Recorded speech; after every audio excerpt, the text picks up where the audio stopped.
The enemy has breached into our territory and is now approaching the first line of defense, boss. Everything's ready on our side, bro. Systems are operational and the traps are armed. Do I send Baldy's team to intercept them? Yes, send him, I say, and prepare your own teams too. We only have a single shot at this, so we can't miss the opportunity. Okay, boss. Sure thing, bro. Currently, Laura, Clara, and I are sitting in a room with several monitors. There's little light, most of it provided by the bright screens, which show different scenes from inside our dungeon. In the biggest one, we can see the Dragon Knights team invading our dungeon. As usual, it's Mackerel the one leading their assault. This is quite an expensive surveillance mechanism from the Flesh Monstrosities faction. The screens, the cameras showing everything inside the dungeon, and even the highly comfortable office chairs we're currently sitting on.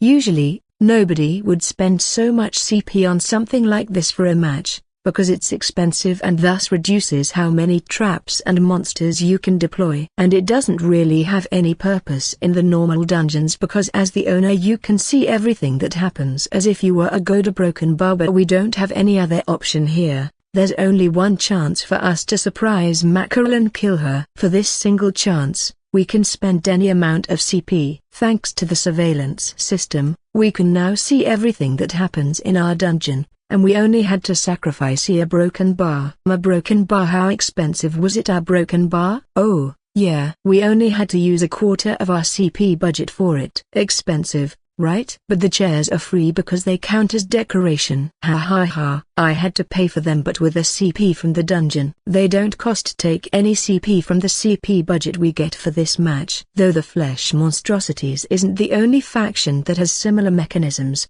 most of the other factions use magic instead of technology like this one. This isn't favoritism or anything, but the Flesh Monstrosities and magic engineers, which have similar technological stuff, maybe theirs is even more advanced, are clearly superior to the magical ones because are easier to operate and they work better. After all, they work the same as real-life stuff. In this dark room, Laura continues to look at the monitor. She's sticking to me as much as I allow her to, while wearing one of those mini skirts, stockings, and a half-unbuttoned white shirt. The whole lewd secretary outfit. And she's acting as if she were my actual secretary, a broken bar only with a lot more touching than necessary. It looks like she finally found some way to roleplay her character without infringing upon the tournament rules. Boss, our defense troops are about to clash with the enemy. The battle starts in 3, 2, a near broken bar that they go. She notifies me that the battle has started,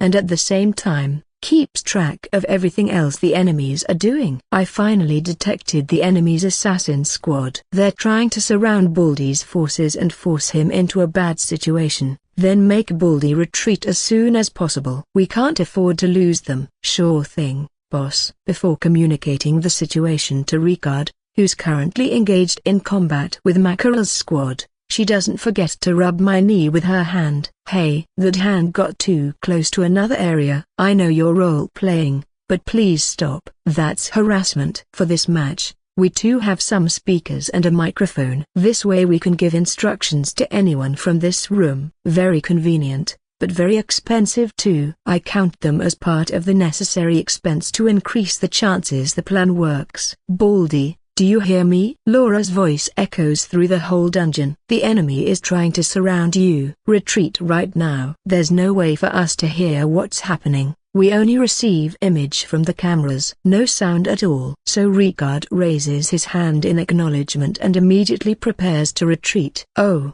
no. Look at this. Although it's still better than being surrounded, the enemy can hear what we say too. And now Mackerel has launched an aggressive chase and is obliterating Ricard's rearguard. Well, nothing we can do from here. Also, it's better if she believes we're losing this and fighting to the best of our capabilities. This way it'll be easier to fool her. And sure thing, as we expected, Mackerel's unit follows after Ricard's one. Meanwhile, Nanawa and his assassins are trying to flank them. Ricard's going to have a hard time surviving this for a long time. A broken bar. Well, everything's going according to the plan for now. Hey, bro. Do you know you look badass with those sunglasses? Maybe you should keep them after this match. And how about me? Do you like how they fit me? Meanwhile, as usual, Clara is doing something unrelated to the match. She's currently fiddling with her sunglasses. Yeah, her broken bar. Everyone in this room, and even Ricard, is now wearing sunglasses. You know, wearing sunglasses in a pitch-dark room, where the only light comes from the screens, it's kind of weird. Buta broken bar. She insisted on it. She said something like, hey, if we're going to be watching the enemy with our evil plans, waiting for an opportunity to strike, we must wear sunglasses. And there was no way to dissuade her. She's seen too many films of broken bar. So, in the end, everyone's wearing sunglasses. Even Ricard, who's currently trying to avoid Mackerel's attacks as he runs away. By the way, they're purely cosmetic. They don't hinder our vision, don't make things darker, and they don't cost anything to apply to the champions. It's weird how the game has sunglasses ready for a rat's head, a broken bar, but I don't want to know the reason why it does, so it's okay. Stuff you don't know can't hurt you. You are broken bar. Okay, broken bar. I don't know how to reply. Why did you have to ask me that question? Couldn't you put someone else, like Laura, who happens to be right next to me, in this difficult situation? They look a broken bar. You look a broken bar. Yeah, they're a broken bar kind of. Okay, broken bar, is that so? He. I think I'll keep them too, then. I hate myself for saying it because it couldn't be any far away from the truth. But I don't want to disappoint my little sister. Please, never wear them again. Your brother is suffering here. You might be saying it's an exaggeration, and I'm overreacting right now, but let me explain so that you understand. First of all, the sunglasses on me look a broken bar weird. You only need to know they aren't something designed for a creature with a rat's head at all. But at least they're adapted to my head shape and properly hide my eyes. Then is Laura, who the sunglasses make even sexier than usual, a broken bar, though I'm not sure if it's because of them or because of the outfit and roleplay. A broken bar. Ricard's sunglasses hide his bright blue eyes, the undead's identity. So right now he looks like a badass tall and pale guy. In my opinion, he's the one who the sunglasses fit the best. He even reminds me of certain film protagonists, a broken bar. And finally, there's Clara's champion. Let me remind you that her champion is just a mass of tentacles and that she doesn't have any feet, hands, legs, arms, or even a head. So how is she supposed to wear sunglasses, you might ask? Well, they're embedded into the mass of tentacles that occupies the same space as a human's head. Yeah, embedded. The glasses' temples go inside the tentacle mass, and since there's no nose at all, the bridge and lenses are floating in midair. And it's extremely gross, because it kind of looks like a human but it definitely isn't. Boss, they're about to reach the designated area. Luckily, Laura interrupts my thoughts and I have the perfect excuse to avoid Clara's questioning. Prepare the lockdown and start the saving protocol. Prepare the launching sequence. Sure thing. Bro, can I do the launching thing, please? I would really like to do it. Our broken bar. Sigh.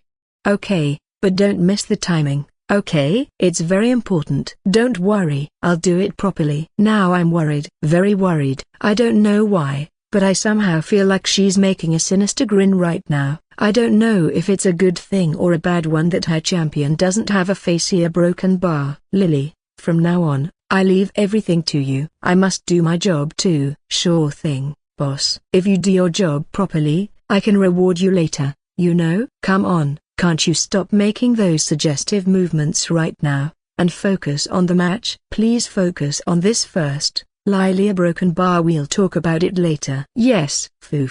She makes a fist pose before starting to give orders. Lemon, prepare to initiate the launching sequence. Everything's ready, Lily. As they prepare for the launch, I too prepare for what I must do next. Which means I stand up and move to where I should be. Wait a little bit more. A broken bar. Now? Do I press it now? The target is already in the area. Not yet. We must wait for the target to be right in the middle so she can't avoid it. Come on, Baldy.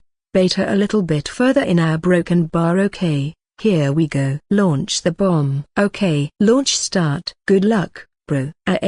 Broken bar. At the same time Clara says those words, She presses a big red button. Then, the platform below my feet opens and I fall. Yeah, broken bar. The A launching is in fact A falling and the A bomb is me. Oh, no, shit. I must stay quiet so they can't hear me.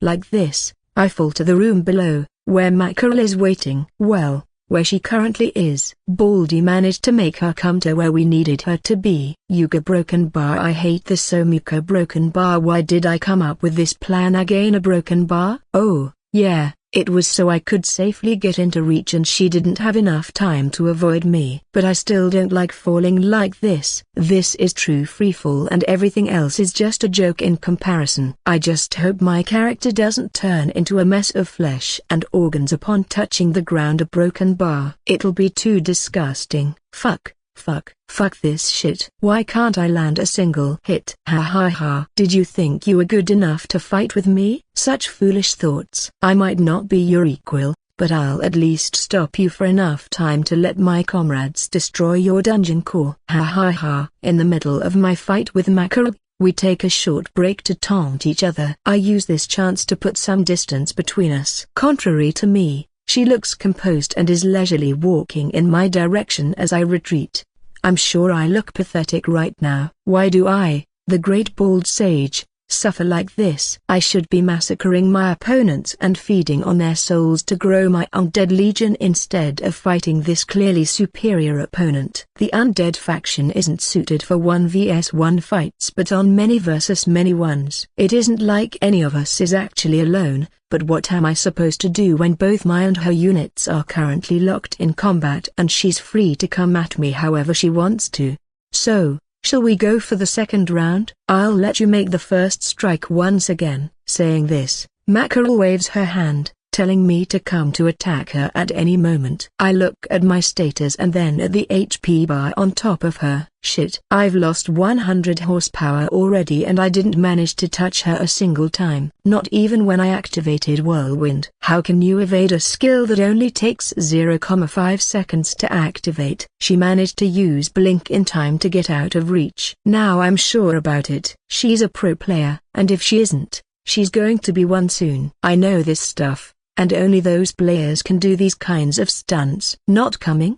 Then I'll come to you. She raises her sword up high and sends the flying slash attack at me. Fuck. Can she read my mind? How does she know how I would try to avoid the attack? Another 30 horsepower lost. Luckily, it's a weak attack, with only 5 plus 0,3 STR damage. But its damage is already starting to accumulate. A skill liked by lots of high-level players because of how versatile it is. Following her attack, she opens her wings wide and uses them to take a short flight in my direction. Oh, please, order me to go back already. At this rate, I'm going to die and the whole plan will fall apart. Baldy, do you hear me? The enemy is trying to surround you. Retreat right now. That's Laura's voice, coming from the loudspeakers. Nice. The god of games must have heard my prayers and they answered. Nice job, Nanawa. I'm sure it's you trying to ambush me from behind. Thanks to you I have the perfect excuse to go back. You hear me,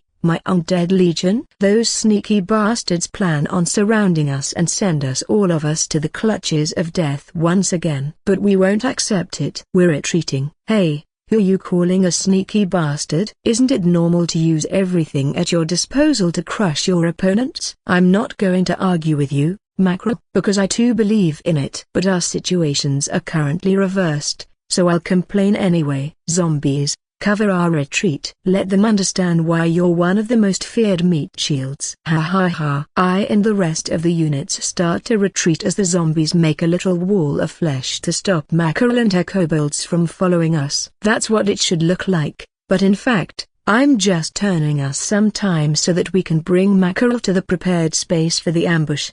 And do it without dying, the most important part of the plan. Zombies are slow and stupid, but they're cheap and resilient too. They're the backbone of any undead legion, and if they aren't, they should. Cost efficiency, and assuming you're using them as meat shields, they're one of the best units in the game. I won't let you run away. Leaving Mackerel behind, I continue to run. But when I'm far enough, I can't hold myself from looking back in curiosity. How are the 20 or so zombies doing? And no way I a broken bar. Of the 20 zombies, 10 of them are surrounding Mackerel and attacking her at the same time. Unlike before, she does take some damage. Maybe she lost about 1/10 of her HP. At the same time, her kobolds are slaughtering the remaining zombies. With their higher numbers and better stats, plus Mackerel's support and instructions, it was to be expected. If they didn't have the zombie resilience skill, they might be all defeated already. Here goes my intention to reduce their numbers somehow. Not that it matters as long as Andreu can blast Mackerel with his grand finale skill. How annoying a broken bar. I don't want to waste time with the zombies and let the real fun run away. A broken bar. I'm a descendant of the proudest race of them all, the dragons. Insignificant creatures like you shouldn't dare to face me. Tired of the zombies not dying because of their innate skill, zombie resilience, Mackerel uses blink to get some distance and then readies her innate skill. She opens her mouth as flames condense and soon after, a flame cone burns the 10 zombies, killing them all. I never thought I would say this, but the Dragonborns sure are OP. Broken bar. They have high stats and one of the strongest innate skills, the Dragon's Breath. A broken bar and they can fly. I'm astonished the enemy team can win the fights when they used more than 1.500 CP in a single unit. Because there isn't a single Dragonborn that costs less than 1.500 CP. And even with this, they still crush everyone. Now that I think about it again, it does make sense. Having a pro player using an overpowered champion is the best way to crush any opponent. Then, having killed the 10 zombies that were surrounding her, she turns to look at me, who's still running away, before grinning and loudly proclaiming, "Run, run, you little rat, I'll catch you soon." She then grins, opens her wings wide, and soars to the sky, chasing after me. At about the same time, the remaining zombies are killed and the kobold horde joins her in my pursuit. Gotta run now, and fast. Ha! So you finally stopped running away? Then, want to resume our duel? She once again offers me to make the first move, but this time it's my time to taunt her. Sure, let's fight. But this time, I'll be the one to give you the first strike. So come at me, you overgrown lizard. Ha ha ha ha. The baby undead grew a pair of balls and decided it was time to die once again. Sure, I'll accept your offer then. She leaps at me with another wing flap. At the same time,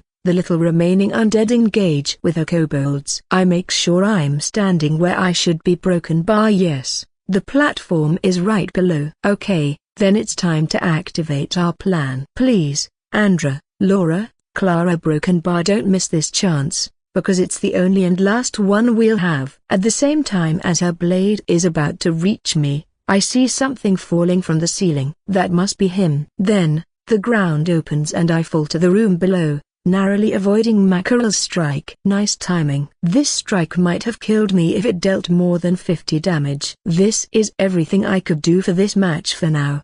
Now's your turn to shine, Andreu. I hope you can complete your plan and bring us victory. Also a broken bar. I don't want to do this ever again. Up to this point, this was the most boring game of the tournament. Watching Mackerel slaughter her way through the dungeon as her supposed opponents were sitting on chairs and watching everything happen wasn't very interesting. Everything would change starting from this point. I try my hardest to stay quiet as I fall. I also must stay vigilant and ready to activate the skill with the right timing. Regarding this, you don't really know how many times had to practice this safe free falling, or how many times ended up dying. My body splattered on the ground. A broken bar. I think I've gotten a little height aversion from this.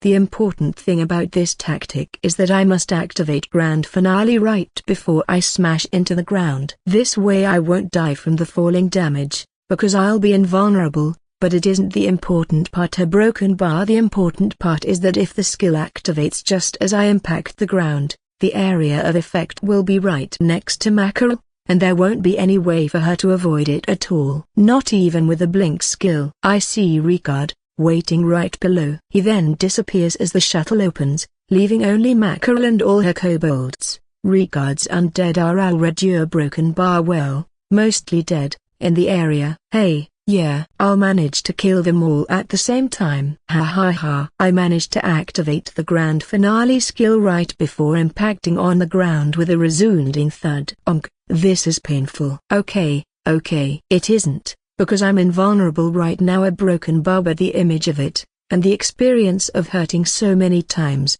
are still engraved in my mind, and I can't stop myself from feeling the phantom pain.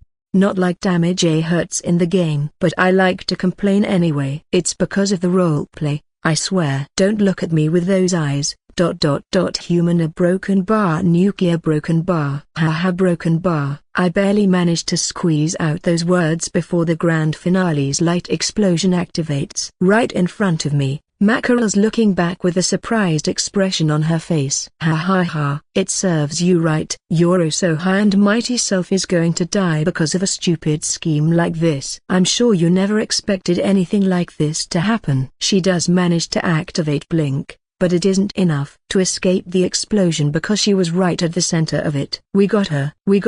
Mackerel is now history. We're going to win this. Nobody believed in us, not even us, but we managed to do the impossible. Ha ha ha. The light blinds me for a moment, as the brutal damage from the grand finale skill annihilates everything on its path. The kobolds, the very few remaining undead, and Mackerel will soon be turned into corpses. It's a shame I can't see her expression right now. I would love to see it, and relish in this sense of superiority from having achieved something impossible. A broken bar. It looks like I'll have to settle with watching the replay later on. Yuga broken bar. Yuga broken bar. I sluggishly rise from the ground. It's annoying having the stats reduced to a fourth. I feel weak now. I look around, at the destruction caused by my skill. The corpses of the kobolds and undead fill my field of view. There's not a single enemy or ally standing. Every single one of them is dead. Foo. Ha ha ha. I raise my hand in my usual laughing pose as I start my monologue. It's the monologue required after one of my crazy plans works. I'm sure all the viewers are waiting for it. It all went according to plan. Nothing can survive a human nuke self-destructing plan. Ha ha ha. My gloating drops to a halt when I hear a voice talking behind me, from a slightly elevated position. Did you really think this would kill me, like a robot? I slowly turn my head round, then the rest of my body, and when I see the speaker, I swear I can feel my soul leaving my body. How a broken bar? WI, fully encased in fire, and flying a meter over the ground, Mackerel is looking at me with a nasty smile. Like what I did a moment ago, she's relishing in her victory. Let's be honest. Having the stats reduced to a quarter is the same as being dead. There's absolutely no way for me to survive if she decides to attack me. Ugh, disgusting. Was I making such an appalling expression an instant ago? There's no way, right? I'm sure I looked more normal. You see, Mad Rata broken bar, I knew you would try something crazy like this. I just didn't know what you would do exactly. So I prepared for anything you could throw at me. Ha ha ha. So naive to think your petty tricks would work against me. Mackerel lets herself fall to the ground elegantly as she speaks. She's only slightly shorter than me, so now there's no need for any of us to raise or lower our heads. Now that she's this close, I can finally see her properly. Of course, I saw her in the replays, but it isn't the same as seeing each other face to face. Her champion has clear dragon traits. Were they called dragonoids? No. Was it dragonettes? My broken bar may be dragonborn. I can't remember. And Ricard corrected me quite a lot of times. I'll read your broken bar. Anyway, her champion is slender, and scales cover most of the limb area. It also has big dragon wings, which allow her to fly, and a pair of pointed and sharp horns on her head. If they weren't only aesthetic, I'm sure she could impale someone with Fusi broken bar. But the most striking is her face. Her sharp features and slightly prominent pointed teeth give her a fierce look, and those bright golden reptile eyes. So imposing and intimidating. I feel like a worm in front of her. I unconsciously shiver. This is the gaze of an apex predator. A broken bar, not only because of her race but also because of her skills. Oh, yeah. And fire is currently covering her whole body. A broken bar, how weird. I could swear there was no fire covering her before a broken bar. It must be some kind of skill, Then maybe she survived the grand finale thanks to it. Though I must admit you managed to surprise me and forced me to use my last resort to broken bar. She raises her sword up high once again, ready to deal the final blow. Now, are you ready to die? This time, it's finally my victory. Wait a moment. I can't stop myself from asking her to stop. There's no way for me to survive this with the lowered stats. But there's something she said I can't let slip. What do you mean by a finally? Do a broken bar know you somehow? Her eyebrows twitch. Am I right, then? TSK. So annoying. She spits her next words. What do you mean by I know you? I knew you were a dimwit, but are you really this dumb? Did you already forget about this name? She points over her head, at the champion's mark. There, her name is clearly displayed for me to see. Macro. Yeah. It says Macro. I already knew your name, so what? And I ask. I still don't understand anything. Her eyebrows twitch once again. And you asked? She angrily points her finger at me. Are you trying to make a fool of me? After so many times playing together, how can you forget about this name? In anger, she raises her sword, ready to strike me and send me to my grave. Wait a moment.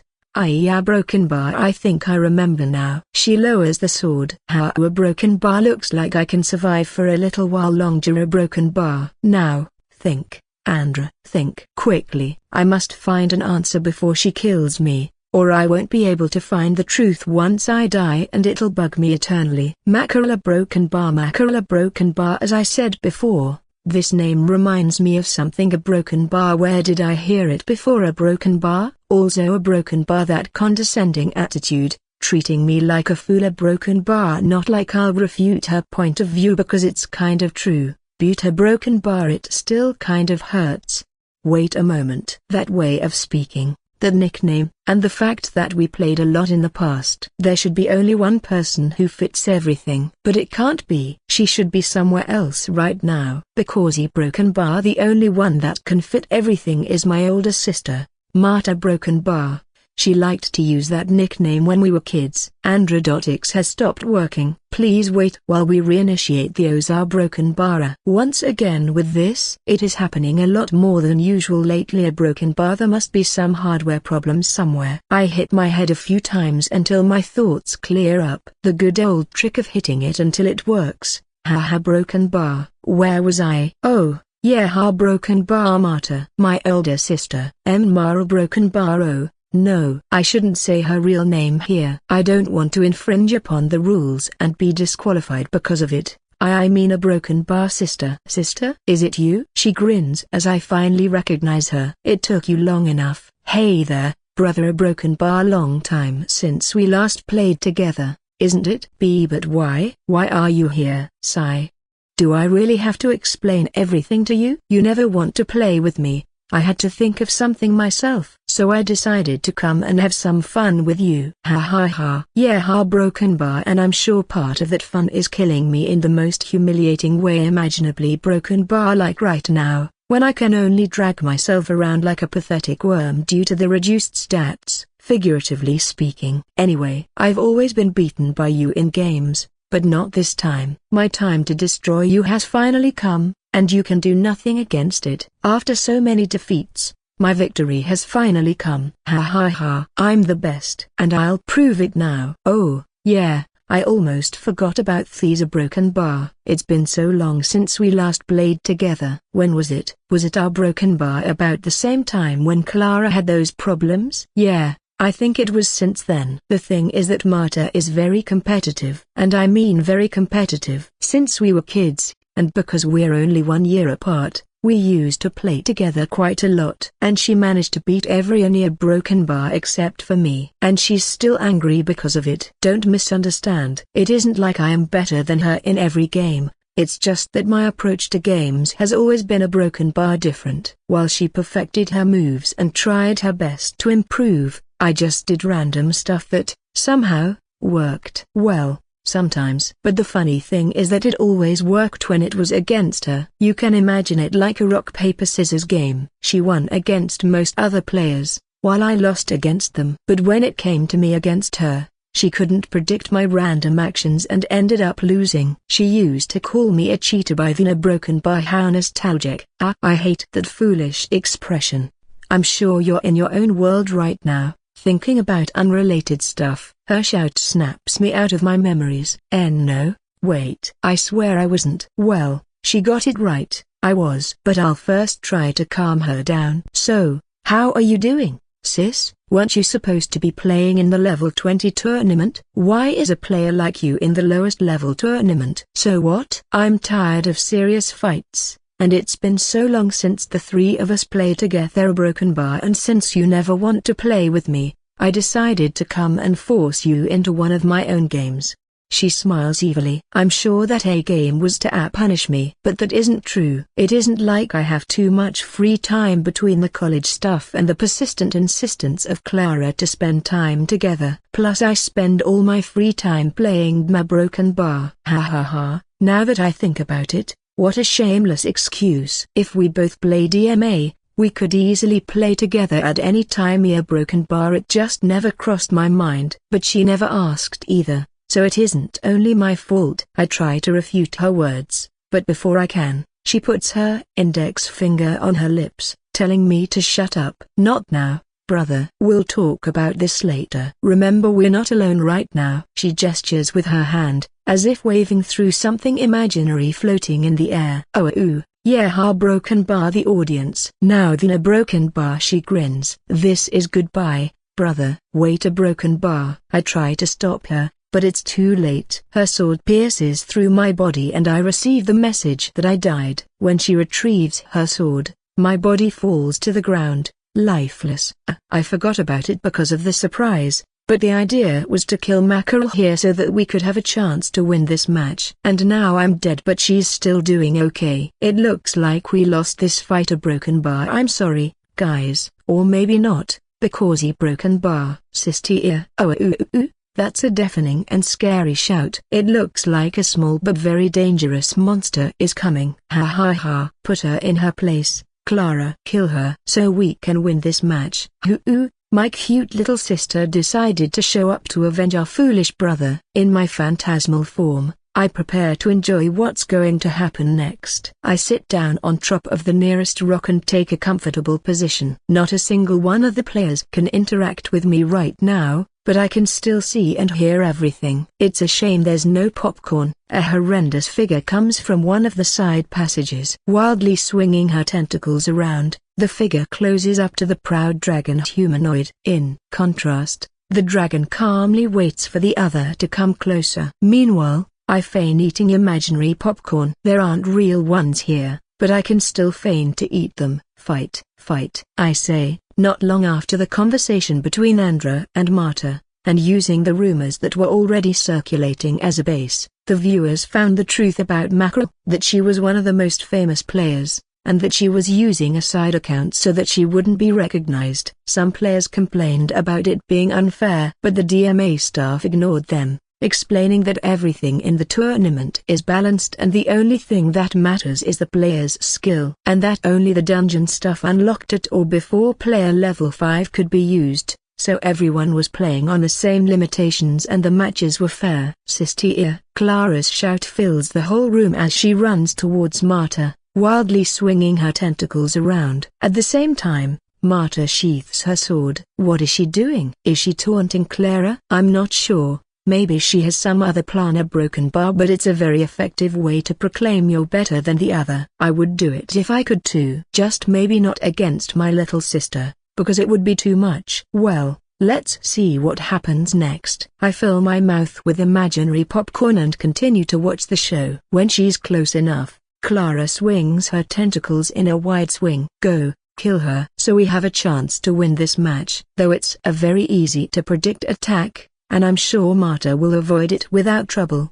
maybe with the blink skill. A broken bar or not, she just lets the tentacles hit her, not moving a single muscle. What are you doing, Marta? It isn't a proper fight if you don't resist. I want to see you suffer. Ha ha ha. I evilly grin at the image of her begging for mercy, something I'm sure Clara won't give her. Oh, she took no damage. I look at Marta's HP bar and it's still almost full. There's a broken bar. This is cheating. How does she dare to cheat in the middle of the tournament? Somebody report her. Nah, I'm joking. This must be the effect of those flames that are currently covering her. It must also be the reason why she survived the grand finale explosion.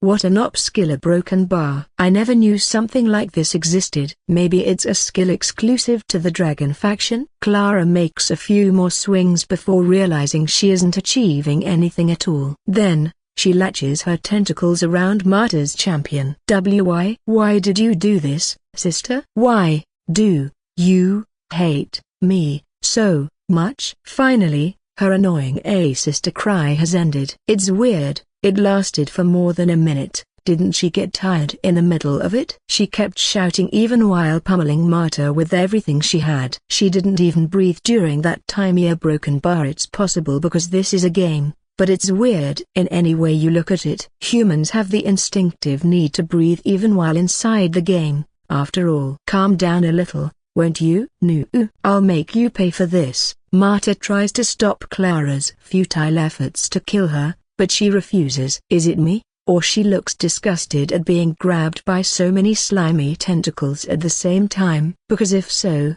I might be able to use this in the future. A broken bar. Foo. Ha. Why won't you die already? Sigh. This is the effect of my skill. Until it ends, you can't kill me. Then disable it so I can kill you faster. Don't be unreasonably broken bar. Marta rolls her eyes at Clara's insistence. Now that we're like this, why don't we take this chance to talk a little? It's been so long since the last time. A broken bar. No, I don't have anything to talk with you. Because of you. It's because of you that I won't be able to play anymore with our brother. We'll be defeated here. Why are you a broken bar? A demon? Come on. Broken bar. Sister. A broken bar. Marta rolls her eyes once again. I had to defeat him at least once. After so many defeats, and him continuously bragging about it. A broken bar. I had to show him who's the better player. Yeah, regarding The's a broken bar, I so don't agree with you. It's not my fault you took it so seriously that it ended up hurting your pride, Marta. As far as I'm concerned, I've always considered you a better player than me. And you talk about bragging. A broken bar. I certainly don't remember ever saying anything like, hey, weren't you so good? You suck, or you can't even predict this. I swear. Don't judge me with those accusing eyes. I didn't do it. A broken bar. Only a little. Anyway, a broken bar. It doesn't justify your actions. You knew this tournament was important for both me and Clara, but you still decided to play against us and beat the shit out of our team. It's your fault. Why you are broken bar. A demon?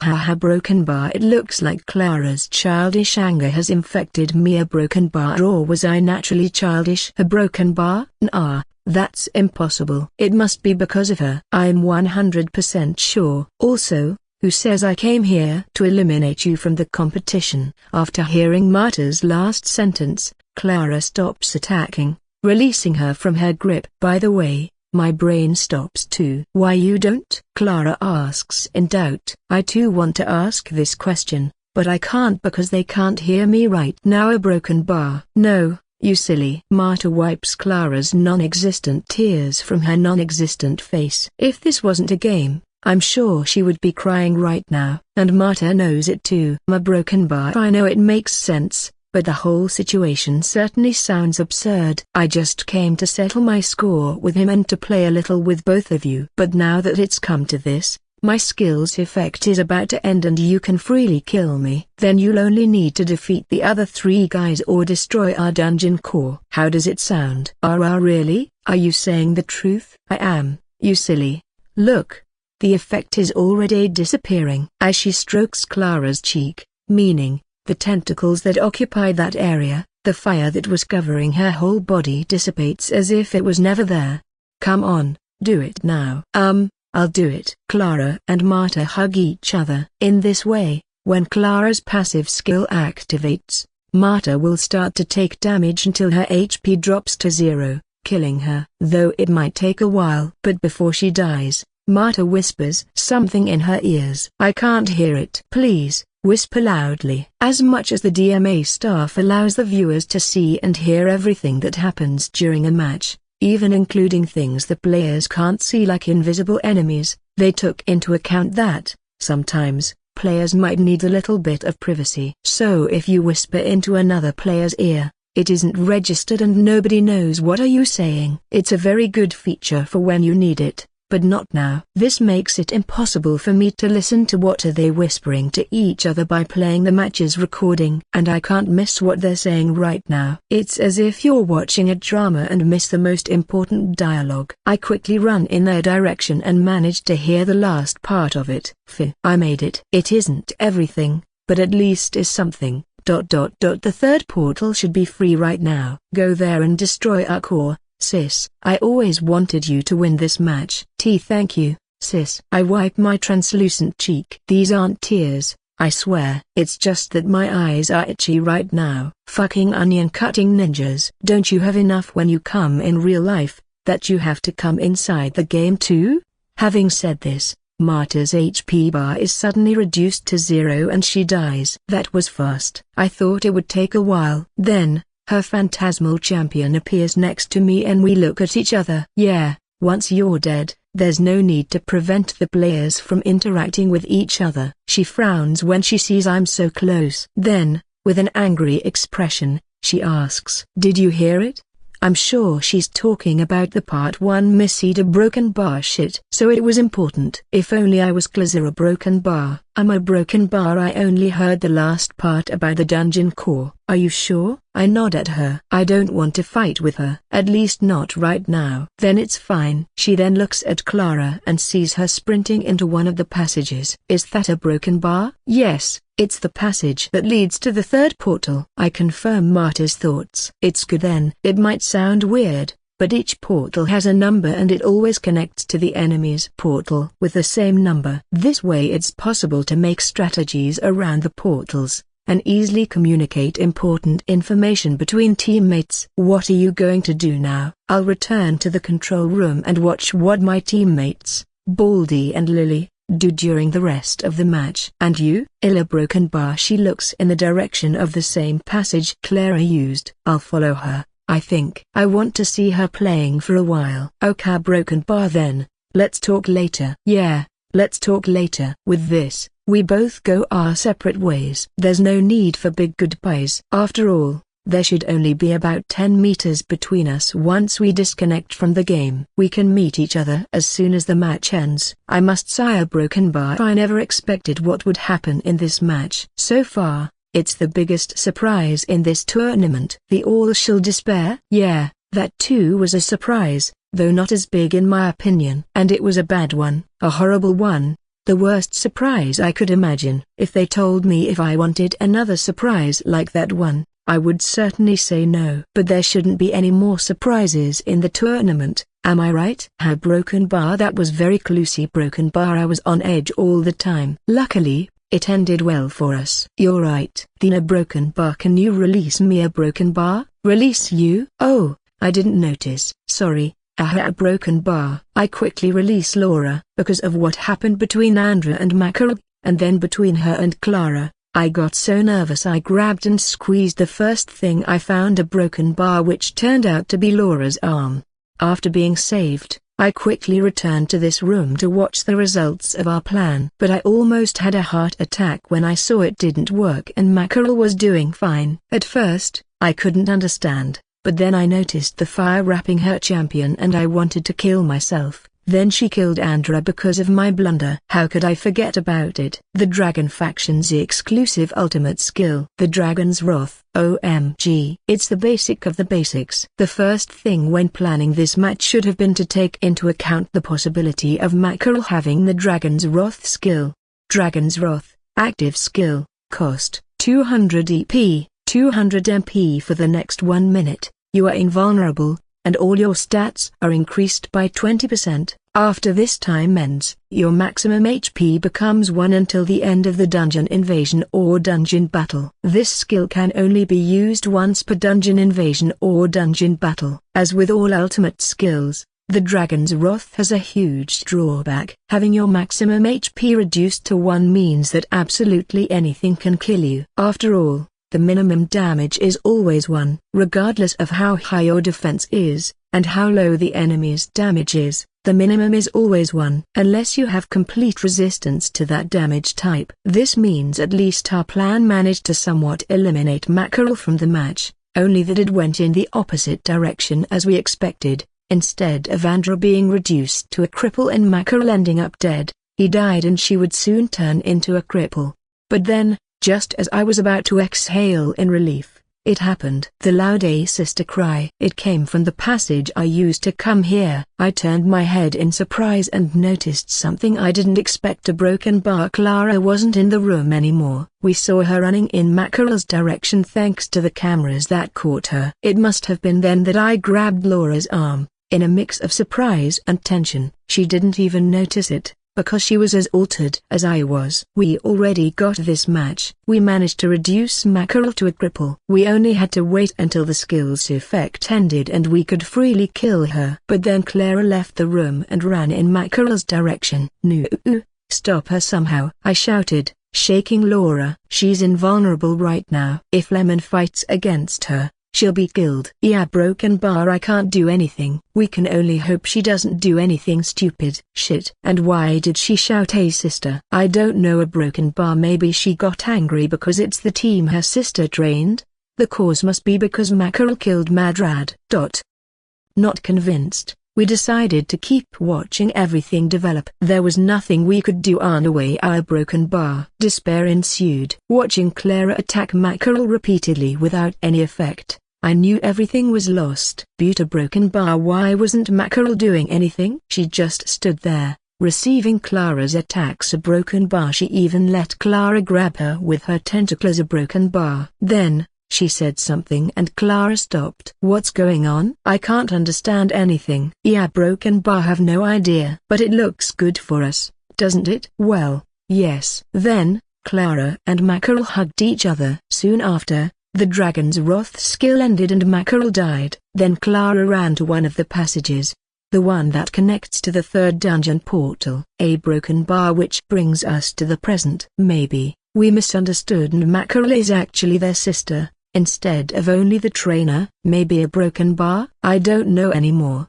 but it could be the truth. Why would Mackerel let herself be killed like this otherwise? But this doesn't explain everything. If Mackerel is Andrew's and Clara's older sister, it could explain why she let Clara kill her. A broken bar. But how did Clara know that Mackerel was her sister? Maybe it's something I can't understand because I'm not their brother? Because it shouldn't be possible for her to know. We can't hear anything from this room. Was it telepathy? Sixth sense? Did I miss something? I don't know anymore. A broken bar. If we're lucky, Mackerel will have told Lemon about a route into their dungeon, so we can win this match. Now we only need to focus on defense. Laura snaps me out of my thoughts. Oh, yeah, I got too distracted because of my blunder. A broken bar. I should have remembered about that ultimate skill. A broken bar. Don't worry too much now, Baldy. We'll have to talk about this later or watch the replay to understand what happened. For now, let's focus on the other 3 players. Sure, the match is still going. It turned into a 3 vs 3 match,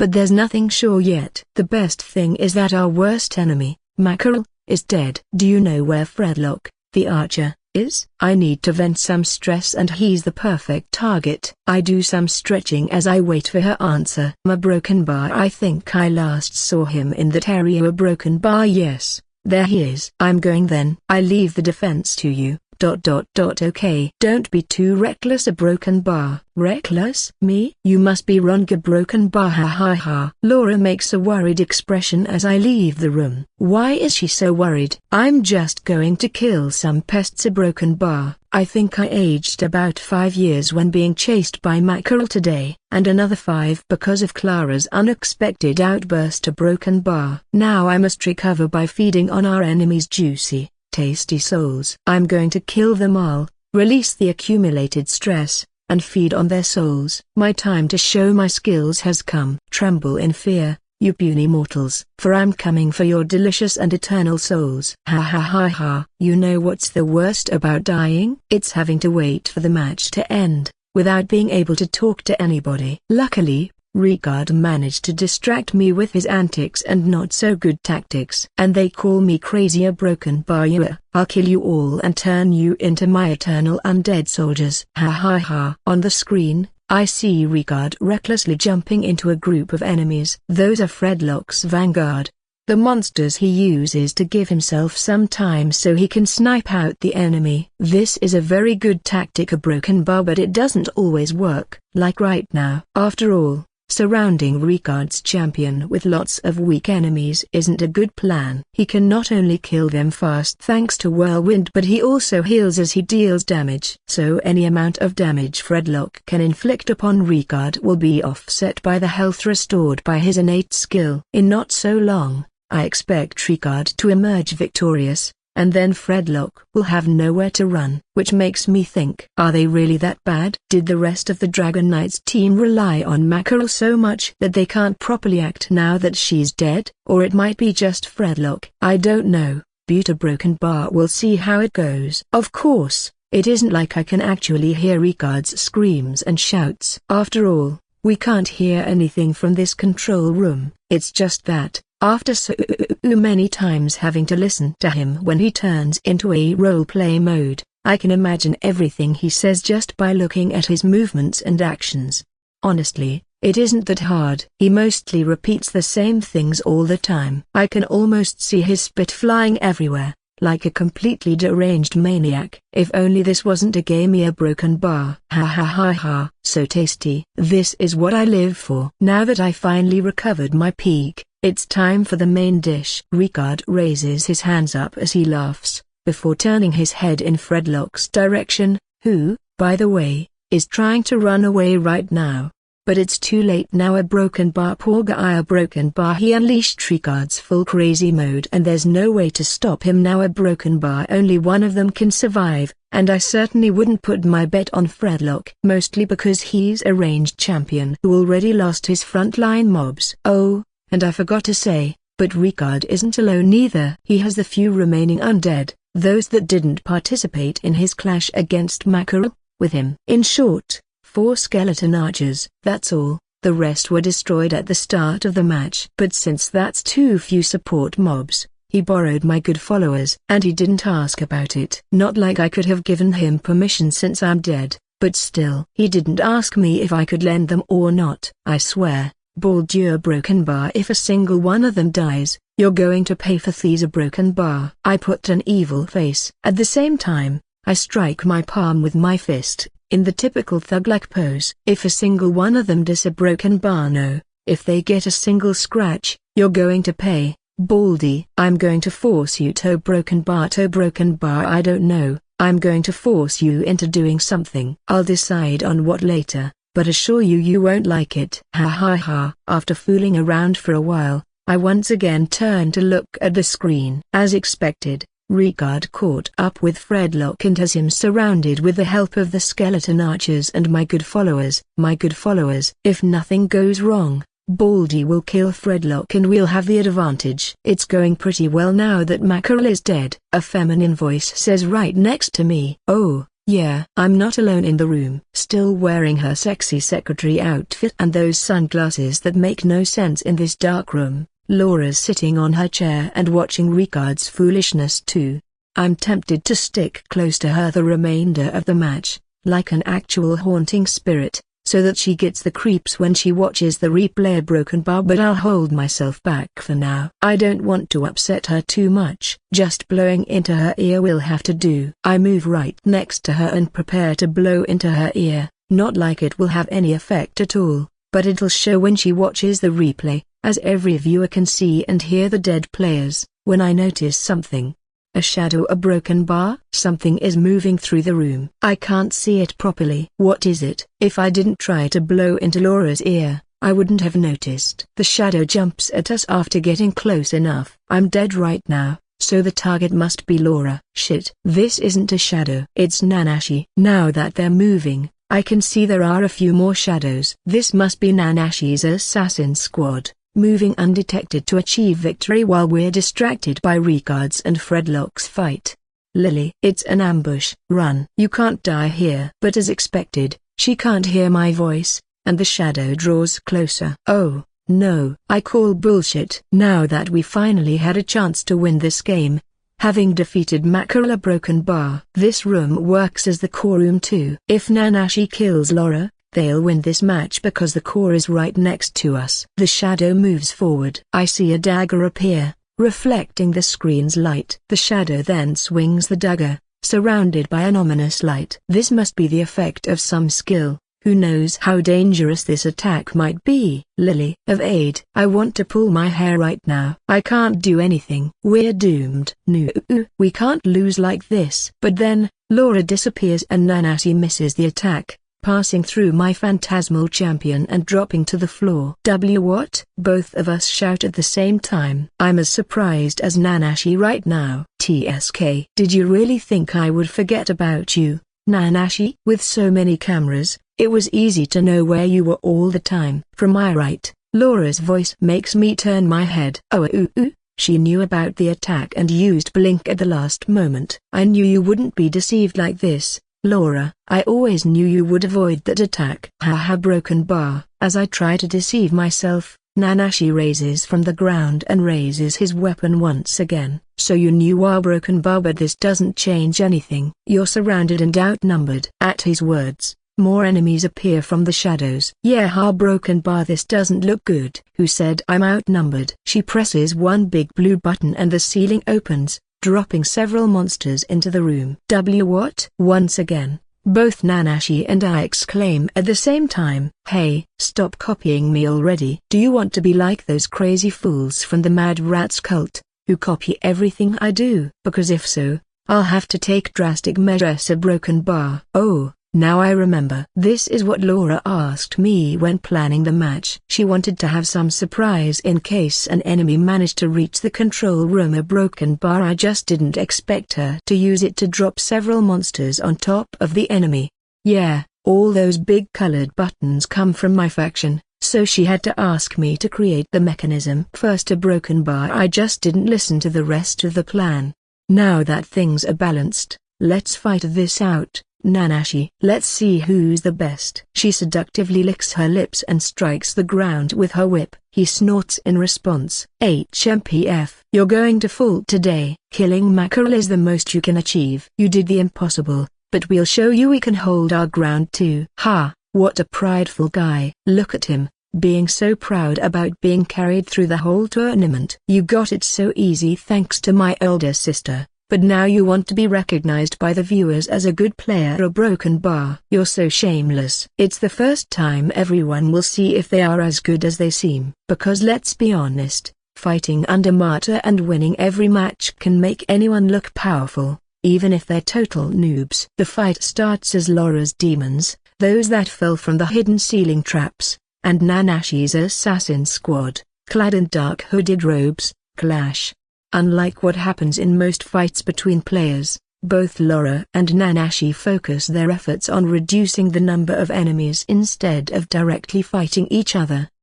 It seems like both are quite good at making plans and focusing on victory over everything else. See Broken Bar. I slowly move to the side so I can see everything without getting too dizzy. And talking about being good or bad, what's happening on Ricard's side? By now he should have killed Fredlock, right? I once again look at the giant screen. In there, I can see Ricard struggling against a new group of enemies. The area Broken Bar.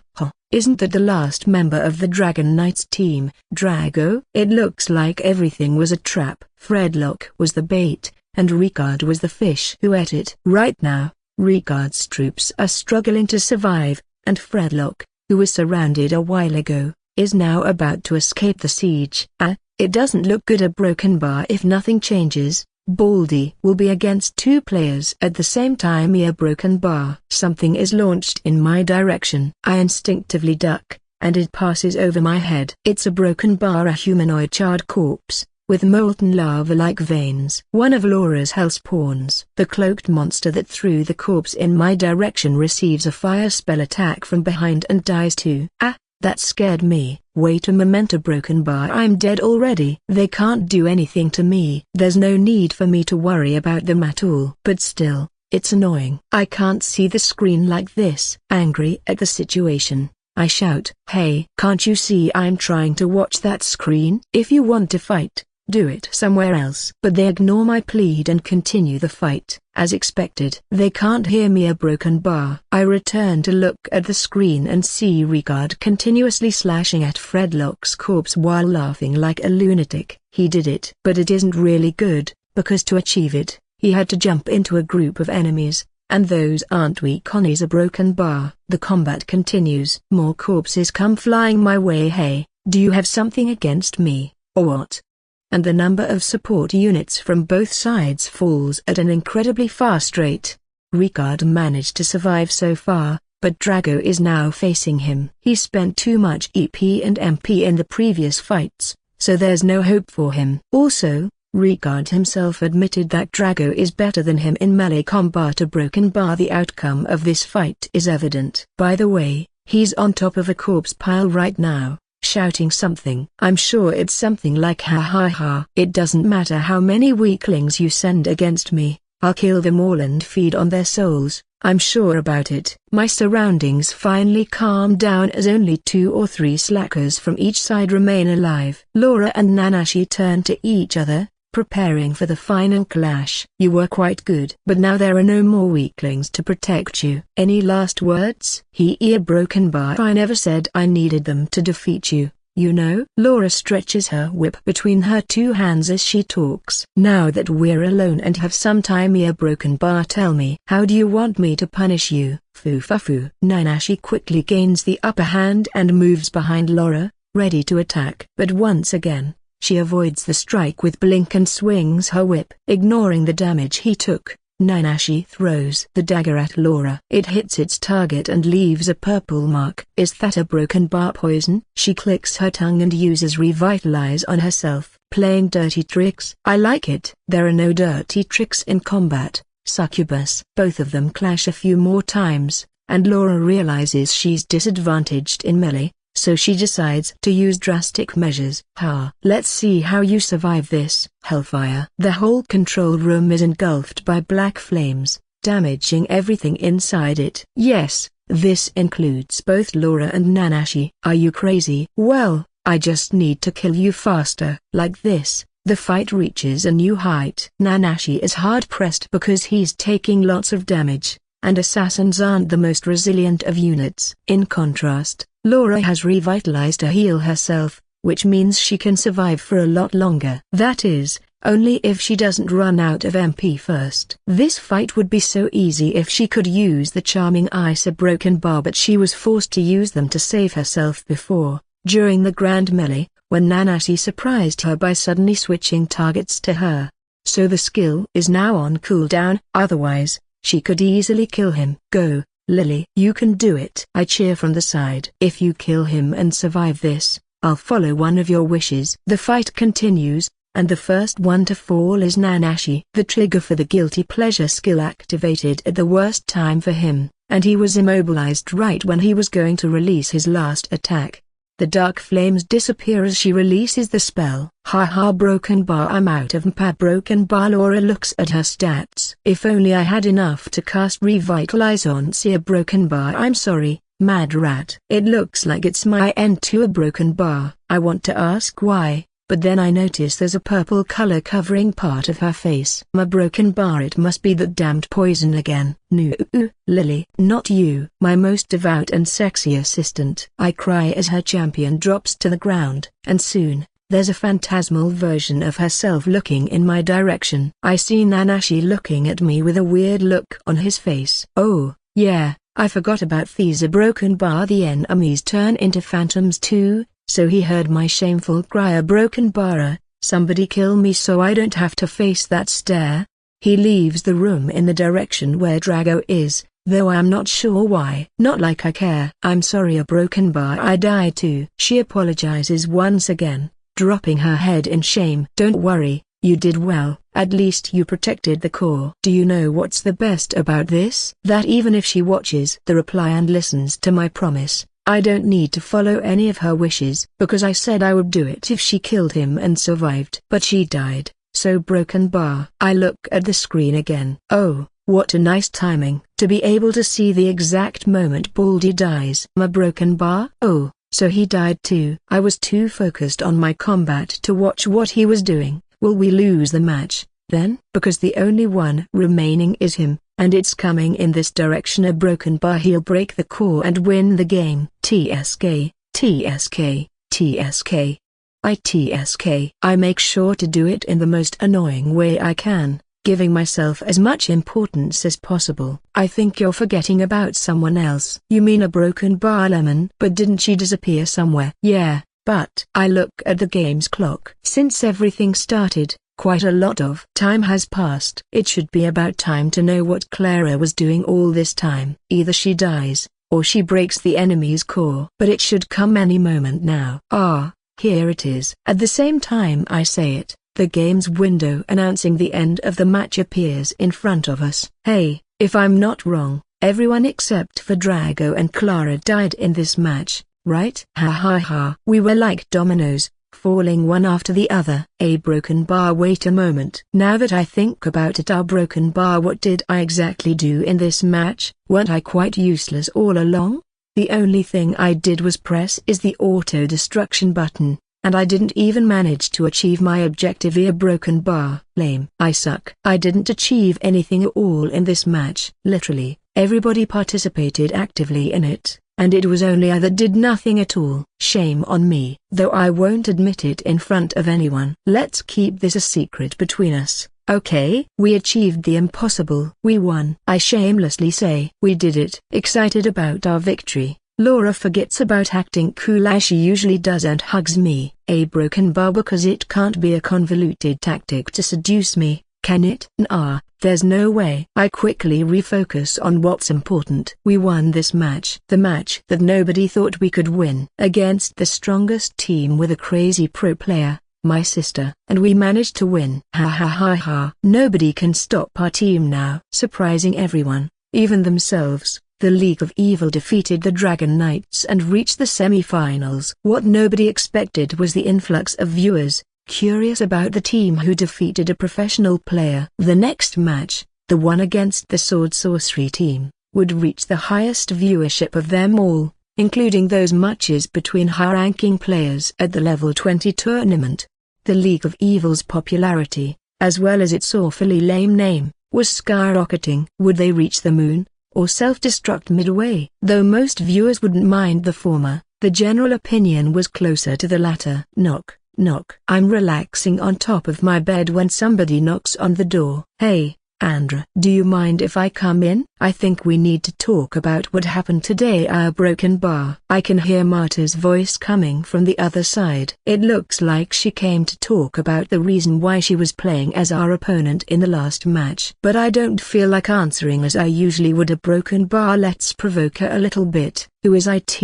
In the most annoying tone I can find, I ask who she is. It's obvious I already know, but it's in these little details that you can truly annoy other people. And I certainly am angry at her right now, so I want to do it. Ha ha. Broken bar, don't be stupid, you know it's me, so open the door already. I'm sorry, I don't know anyone called Amy. Stop being a kid and open the door. Don't wanna. I don't have anything to talk about with a traitor like you. She bangs on my door. If you don't open it, I'll do it. She bangs on it again, putting more force, and the door bulges a little. If it continues like this, she's going to break it. A broken bar. ... Okay, okay. Stop banging on the door, I'm opening it. She stops, and I continue laying on my bed. Yeah, I have no intention to open the door. Not yet. She has to suffer more. Why are you taking so much time to open the door? A broken bar. I was busy, but I'm coming. A broken bar. Ha ha ha. I laugh at her. It's hard to hold your laughter in situations like this one, but if she hears me laugh, she'll really break the door. A broken bar. I need to stay quiet. About 30 seconds pass. By now, I'm sure she has realized I'm playing with her. Andrew, stop fooling around. If you don't open the door now, I'm smashing it open. Bang. With a loud sound, my door bulges inwards. She's really going to break it. Wait, I said. I'm opening it for real now, so stop it. She doesn't say anything but stops her efforts to break the door. Finally, some tranquility. A broken bar. I'll count to 10 before smashing the door open. A broken bar. 1, 2 broken bar.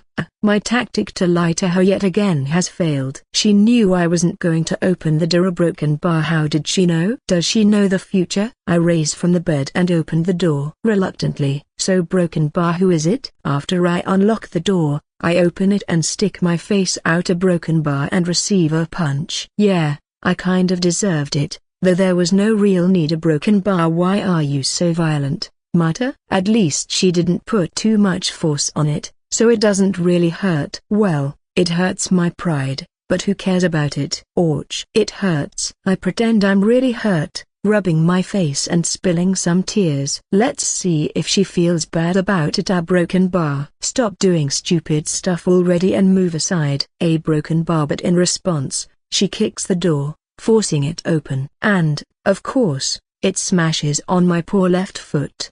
I was pretending before, but this does hurt. Oh, I'm sorry. A broken bar. You should have moved aside when I asked you to. Broken bar. In an indifferent tone, she enters my room and closes the door. You bitch. Don't you feel even a little remorse for your actions? Stroking my poor foot, I lay once again on the bed. What do you want, Marta? Don't you know I'm busy? Yeah, busy. A broken bar. Busy doing nothing, you mean? Ugh. That hurts. But it's true. She knows me too well. There's no way for me to fool her. Maybe if I changed tactics, I would be able to fool her once again. A broken bar. Foo. Time to make some plans. She fidgets a little, looking at me with an awkward expression. But she doesn't say anything. Sigh. What do you want? Why did you almost smash my door, but now you're standing here, saying nothing? So broken bar. You know. A broken bar. Yeah, broken bar. No, because of you. Yeah, broken bar. Come on, Marta. I know you can do it. Yeah, broken bar. We have something to talk about. A broken bar. I think you came to apologize,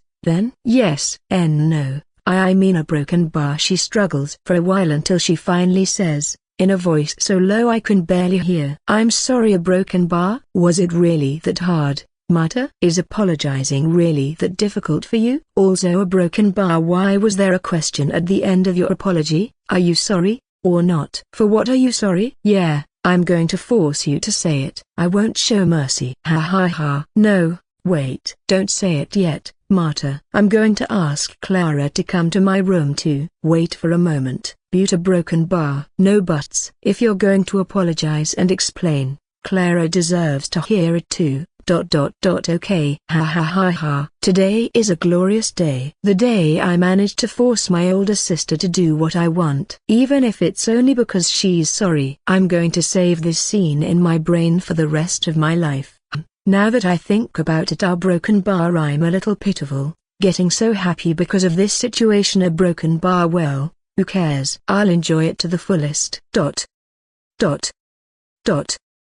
I went to Clara's bedroom and came back with her. As the good little sister she is, she followed me as soon as I asked her. Bringing her to my bedroom was easy. But then a broken bar. Clara is sitting on my bed right next to me, looking at me with a pout on her face and her arms crossed. Since she came inside my room and saw Marta, she hasn't said anything. She hasn't even looked at her. But her furrowed eyebrows and puffed up cheeks are so adorable. It's like a little angry squirrel. And in front of me, sitting on a chair and with her head lowered, is Marta. She doesn't look very good right now. I'm sure she's worried about Clara's reaction, and the fact that she hasn't said anything at all to her. Is that despair I see on your face, Marta? If so, broken bar. Serves you right. This is what you get for doing stuff you knew you shouldn't. And this leaves me with no other choice but to turn my head alternatively between them, looking for a way to make this situation less awkward. A broken bar. I don't know what to say. A broken bar. I thought they solved their problems during the match, but it looks like Clara only temporarily accepted Marta's apology so that we could win the match. A broken bar. A broken bar. This situation is killing me. Somebody say something. Anything. I don't care who, or what, just say something. Why are you two behaving like this? It's me the one who should be fooling around, as usual, and not you. Why do I have to be the sensible one? I'm not good at that role. Marta. She twitches when I call her. You wanted to say something to me and Clara, Am I right? Yeah, broken bar. Her eyes swim all around the place as she nervously fidgets with her hands. Yeah, broken bar. You. I make a sign for her to continue, but she only keeps repeating the word AI. Okay, broken bar. It looks like she broke. Yeah, broken bar. See, this is what happens when you never ask for forgiveness. You're not used to it and you have a hard time when you know you must do it. Me, I'm on the better say sorry faction, so I don't have this problem. I do the deed, even if I know it's bad, and then ask for forgiveness. And at the same time, I'm already planning the next deed and how I'm going to apologize for that. A near broken bar. As you can see, it's a lot better. Marta. This time, she jumps when I call her. Calm down and start from the beginning. Okay, sire. Broken bar. Yeah, broken bar. I was angry. At first, it looks like she broke once again, but she manages to continue. I was angry because you never wanted to play with me. I urge her to continue. So far, she hasn't explained anything. I was tired of listening to you playing together all the time, so I planned some way to force you into it. Also, I had to beat the shit out of you at least once. How could you be the one to always win? I had to fix that first. Panting because of being out of breath, she finishes the phrase by pointing at me. Please, let's leave this out. Already broken bar. You killed me, and you won. Happy now? I think the other stuff is a lot more relevant. Finally, Clara reacts and, in an equally heated and angry voice, refutes Marta's words. It was you who stopped playing with US. And not the other way around. And it was Andreu, and not you who helped me when I needed it. You told me to solve the bullying by myself, remember? So of course I'm going to ask him instead of you. Yeah, broken bar was a stupid brat by then. Marta stands up, shouting in shame. I was too immature to realize I wasn't the most important one and didn't realize you needed us. Oh, yeah, broken bar. I forgot. Well, it isn't like I actually forgot, but that I didn't want to remember. A broken bar. At that time, Marta was in high school, and, like most adolescents, she thought she was too good to mingle with her stupid little siblings. A broken bar apostrophe. That she was an adult and we were too childish. That everything revolved around her and everyone had to do her bidding. That she was better than everyone. That only her problems mattered, and everyone else's problems were irrelevant. Okay.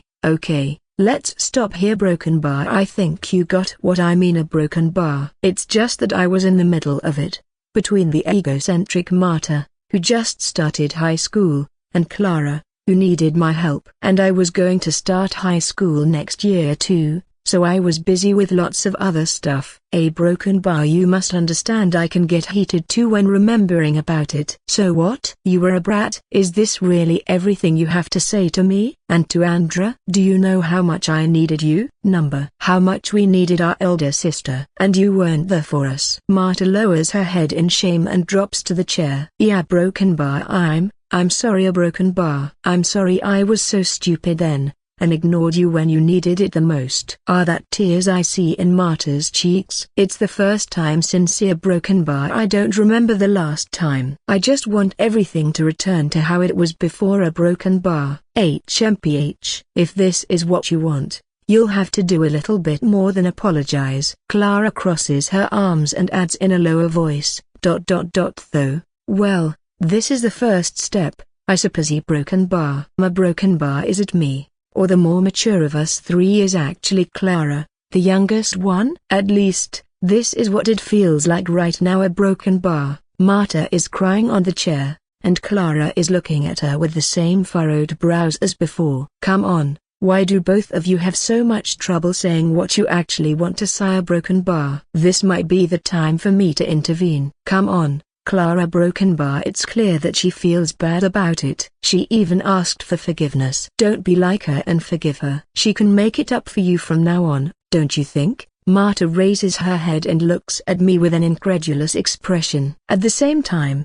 tears continue to fall from her cheeks. What? After so much dissing against me, saying whatever you wanted, did you really believe I'm incapable of caring? If so, how is it that I was the one to help Clara instead of you? But, you also a broken bar. Don't worry about me. I did what I thought I had to do, and I'll never regret it. In fact, if we return to that time, I would do the same. Andreu, a broken bar. Clara breaks into tears too and hugs me. It looks like she was truly holding herself back. A broken bar. Marta is now looking here. In the middle of crying, she's trying to stand up from the chair before sitting once again. Don't you have something else to say? She hesitates. Then, understanding what I mean, and with a lot of hesitation, she finally says, I'm a broken bar. I'm sorry for you too, Andreu, a broken bar. She almost choked when saying it. If you truly are sorry, why do you still treat us so differently? Did those continuous losses in games really hit you so hard that, even now, you hesitate to treat me properly? But I'll be the bigger person and ignore her behavior. A broken bar for now. Okay, broken bar, come here, broken bar. She jumps at me and Clara, who are on top of the bed hugging each other, to join us. Both my sisters are crying like there's no ending. I'm sorry, I'm truly sorry. A broken bar. Andrew, you'll never leave me, right? I pat both their heads as they bawl. Oh, come on, don't soak my clothes. A broken bar. Wait, why do I feel this wet sensation in my cheeks? Tears. Nah, it can't be. All ends well that ends well. After talking about it for some time, we agreed to try to restore our original relationship. Now, let's see how long this peace lasts for. Hey, Wizardes. Do you think we'll have to fight our way through similar stuff than we did in the classification round? I'm not sure, but it won't be weird if we do. How? A broken bar. No, I don't want to. I hate it. We were lucky to survive that invasion,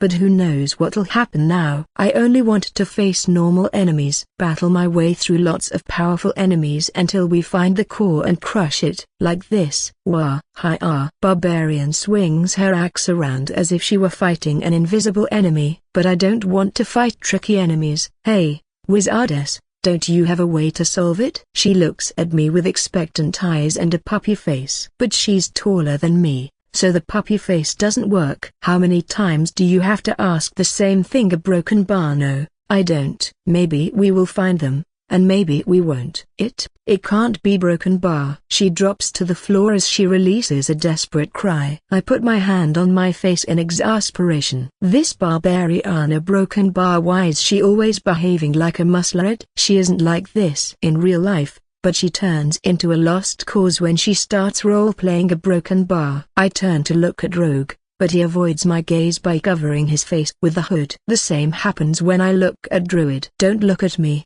It's only you who knows how to rein her in. I must add, I hated the dungeon invasion too. I hope they don't have too many monsters with poison resistance this time, or I'll be quite useless. A broken bar. Why do you always leave this stuff to me? Sometimes, being the leader is too much of a hassle. Broken bar. I sigh.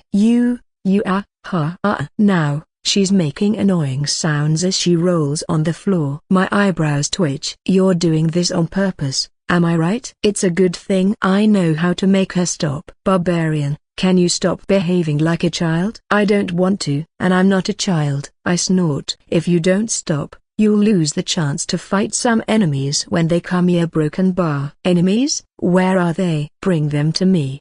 Less than a second. It took her less than a second to recover from the mental collapse. Look at her, wildly swinging her giant axe around as if nothing happened. At a broken bar, you only need to say something about fighting enemies and she changes from a complete slob to an unstoppable killing machine. She keeps looking around, searching for the enemies I mentioned. And when she realizes there aren't any, she furrows her brows and crosses her arms. Liar. Call me whatever you want. It was the only way to stop you. Luckily, Rogue interrupts this useless conversation, and Barbarian focuses on the new topic. I know you said I was the most important asset in this fight, but you won't leave me alone, will you? I don't want to face those traps and random monsters by myself. Or broken bar. Rogue is worried about his job in this match. As the party's scout, he's usually in the most dangerous position, but this time is doubly so because he'll work as bait too. It's easy to understand why he's worried, even if I already told him we will be close to him all the time. When have we abandoned any of our members? Don't worry, we'll save you if they catch you. Also, we need you alive for our plan. Yeah, we never abandon any of our own. I'll beat anyone who tries to harm you. Yeah, broken bar, I'll do my best. He pats his chest, relieved. But still a broken bar. I'm not sure your plan will work. Attacking all together and leaving the defense to the mobs a broken bar. The more I think about it, the more doubts I have. Really? You doubt my plan? Rogue cowers at my question. He knows I don't like to change plans after deciding upon one. But you know my plans almost always work. A broken bar. Okay, I'll listen to you if you have another idea, and I'll adjust the plan accordingly.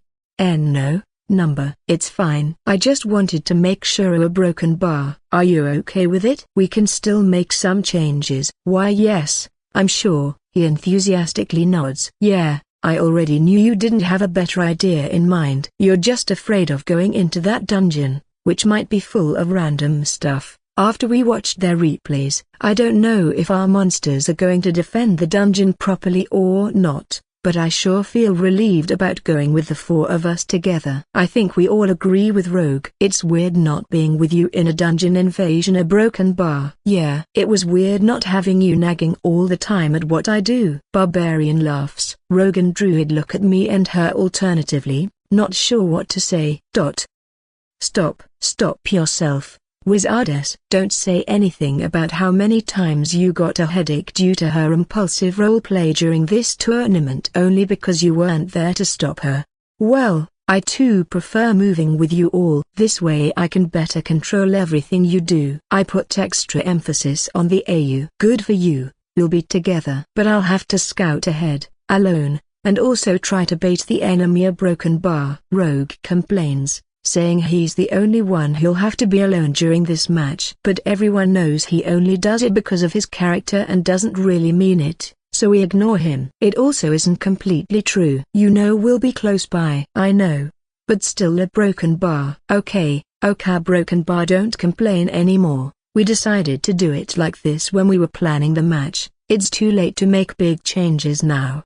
Maybe I should motivate them a little. When the tournament ends, we'll return to our usual playing sessions where only we four, maybe with some support mobs, invade a dungeon together and roleplay. Look forward to it. They all display happy faces at my words. We started to play this game to do some actual dungeon delving roleplay. After all, participating in the tournament was my whim. I wanted to show everyone how great my character is, and how great my plans are. But now, let's focus on this match. I watched all their matches and came up with a good plan. I believe we don't need to play harder, but smarter. I like playing smarter. The less effort I have to put into something, the better. Druid laughs at his own stupid joke. I don't know about playing harder or smarter, but I like fighting harder. Yeah, we know. A broken bar. I pat Barbarian's shoulder a few times. Sometimes, the best course of action is to ignore the fools,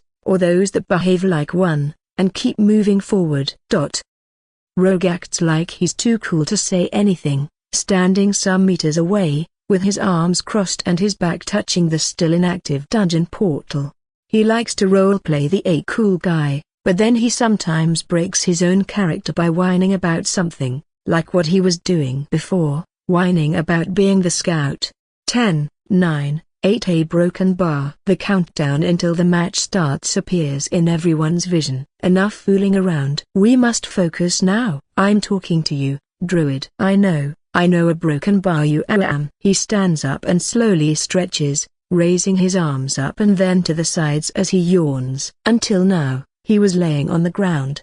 Is everyone ready? Remember to follow my orders, and everything will be fine. Everyone nods and turns to the dungeon portal. At the same time, the countdown ends and the portal activates. The match has started, but we don't do anything yet. We're waiting to see what the other team does first. Lily, I still think we should go and attack. Look, there's nothing on the other side of this portal. Clara raises her tentacle fist high up and swings it to add emphasis. Since we started to plan this match, she has insisted on going on the offense. It seems like, after defeating Mackerel, or Marta, our older sister, who was the best player in this tournament, she doesn't fear anything anymore. and I told you it's too dangerous. They have one of the best players when it comes to planning the matches. It's too dangerous to go without knowing anything. But there's nothing. We can go into it and invade their dungeon. I said we'll wait here for them to come. Don't try to go alone. Laura is forced to grab Clara before she can rush into the enemy's dungeon. Ha! How childish. How good it's you and not me. A broken bar. I would hate to touch her champion so early in the match. A broken bar. Gross. Disgusting. But you stopped her in my stead, so I have to thank you for it. Not like I'll actually say it. Hey, look. Here they come. We all turn to look at where Ricard is pointing, and we can see the rogue guy sneaking into our dungeon. At the same time that we look at him, he turns in our direction and immediately searches for an object to hide from our sight. An easy thing to do because of this room's design. Our broken bar. Here it goes. Our chance to know what he's doing. A broken bar. Do you think he's alone? I'm not sure. A broken bar. It's Laura who answers my question. In this match, we're going to rely on her to take the decisions. She's the one better suited when we are against another strategist type player. See, Lily? This is why I say we go into their dungeon. If we don't know about the enemy's plan, we better strike first, and I told you to wait. Clara struggles to get free from Laura's grasp. How ironic. It's the other way around than you would expect given their champions. Madrat, do something, please. Lemon, stop it. We decided on following Lily's plans in this match. Remember a broken bar? Okay, broken bar. Clara finally stops struggling and lowers her head. I'm not sure if she did it to get my attention or if she really wanted to invade the enemy's dungeon. There he goes. Once again, it's Ricard, the one who calls for our attention. We look where he's pointing and see the rogue cross the passage and hide behind the next laboratory rack. Oh, come on. Why is he so careful? Make some mistake already. Ricard elbows me before shutting me up. You know they aren't noobs at this. They might be the hardest opponents we have faced if we exclude Mackerel. A broken bar. He's clearly implying I should stop behaving like this. But I can't. It's part of the roleplay. Maybe we should hide ourselves too, so he doesn't know where we are, or what we're doing the next time he pops out of his hiding place. Laura says we should hide, to not give extra clues to the enemy. A good idea. Though you should have said it from the start. A broken bar, because now he already knows we're all here. A broken bar. It's a shame I didn't think about it before he spotted us. It was a perfect chance to show my amazing leadership skills, and I lost this chance. Here, broken bar. Let's say something random to distract me from my shame. Oh, I know. Oh, right. Good idea. Nobody can play hide and seek better than me. Ha ha ha. We follow her instructions and find a place to hide. The next time the rogue looks here, he won't be able to spot us. Oh, I almost forgot. Let me explain a little more about our current situation. First of all, we're in this extremely big room full of water canals, a labyrinthic layout, and lots of laboratory stuff that prevent anyone from moving freely. Yeah, our broken bar. It's the same as my first boss's room, except there's no Minotaur Queen here. The room's also bigger than the one in my dungeon. In fact, it's the only room we have in this match. We decided to use a single gigantic room, with 3 valid paths, one from each portal to the dungeon core. In this way, we, who know the layout, unless we forget, will see about it, have the advantage and can ambush them when and how we want. We also have enough time to look for a chance because the core is quite far away from any of the entrances. Oh, and there aren't moving platforms to cross the water canals either. They're kind of random, so we couldn't use them for this match because they could make the rule of a one path to the cow for each portal invalid. Under Laura's suggestion, this time we're focusing first on defense. We'll wait for a chance to strike, kill 1 or 2 of them, and then a broken bar we'll counterattack. We'll put everything into attacking their dungeon and winning the match. Well, attack with everything and every near broken bar except for Laura and a few mobs, who are going to stay to defend the dungeon. Basically, we're going to use the home advantage to win the edge in this battle, and then switch who's attacking and defending. Only that, by then, we'll be ahead of our opponents and our victory will be assured. It certainly isn't something that goes with what we usually do, but Laura insisted on it. She said there was no way to secure win with random stuff because of the wizardess, and that we must have a solid plan. Ah, How good it would be if the four of them come together a broken bar. Now that everyone knows I have the grand finale skill, there's no need to hide it anymore, so I can use it freely, and if the four of them come, I can blast them at the same time with a little bit of luck. I tremble in excitement when I imagine it. I'll redeem myself from the previous match's failure, in which I blew myself up but didn't achieve anything. Tremble and fear me. The human nuke is going to strike again. Foo a broken bar. I can't stop myself from chuckling. Laura looks at me with a worried expression when she hears me. Are you okay? Yes. Yes, a broken bar, just ignore me. Of course, I continue to chuckle, imagining our victory thanks to my grand finale skill. Maybe, if we heeded Clara's persistent insistence to invade the enemy's dungeon, the result of this match would have been a lot different. I am a broken bar. I yawn. This ice a broken bar getting kind of boring. I mean, how much time has passed since the match started? But nothing has happened so far. A broken bar. I check the clock and see that it's already been 3 minutes since the match started, and all this time, we've been doing nothing but stay hidden and follow Rogue's movement from the distance. We're too far away for ranged attacks, our position being more of an observation spot from which we can see most of the room than an actual combat position. I'm not sure how are we going to win the match like these. A broken bar. I'm bored. Hey, brother. Clara waves at me, signaling me to come closer. I move right next to her and she whispers, I'm bored too. Why don't we go into their dungeon and have some fun? Look. There's no sign of any enemy on the other side of the closest portal. A broken bar. We can go and have some fun. A broken bar. Maybe we can even find the core and win this match. What is this? Is this what they call the devil's temptation? This is one of those things you really want to do, but you know you shouldn't do because the consequences are going to be awful. A broken bar. The problem is it sounds so good, you want to do it anyway. A broken bar.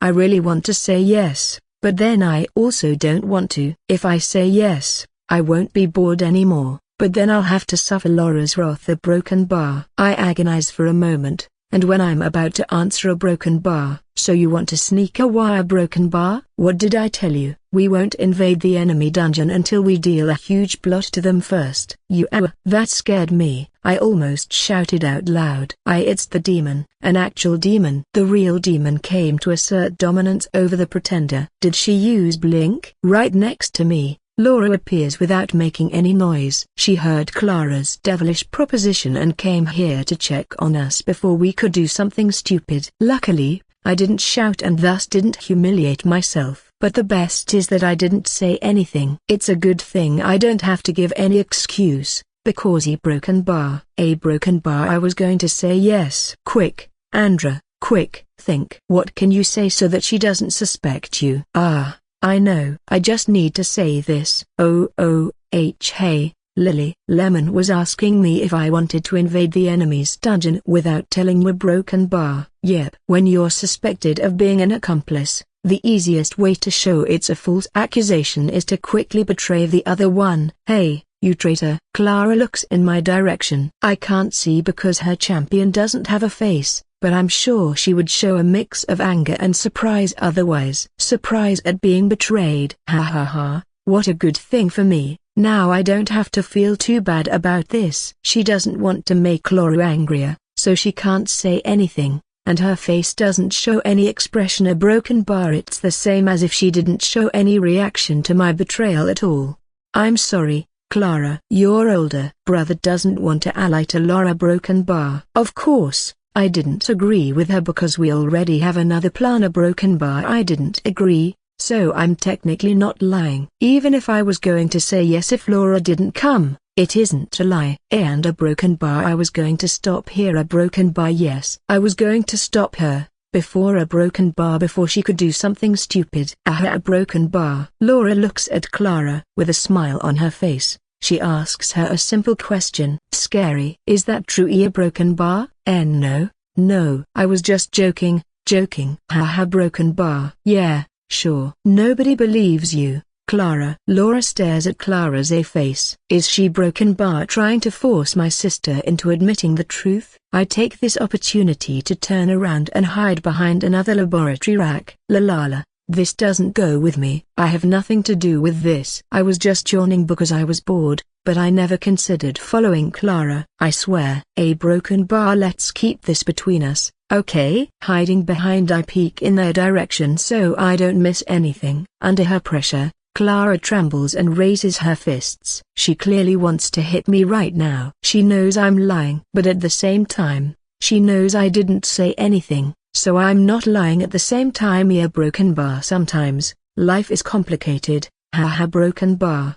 Okay, I admit it. I was planning on going into their dungeon. Happy now? But I'm tired of doing nothing. Haha, broken bar. It's fine. Just don't do it again. A broken bar. Laura sighs. It looks like she isn't really angry about this situation. Could it be that, maybe, she already expected something like this, so it didn't surprise her at all? Nah, it can't be. And you're right, this situation is only good for them. If it continues like this, we won't have time to counterattack and lose the match. On our way. Our broken bar. Let's go. Let's prepare an ambush.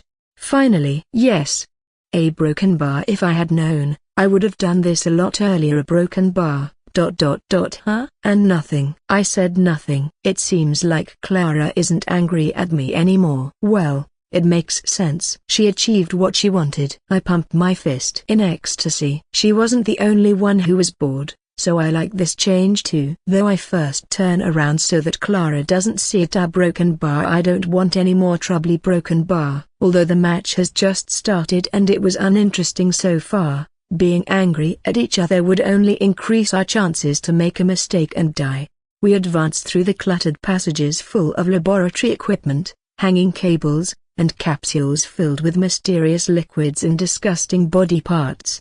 Some of the containers have mushrooms that look identical to those in my dungeon, except these ones are only decorations. In fact, we hope to make them paranoid about their presence. At this point, everyone knows we like to use them, so maybe we can make them nervous when they see mushrooms everywhere. And then, when they realize they're fake and lower their guards. A broken bar. Bam. We strike. Because, you know, a broken bar, there are actual mushrooms in this room too. It's just that this time they're placed strategically instead of randomly distributed. The passages are narrow and difficult to move through. It's hard for two or more people to walk side by side, so we're forced to walk in a single line. We designed the passages like this so that the enemies can't properly fight in theme. A broken bar, but it also affects us. And there's another advantage to this kind of design. It's easy to put secret passages anywhere, if you hide them well enough. From time to time, there are spaces between the lab stuff that allows one to go into the wall they create. Most of them are just dead ends that make one waste a lot of time. But, some of them are actually secret passages that lead to another part of this gigantic room, skipping all those obstacles and water canals. In this labyrinth of similar-looking passages, these passages allow us to quickly move from one point to another, skipping everything in between. We can move faster than the enemies, and with no chance at all to be surprised by an enemy attack. The only open areas in the whole room are the ones near the water canals. Right now, we're moving to one of those areas so we can ambush Rogue when he reaches it. If the plan works, we'll force him into a 1 versus many fight, and secure a kill for our team. Let's see a broken bar. I think it was here. Broken bar. On my right, there's one of those openings. If I'm right, this is the secret passage we have to take. But before I can enter it, somebody grabs my shoulder and prevents me from going inside. What are you doing, brother? Stop fooling around. You're the one who designed this room, so I'm sure you remember all the secret passages perfectly. A broken bar. Why did you want to go into this dead end? Also, it's one of the worst onies. A broken bar. It takes a whole 2 minutes to reach the end and then we'd have to come back. Gross. Now my shoulder is sticky with abyssal juice. Wait, there's something more important right now. I must act as if I was fooling around instead of forgetting about it. A broken bar. My pride can't allow me to admit I forgot about the secret passages I created. Useless pride. A broken bar. Well, I'm not really suited for keeping my focus on a single thing for long. I can remember most of my dungeon stuff because I can switch from one thing to another with ease. From creating monsters to invading dungeons, to preparing traps, to making the dungeon look amazing. A broken bar, ironically, it helps me focus. But the tournament is taking very long, and doing the same things repeatedly is taking a toll on my concentration. Yeah. I'm sure that must be it. Haha, broken bar, is that so? Why yeah, broken bar, as you said, I was fooling around. My eyes swim around and I stutter. No, body. Don't betray me. Anyway, let's find the right one. There's another passage 2 meters ahead, this time on the left side. Of course. I'm sure this one is the good one, so I go into it. Or better said, I try to. Sigh. Mad rat, a broken bar, you don't really know when to stop, do you? This isn't the one either. A broken bar. Wait, wasn't this entrance the good one? Shit, I don't know anymore. A broken bar. Also, Ricard, you're the last person I want to hear this from. You are the worst of all of us when you unleash the undead beast within you. Yeah, sure. Yeah, broken bar, I was just joking again. Oh. Let's try this. This way I can prevent more errors and feel even worse than now. I don't think I can stop myself from doing it again. A broken bar, maybe one of you should take the lead. A broken bar, it's because of this rat head that forces me to do stupid things, I say, in a defeated tone. At the same time, I hit my head as hard as I can. Let's hope this works. Yes, I'll do it. I remember everything. It's time for the memorization monster to shine. He. Don't worry, brother. A broken bar, I think I managed to convince them. Am I right? Well, just in case. A broken bar, let's force Ricard into spilling everything later on. He's weak to real-life pressure. He'll tell me anything if I'm sufficiently convincing. I chuckle evilly as Clara overtakes me. She walks a few more steps and dives into a hole to the right. I knew it. I knew I was right. The secret passage was right here after all.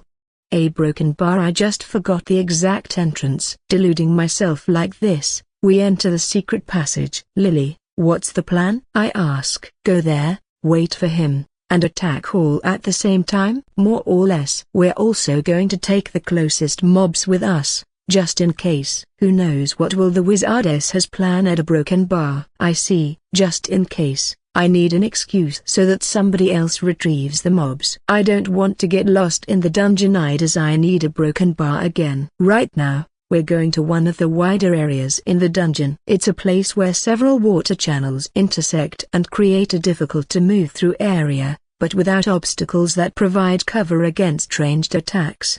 At least, that's what I believe. I'm not so sure anymore about anything regarding this dungeon's layout. A broken bar. Shame on me. I'm the one who designed this room, but the one who remembers the least. Fucking tournament. It's because of having to do the same so many times that I'm like this. Yeah, broken bar, let's keep blaming the tournament. Like this, we continue moving through the secret passage. Arg, my brain is so dead right now. I need some action. When we meet the rogue, we're finally going to have some action. And then, if we find the rest a broken bar, I might be able to blast them all with grand finale. Foo. Ha. My right hand trembles in excitement, wanting to push the auto-destruction button as soon as possible. Shhht. Calm down, buddy. I gently pat my right hand. Don't be so anxious. Our time to shine will come soon. And then we'll blow everything up. Ha. Did you say something, mad rat? Ricard, who's walking in front of me, asks. No, nothing. I was just talking to myself. ... Is that so? Then, never mind. Wow, that was close. He almost discovered my secret. My right hand is actually alive and has its own personality. Nah, that's a lie. But maybe I'll roleplay like this in the future. A broken bar, who knows? They disappeared into what looks like a secret passage. From my elevated position, I can see a huge chunk of this room. There's little detail I can see because everything I see is blurred. I see everything in white and black, and the laboratory equipment stops me from seeing it further. A wire broken bar, but it's enough for what we need. Wizardess, did you come up with a plan? My vision returns to my champions. Druid is anxiously looking in my direction. He wants to know what's the situation. From time to time, He looks around before looking here once again. He's truly scared of finding unexpected enemies. I end the arcane vision skill, undo my thinking pose, and start to walk in Rogue's direction. If my prediction is right, they'll try to ambush Rogue soon, taking advantage of the fact he's currently alone. This is bad. We have to hurry and help him. Druid wants to go and save him already. But I just saw the enemies go into what looked like a secret passage. We still have some time. Don't be hasty. This is exactly what we were waiting for. We can't waste this chance. We'll now get closer to Rogue, so that we can act as soon as he's in trouble. We'll strike when they least expect it. Finally some action. I was getting bored of doing nothing. Come and fight me. Everybody on our team knows I have the arcane vision skill, and they believe in my judgment. We've made sure to never mention the skill in any of our matches, and we pretend as if I didn't have it, talking as if I were the one to predict everything the enemy team does. But in fact, we wouldn't have reached so far without this skill. Arcane Vision, active skill, cost, 20 MP, 2 MP per second. Mark an area you can see, up to 50 meters away maximum. While the skill is active, you can change your vision and see things as if you were in the marked area, or return to your champion's point of view at any time. Can only have one area marked at the same time. This is one of those skills that look like a waste of a skill point, but in the hands of someone capable, can turn into one of the best utility skills ever. I can't remember how many times this skill saved our lives, both in the tournament as well as in the normal dungeon invasions. Things like scouting ahead in suspicious situations, or keeping watch over a single spot to prevent enemies from taking our rear without us realizing it.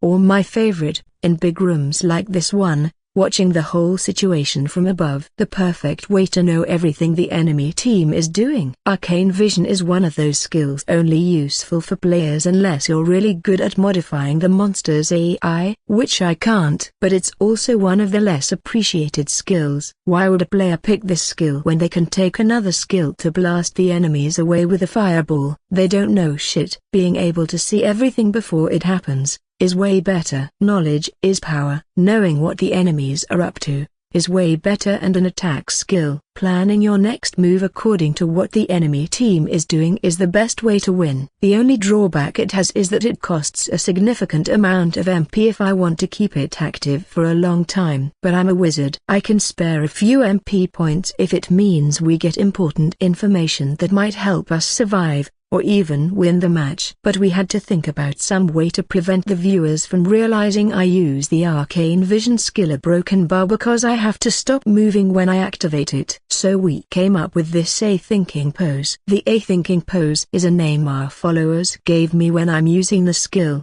It wasn't our idea to call it like this, but it works. Nobody thinks I'm using Arcane Vision. A very good thing, because it's very important the other team doesn't know about this skill. It allows me to abuse it in situations like this one. Everyone believes I'm absurdly good at making plans and predictions, but in fact, I make most of them thanks to the info I get through Arcane Vision. Though this doesn't mean I'm bad at making plans a broken bar, it only helps me to make better ones. If it goes as I predicted, we're going to fight in a very open area. Why do you think so? Wouldn't an ambush work better in one of these narrow passages? I like having Druid around. He asks a lot of questions about my plans, helping me improve them. It's similar to what happens with Watson and Holmes. I'm sure they want to force Rogue into a one versus many situation, and they can't do so in a passage like this one because only a single person can fight in it. Then, wouldn't we be at a disadvantage if they bring more enemies? We're only 4. More enemies means more fun. Barbarian, stop for a moment, please. He broken bar. Why do you always a broken bar? You know what, let's ignore her. It isn't good for my mental health. Don't worry. I'm sure they're going to choose an area that isn't easy to move through, maybe with some obstacles on the ground that stop movement or the like. Like a broken bar, those water canals we saw before? I nod. Maybe. We'll see about it, but it's very probable. I actually saw the area I'm describing when I used Arcane Vision. Rogue was heading there, so I'm sure I'm right. They must plan to kill him there, and if we don't intervene, he has no chance of surviving. I know what you're doing. Now, let me show you how to counter the enemy's plan. The thing you need to worry about the most in a PvP match, unlike what most players believe, isn't the strongest skills the enemy player can use, but those that bring utility. If you aren't prepared for certain situations, a single utility skill can break your whole strategy. A few examples are an invisibility skill turning all your guards useless, or a taunt skill allowing the enemy to exploit a death burst skill to kill all your monsters. Sometimes,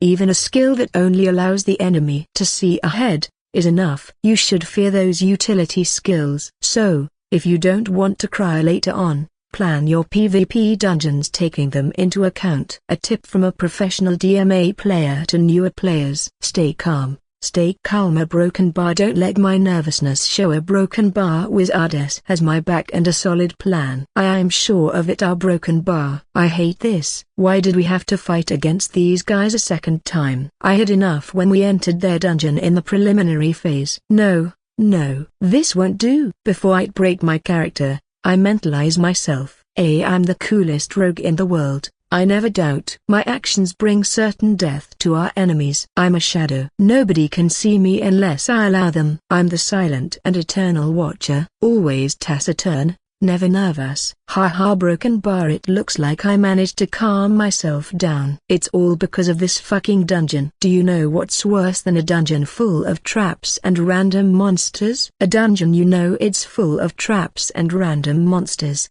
but you haven't found any yet. I'm bound to find them, but I don't know when, or how. I hope the others can save me when the time comes. A broken bar. I advance through the weird passage. My steps are silent. I'm a blurry shadow, moving from one corner to the next, unnoticed by the enemies. There are no enemies in sight anyway, so it isn't that difficult. But they wouldn't notice me anyway. It's kind of gross. All those disgusting containers, filled with suspicious liquids and creatures.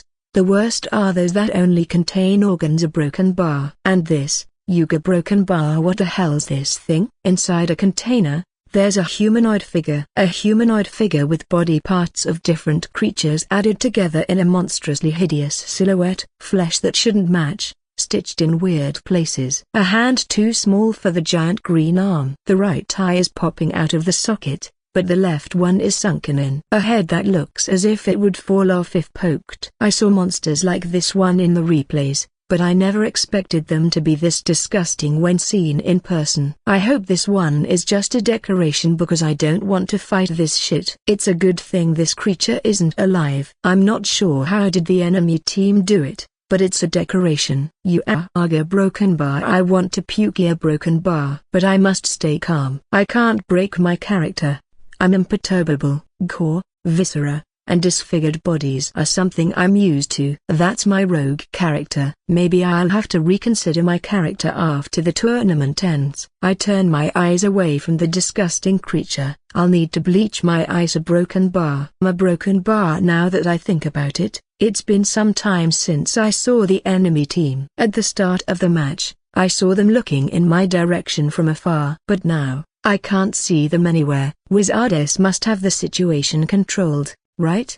I'm sure she's watching everything from above right now. Yeah, broken bar. I'll have to rely on her. The path splits into two. I first look around, but there's no sign of enemies or traps. I'm worried about the mushrooms that appear from time to time. So far they were only decorations, but who knows what will happen later on. I saw lots of players who suffered because of them. I don't want to be one of them. I choose the left path. No real reason other than it being the direction where I last saw the enemy team. I leave a small green pebble on the ground, near the split point. It indicates which path I took. Green means everything's okay. I didn't find any trap or enemy. I also have yellow, red, and black pebbles. Yellow means traps, red means enemies, and black means both. I hope I won't need to use a single black near broken bar. Of course, Wizardes must be watching everything from above, so there's no real need to use the pebbles in this match. Still, it's another method she wants to use to deceive the viewers and the other teams, so I'll use them anyway. I continue moving until I find a group of those disgusting creatures, shambling through the passage. They're still some distance away, and I'm hiding. so they haven't noticed me yet. It's thanks to the Shadow Veil skill. I don't want to fight them. In fact, I don't want to get anywhere close to them, not at all. What can I do? Broken bar. They're in the way. Broken bar. Can't broken bar ignore them? I can, right? There are lots of similar passages. I'm sure I can choose another one and it will lead me to the same place. In the last fork, it looked like both passages met again after a few meters. I leave a red pebble and move to the other passage. I was right, they lead to the same place. I can now see the same group of disgusting creatures behind me, instead of them blocking my way. Barbarian, I'll leave you a present. Don't you think I'm cool? I'm the coolest rogue ever, and I always think about my teammates first. That's why I'll leave these monstrosities to you. Ha ha ha. I leave the scene, a cool smirk on my face. This is it. This is the place where they'll attack me.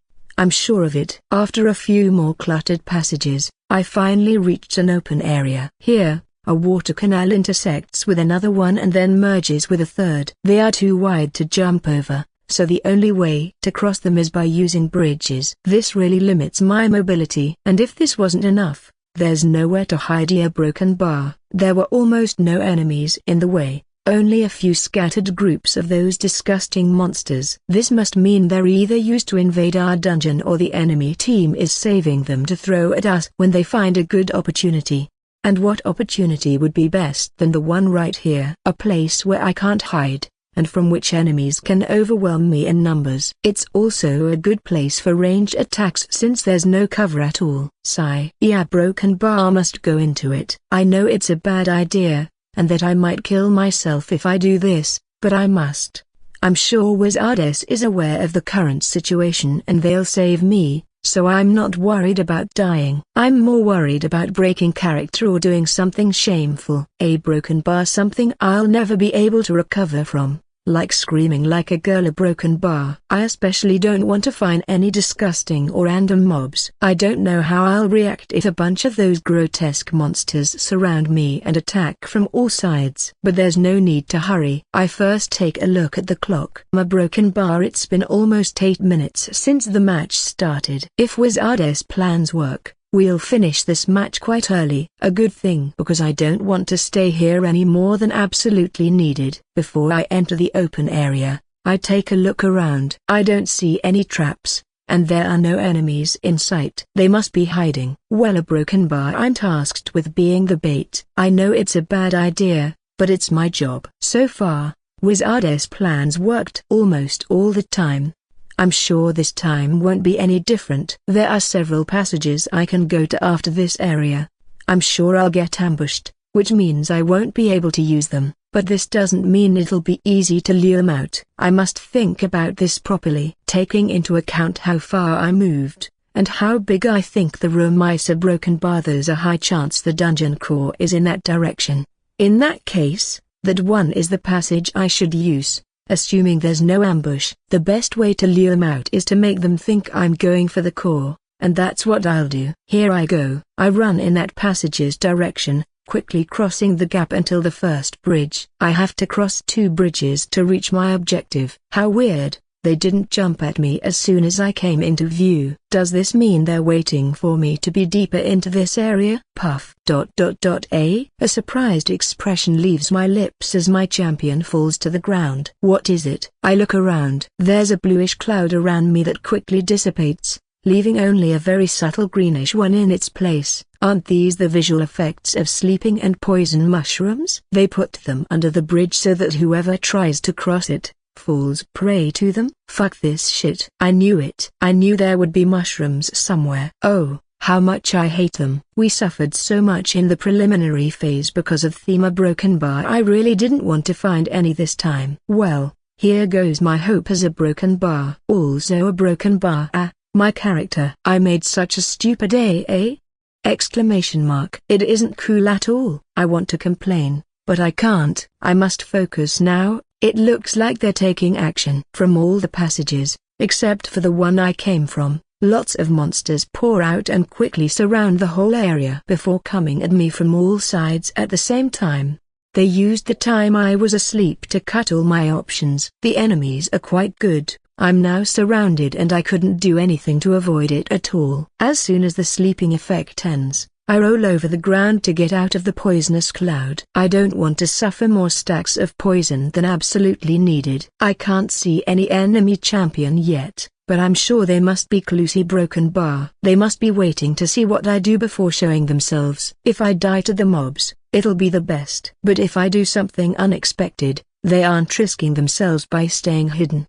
I'm sure they'll only come out if they feel like it's needed. It's a good plan. Not for me, but still, a good plan is a good plan, I must admit it. Looks like they have a decent strategist on their team too, a Broken Bar. Which reminds me of our own strategist. Please, Wizardes, come out now. I'm in deep shit, and I have no way to get out of here by myself. Help me. The only saving grace is the monsters consist basically of zombies and imps. At least, there are none of those disgusting creatures. Stifling a desperate cry, I coolly raise my 2 daggers and prepare for combat. I prefer the crossbow when it comes to combat, but it's a bad idea when surrounded by melee enemies. It started. I return to my body once again, cancel arcane vision, and end the thinking pose. The ambush was successful and Rogue is about to die soon. We must reach him before this happens. The problem is I can't see any of the enemy players. Their leader is smarter than it looks. He or she doesn't want to risk everything to kill a single one of us. But this poses a big problem for my plan. I was expecting to take them by surprise with our counter-ambush or Broken Bar. I'll have to change the plan a little. We can't waste time. Barbarian, what color is the next pebble? A Broken Bar black. It's black. Oh, and there's another one that's red. Black and red? Let's hurry. Rogue must be in trouble. This is the signal I asked him to send before the match started. To give us a valid reason to know he's in danger, I told him to put a black and red pebble before going into an area he believes is dangerous.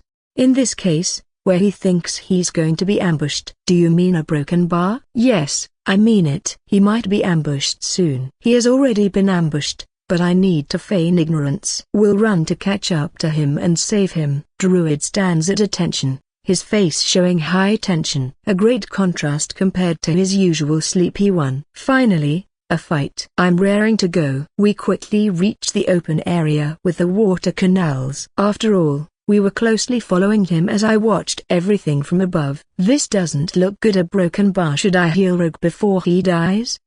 Don't show yourself until I tell you. Rogue is surrounded by a bunch of zombies, and 5 imps are taking turns attacking him from his back. This is one of those tank plus damage dealer combos that are quite dreadful. Both the zombies' resilience and the imps' damage when attacking from behind aren't a joke. Barbarian, you go first. Open a path for Rogue to retreat and kill the imps. You're the only one who can jump over the water canals, so abuse it. But don't get too excited and put yourself in a bad spot. Yes, She rushes towards Rogue, shouting loudly. She believes this is a great way to show how strong you are, like an animal. Really, what a musclehead. A Broken Bar. Druid looks at me. I can almost see a question mark on top of his head. You and I will hide for now. Why? I don't understand. Well, a Broken Bar. It looks like the enemy has a good head. I can't see them, but I'm sure they're hiding somewhere close, waiting for a chance to strike. Then isn't it even more important to come and make sure Rogue survives? No, This is exactly what they're waiting for. We'll first wait and see how it goes and see if we can lure them out. I have a great idea in mind. I first need to lure all of them out, but if it works, a Broken Bar. I smirk. In fact, I'm sure that from a third-person perspective, it looks like an evil smile instead of a simple smirk. I understand. You want to lure them out by making them think we're in a bad situation. Yes, more or less. You know, two can play this game of hide and seek. This might be the most interesting game so far. Whoever you are, the one who's leading the other team, a Broken Bar, I hope you can make me enjoy this match a lot. Mushrooms on the ground, mushrooms hidden behind a wall, mushrooms hidden behind a rock, and mushrooms inside crevices. Mushrooms on the ceiling, mushrooms under the bridges, mushrooms on top of mushrooms, mushrooms inside mushrooms, mushrooms that are creatures, and creatures that are mushrooms. Giant mushrooms, Many mushrooms, glowing mushrooms, mushrooms with faces, mushrooms that make noises, and mushrooms that laugh at you. Poison mushrooms, sleeping mushrooms, paralyzing mushrooms, fear mushrooms, and more poison mushrooms. Freezing mushrooms, burning mushrooms, exploding mushrooms, even more poison mushrooms, blinding mushrooms, instant death mushrooms. A broken bar. Did I forget the fucking poison mushrooms? Mushrooms. You are shrooms. Mushrooms everywhere. In this damned crazy dungeon, there's nothing that even resembles a safe place. Crazy? You say I'm the one who's crazy? I'm not. Oh, but there are frenzy mushrooms too. A broken bar. I almost forgot about them. Extract from the chapter A, relearning exploration from A, how to stay sane in the Mad Rat's lab. Releasing a loud roar, the barbarian appears from the same passage as the rogue and jumps into combat. Literally, I mean, she jumps over the water canal and lands on the other side, smashing one poor imp into oblivion. Then she attacks the remaining imps, killing them one by one while ignoring the zombies surrounding the rogue. Well, zombies don't deal too much damage, they're only resilient. It makes sense she prioritizes the damage dealers. Isn't that a broken bar? The jumping smash skill? The same one I gave to the lab assistants. A broken bar? I muttered to myself. It's going as Laura planned. She suspected the other players must be close, or at least another one of them should be. Staying hidden was a good idea so we didn't get counter-ambushed. Just imagine the barbarian jumping at me because I was staying at a faraway place to safely attack, isolated, and forcing me into a melee fight. Yes, I have some ways to survive, if I'm lucky. And the stun from lightning shield triggers I might do something. Buta broken bar. She's a fucking beast. Unless I'm fortunate, there's no way I can win. I would only be able to shiver in fear and hope that somebody would save me before it was too late. A broken bar. Well, maybe I can. If I use the grand finale I could defeat her, but it's too risky because I might inflict more damage on our own team if I don't plan it ahead. I turn my head to the side. Laura's watching the battle with a hand on her chin, thinking about something. Now what? Should we go and, I don't know, kill my broken bar? My broken bar, yes. But only Baldy and Lemon will go, plus a few more imps. I'm not sure yet if the other two are still hiding, and I don't want to take unnecessary risks. Is that so? Well, you're the one making the decisions today. Okay, I'll tell them. You stay here and keep watching the battle and planning our next move. Not too far away, Ricard and Clara hide behind the laboratory equipment, watching the fight unfold. By now, all the imps are dead and the zombies will soon follow. Hey, I say to get their attention. She says you two should go and fight them. Try to kill the rogue first. He's already taken quite some damage. Yes, I'll kill them all and bring you their corpses. Clara raises her, broken bar tentacle hands in enthusiasm and proudly declares. Why is she always so eager to do anything I say? Oh, I got an idea. Maybe I should ask her to do my homework in the future. I know I'm older, and we're not even studying the same thing. But still, a broken bar, she might actually do it. And then a broken bar, I can spend more time playing the game. Ha ha ha. Also a broken bar, no, thanks. I don't need their corpses. If you brought them alive, so I could capture them and turn them into my own units, it would be nice. But since you can't capture a champion, I don't need them. Not that it's possible to do it in the middle of the tournament anyway. You can do whatever you want with their bodies, but their souls are mine. Ha ha ha. Oh, number. Oh, no. He's going at it again. Their sweet and tasty souls. I'll feast on them. Okay, broken bar. Oh, and take a few imps with you to keep them busy and deal some extra damage. Sure. But why imps? Can't I take my skeletons? Just do it. It must be part of her plan. Okay, broken bar. They finally leave and enter the open area. 6 imps are moving behind them, as Laura ordered. Ha ha ha. You dare come here, and destroy my undead legions? Blasphemy. I have no other choice than to take your own souls and turn you into my eternal minions. Ha. Your only bones. What are you talking about? What has died one time, can be killed again. What? We'll see it. Come, let's fight. Sure, Let's fight. A very weird conversation happens between Ricard and the barbarian as soon as he enters the area. Yeah, Broken Bar simply don't know what to say. Should I be worried, or should I ignore the two fools? I knew Ricard was like this, but for barbarian to be the same, yeah, Broken Bar, well, he at least managed to get the barbarian's focus. She'll now fight against him and ignore Clara. And talking about here, a Broken Bar, Clara is running toward the rogue, clearly set on following my order of killing him first. Kill a Broken Bar, kill. And then he'll praise me. He. You are scary. I really don't want to be in Rogue's position right now. What am I saying? I don't want to be in my own position right now either. I don't want anything to do with that Broken Bar, that thing. I shudder. The poor rogue, who's still fighting against 3 zombies, soon finds himself grabbed by Clara. He's unable to escape now. Poor rogue. Let's pray for him, a Broken Bar. A fun thing about this game is that combat actually works kind of similarly to real combat. Ranged attacks always have the advantage unless the enemy is at melee range, and being surrounded by multiple enemies, even if they are weaker, is a bad thing, a very bad thing. This is why the rogue couldn't kill all the zombies yet. He chose to survive and focus on defense, avoiding all the attacks he could. If he went on the offense, he would be dead by now. Focusing your attention on killing an enemy while being attacked from all sides means you take a lot of damage from attacks you could otherwise have avoided. Like in real life, numbers mean power. Of course, stats also play a big role here, but numbers still trump them. This is unless you have area of effect skills or are some nutjob like the barbarian, who ignores everything else except her target, or Ricard, who always plays aggressively because he heals from the damage dealt. A Broken Bar, or Clara, who only considers my orders and expectations and ignores the rest. Now that I think about it, our Broken Bar isn't the only normal one in this combat. The rogue? Why is everyone else so special? Special as in the bad sense of the word. Broken Bar, I sigh. Well, let's leave it at this. Everyone has their own quirks. Me? Nah. I'm perfectly normal, a Broken Bar. Let's see how you defend against this. I'll feed a human skewer to my minions today.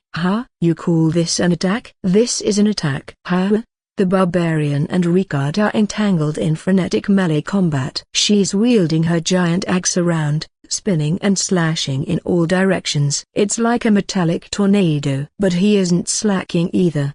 He parries her blows and uses the shield to divert most of her attacks. Sometimes he receives an attack, and sometimes she does. She should hold the advantage. After all, she's a damage dealer. And Ricard focuses more on defense. Broken Bar, if not because the imps are pestering her with spell attacks. She has to divide her attention, and thanks to it she misses more attacks and Ricard manages to sneak a few more in. It's a stalemate. The result of their fight will depend on what happens around them and not on their fight itself. Am I also like them when I go into full roleplay mode? Broken Bar? Yuga Broken Bar, they look like kids playing around. It's impossible for me to be like them. I'm a lot cooler. I'm sure of it. If the Wizardess is watching this, I'm sure they're going to do something soon. They can't allow us to freely kill the rogue. Broken Bar, and the barbarian will fall soon after him. Yep, you're right. As the battle progresses, Laura and I continued to hide behind a cluttered rack. As she says, it's about time they make their next move. Clara continues to grab the rogue with her tentacles, not allowing him to escape. It looks like he's decided to get serious too, as he used some skills to kill the remaining zombies. But now he must be out of EP/MP, and his HP bar is getting dangerously low too. Yeah, Broken Bar, it's definitely a bad thing for whoever is grabbed by here. A Broken Bar, even if you're an ally, it isn't something I would suggest you try. You won't take physical damage, but will still take the psychological one. I'll bring you with me to the abyss. He tries to keep his cool, but he's clearly panicking there. Just look at his expression. The bulging eyes, the furrowed brows, and the fact that he's looking in the direction of the passage from where both he and the barbarian came from.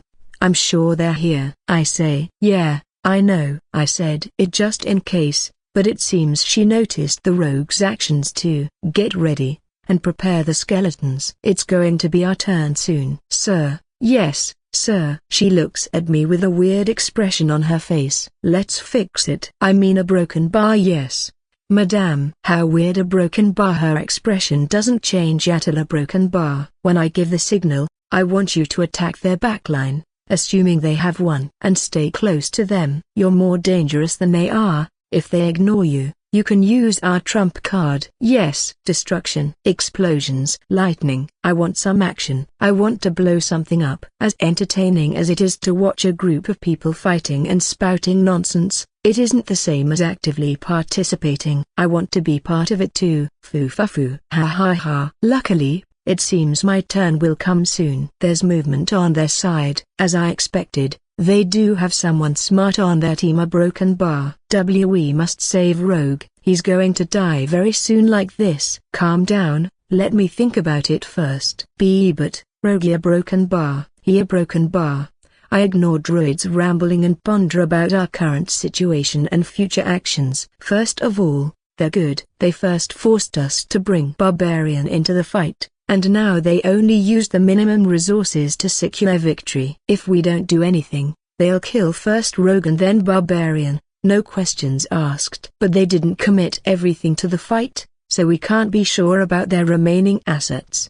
I'm sure both Mad Rat and Lily are close, but I don't know what monsters they have with them. Then there's our current situation. Me and Druid are doing fine. Barbarian should be okay for a while, but Rogue a broken bar. If he doesn't get help very soon, he's dead. If Druid goes out now, I'm sure they'll also send a few more stuff too, and the situation will repeat once again. But we can't afford to do it because I'm sure Rogue will be dead by then. This means both me and Druid need to come out now. If we both come out, I'm sure they'll also use everything they have at hand. They won't have any reason to keep anything hidden. After all, the last thing to consider is that we're clearly in a bad position right now. We're alone, without any support mob, inside their dungeon. So they hold both a numerical and home advantage. But this doesn't mean anything, because if they react as I believe they'll do, and my plan works as intended, a broken bar. Yeah, it's precisely because we're in a bad spot that my plan will work. They'll use everything they can to kill us all and win the match. Then, I only need to time it right. A broken bar. I grin. Yeah, I'm sure it'll work. Hey, Wizardes, don't ignore me. We have to do something or else. A broken bar. Druid. I raise my hand, interrupting him. We're going in. Don't waste your MP unnecessarily. Just keep everybody alive. It's really important you're ready to use Entangle when I tell you. We're a broken bar going to win this. Why yes, sure. Whatever you say. I believe in you, Wizardes. Your plans always work. Yeah, ha, broken bar. My plans always work. Entangle, active skill, cost, 50 MP. 10 MP per second. Immobilize every unit in a 10-meter radius for up to 5 seconds. The duration is reduced against units with higher average stats than you. A Wizardess plans always work. This was the general consensus among all viewers. Except this time, for the first time in the whole tournament, her plan didn't go as she expected. Here they come. I know, I can see it too. Right. As the Druid and Wizardess enter the area, I enthusiastically shake Laura's arm, telling her they did what she expected, to which she responds indifferently. The first thing the Druid does is run in the Rogue's direction and cast a healing spell. Of course, it works and his HP is replenished. But a broken bar. Ha! That's not going to work. You can't heal faster than my little sister deals damage when all her duties are applied. What a waste of MP. You're only delaying the inevitable. What did I tell you, Mad Rat? Laura admonishes me. Don't waste time now that they showed themselves. And it isn't a waste of time, because if they kill her during that time, the Rogue won't die. So get moving. She pushes me in the direction of one of the side passages. Remember, use that passage and take their backs so they can't run away. I'll go from the front and help Lemon. Sure. I leave through the passage. If I continue like this, it'll lead me to an advantageous position near the Wizardess, from which I can surprise them. Foo-fa-foo. Ha ha ha. It's time for some experiments. Let's see a broken bar today. We'll test how much damage can they take before they die. I'm thrilled to see the results. Behind me, A group of skeletons ready their bows and swords. They're the last support mobs we collected from nearby zones. Laura specifically asked to keep them alive until now because they're very good against them thanks to their innate poison resistance. Now that the barbarian is busy, the rogue can't do anything, and the wizardess is trying to rescue the rogue. The only one who can do something is the druid. But his only damaging is poison cloud, a broken bar. I don't need to explain anymore, do I? I run through the passage. When I reach the end, I can see the wizardess a few meters in front of me, and the druid a little bit further away, entangled in combat with Laura. The barbarian is still fighting against Shrikard, and Clara and the rogue continue their deathly hug. A broken bar. Now that I take a closer look, the rogue's HP bar is too low. How is it that he isn't dead yet? Oh, but the druid's HP bar is decreasing at a similar speed as the rogue's was a while ago. Broken bar. Does this mean he's somehow sharing his HP with him? That's foul. Cheating. Isn't that skill completely broken? A skill that prevents one player from dying as long as the other remains alive is too strong. It's completely useless if you're alone, but in a team fight it's too powerful. There must be some drawback to it that I don't know. A broken bar. This must be the reason why Laura is attacking the druid instead of finishing the rogue first. A broken bar. She must have noticed some time ago, or maybe she knew from watching their matches, I'm not sure. And also the reason why Clara is still grabbing the rogue, to deal extra damage to the druid, and also so that the rogue can't roam and help somewhere else. A bunch of magic missiles appear near the wizardess hand and fly towards Laura. Close to a fifth of her HP vanishes with them, reducing her HP to close to half. Fuck. I can't delay this anymore. Stop watching the show, Andreu. It's time for action. Chain lightning. As I pop out from the passage, I cast chain lightning against the wizardess. She's a caster, and as a caster, she doesn't have a lot of HP. The damage she takes is considerable. 2, maybe 3 casts more and she'll die. That is if I had the MP to cast chain lightning that many times consecutively, which I don't. It's a shame they're too far away from each other for the lightning to jump between them. Though I do manage to get her attention and she stops attacking Laura. It's playtime. Wizardess, you'll play with me first, okay? HMPF. How annoying. You keep popping from everywhere. Why can't you just come at us at once? She turns around and says. She sounds angry, but why is she smiling right now? I don't know if she's an exception or what, but normal people don't smile when angry. A broken bar unless they're really angry. But she doesn't look like she's that angry right now. Did she broken bar predict I was going to attack them from behind, and is now pretending to be angry? A broken bar? No way. Right? The skeletons spread through the area and attack the wizardess and the druid with their bows and swords. Ricard really likes the classics, giving rusty swords and grumbling bows to the skeletons. A broken bar. I knew it. I knew they would bring skeletons. Fuck this. Shut up, druid. Now isn't the time to complain. Focus on the fight. Magic missiles. A bunch of missiles fly my way. I try to avoid them by jumping to the side, but they change the trajectory and hit me anyway. They're targeted. Fuck this. Cold blast. Magic missiles. Cold blast. Our spells hit each other, dealing large amounts of damage. Though mine deals less because it's a basic spell, even with the 40% extra damage. Hey, this isn't fair. Your spell deals more single target damage than mine. Go closer to your friends so I can show you my true power. Broken bar. So what? You should choose your spells better in the future. Oh, and it'll be more unfair soon. She turns to look at the others fight. She inhales. No way. A broken bar. Is she broken bar? Barbarian. She shouts. I'm coming, you bloodthirsty beast. Are you scared of dying, trying to run away from me? Ha ha ha. I'm sorry, walking corpse. My leader calls for me. Let's fight another time. As if I'll let you run away. I'll kill you, and then turn your body into one of my minions. And then I'll bind your soul to it for all eternity. Yeah, broken bar. I don't want to comment anything about Ricard's and the barbarian's conversation anymore. The barbarian jumps over the water canal thanks to her jumping smash skill. Upon landing, an unlucky skeleton meets its end. I have to admit she's good. Even in a situation like this, She has enough skills and awareness to pull off something like this. She didn't even look in that direction before making the jump. Ricard tries to follow her, but he can't jump over the canal like her, so he's forced to take a detour. The good thing is there's nothing that can slow him, so he'll reach this place soon. The bad thing is a broken bar. How the hell am I going to survive until he comes? Fighting against the wizardess and the barbarian at the same time? No thanks. Fuck, what can I do? Now that I remember, Ricard insisted on not getting killed by the barbarian during the match. Something about her getting very powerful after killing another champion, if I'm not wrong. So I can't let myself die. Then, what should I do? If the push and stun from lighting shield trigger, it'll give Ricard enough time to save me. But if it doesn't,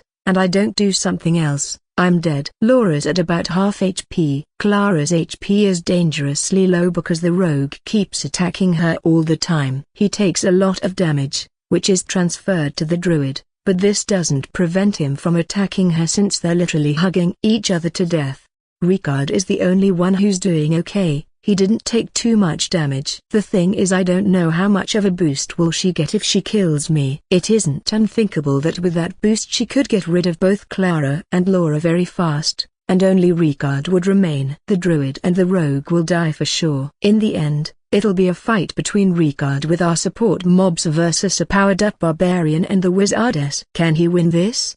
A broken bar? I don't think so. The chances for the lightning shield stun to trigger are 20%, doubled to 40% thanks to the maniac's skill. A broken bar, should I risk it or not? What do I do? There's the grand finale too, but it's risky to use when there are allies close to me. Wait a moment, Andreu. Allies close to me? Yes, yes. Yes, that's the key. I'm on one side of this unobstructed area. The grand finale is wide enough to cover most of it, but if we take into account everyone's positions, a broken bar. Right now, the closest ones are the wizardess and the barbarian, who's running in my direction. Then there are the druid and Laura, who are a few meters away. But Laura has blink, so it's almost sure she can escape the area of effect on time. The last ones are Ricard and Clara. Both are far enough they can simply run away to avoid the damage. The only enemy who might escape is the rogue, but he's at a very low HP,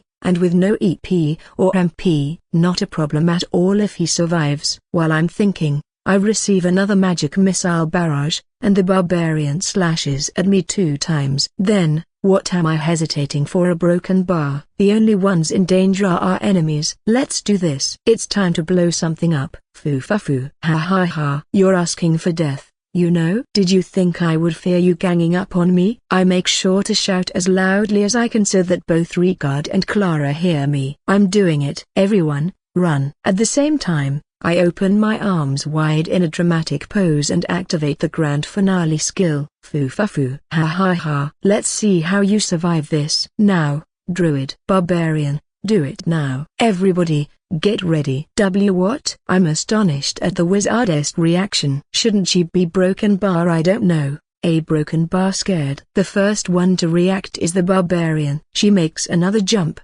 landing right behind me. Then she kicks me, sending my body flying a few meters toward the center of this area. Of course, I don't take any damage because I'm invulnerable right now. But being invulnerable doesn't mean they can't forcefully move me like what happened right now. A broken bar. Fuck this. I never expected them to do this. If I explode here, it'll be almost impossible for Ricard or Clara to run away on time. But, when everything goes to shit, and you believe it can't go worse than it is, life surprises you with something even more ridiculous. Always, ensnare. As the druid uses his spell, the whole area is covered in vines and roots that quickly grapple everyone. And I mean everyone. This includes me, Laura, Ricard, and Clara, our support mobs, as well as the 4 of them. All of us are affected. Now everyone is immobilized and inside the area of my skill. A broken bar. What the hell are they doing? Are they fools? They're going to kill themselves like this. Emergency escape. Broken bar. No,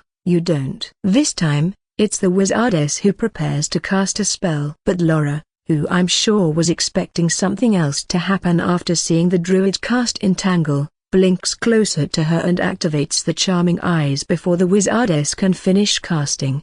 Emergency escape. Active skill, cost, 50 EP, 50 MP. Mark the area you are currently in. When you activate this skill, you can teleport any number of allied units you can see to the marked area. After the teleport, all units lose all their current EP and MP. This skill can only be used once per dungeon invasion or dungeon battle. Wow, that was closely. Broken Bar. If Laura reacted any slower, this match would end in our defeat. A Broken Bar. We knew she had some kind of trump card saved, but I never expected it to be this skill.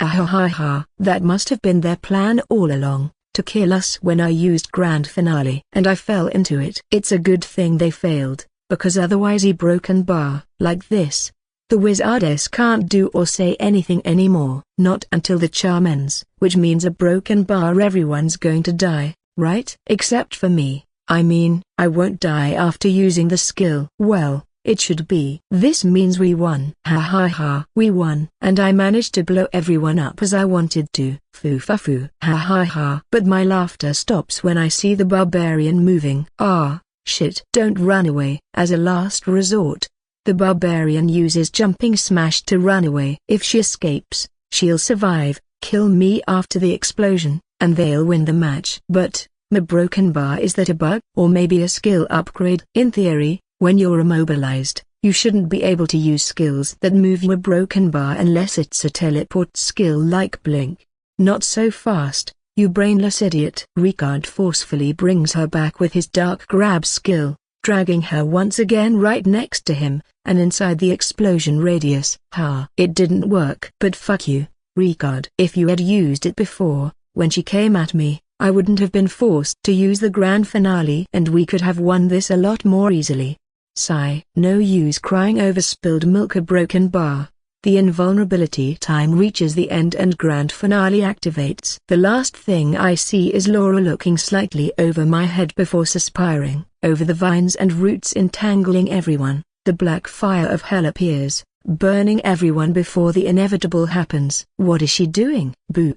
The whole area is covered by a blinding bright light as the Grand Finale skill activates. The light expands, covering the vines, the black flames, and everyone, obliterating everything in its path. Only light remains. There was only one way to describe that fight: total annihilation. Dungeon Masters Arena Forums, Thread, Level 5 Tournament, Semi-finals. Ababoo, the beginning was boring, but seeing them compete like this is interesting. Charlene, it's still boring though. Shocker. Blasphemy. How can you say it's boring? Watching Wizardess plans evolve and change over time, you should be glad. Charlene, boring is boring. Mudderland, yeah, we want some action. Ababoo, you don't understand anything. It's more interesting to see them making plans and reacting to the enemy than watching them clash without purpose. Also, Wizardess is cute. Whatever she does, is justice. Shocker, plain is justice. Ababoo, no. Big is justice. It's clear the best one is Lily. COVID steak, those jelly-like jugs that fill your whole hand. And those full but terse buttocks. Ha, ha ha. Broken Bar, a middle.f', comma. I'll return soon, I have something else to do. Broken Bar. Mudderland, I prefer the wild and childish feel from Barbariana. Broken Bar. Abominate, do you really like that tall and muscular gal? Mudderland, what's wrong with liking muscles? Abominate, ha. Broken Bar. Sappy Sue, I'm sorry for you guys. You're so immature, focusing only on the boobs and ass, or even muscle as a Broken Bar. Shocker, so what if we are? Who are you to criticize us? Limby, yeah. Stop pretending. We all know you're just like us. Sappy Sue, you have no idea. I feel so bad for you. Broken Bar. It's clear you've never been laid. Who cares about the physical aspect? You're missing the whole point. The best one is to be called Big Brother all the time and be embraced by those squirming and slimy tentacles, in a reverse R fashion. A Broken Bar. I shudder just imagining it. Shocker, a Broken Bar. What the hell? Mudderland, what did I just read? Alright.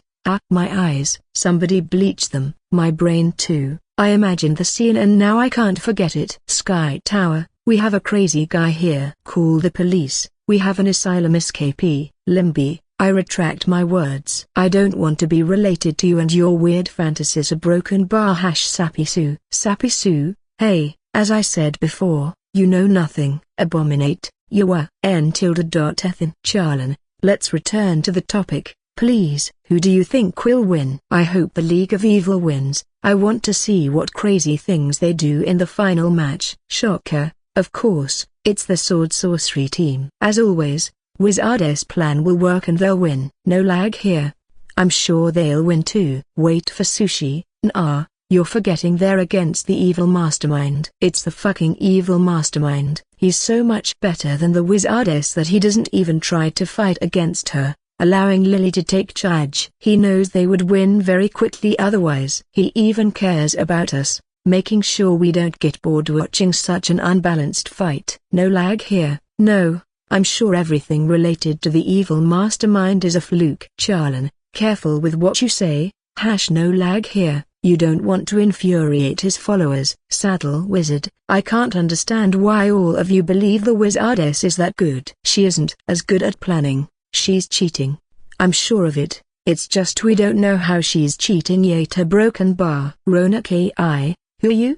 Saddle Wizard. Oh, yes, now I remember. You're the leader from the Unstoppable team, the one who fought and lost your previous match, the one who lost against Wizardess team. Ahaha. Such a sore loser. You must acknowledge she's better than you. Saddle Wizard, I'm not a sore loser. And she's cheating, I swear. Mad Rat God. He will win. He will show everyone why plans are useless. He's the absolute wall nobody can surpass. Nobody can win against him. Crazy 11, he will show everyone what true despair is. He and his teammates will break every enemy team's plan, turning them into a sobbing, dispirited fleshy mess. His disciple, Mad Rat, will turn everything around for sure. I believe in him. He's my teacher, after all. Crazy 2510. All shall despair. Evil 2, all shall despair. No lag here.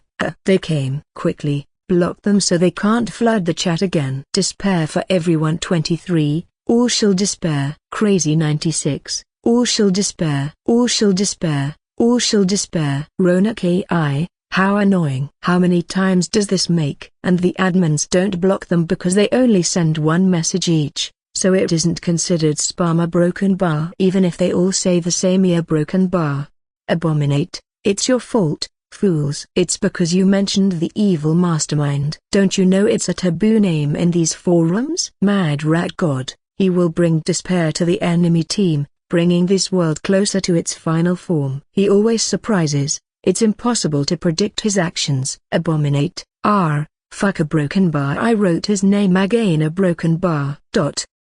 Limby, they were right. Wizardess plan failed. A broken bar. The madmen were right. They're still annoying, though. Rona Ki, well, it was to be expected. It's the League of Evil we're talking about. When did any of their opponents' plans work? Not a single time. Charlin, yes, as expected. Limby, I don't know about you guys, but a broken bar. I'm not sure who won this match.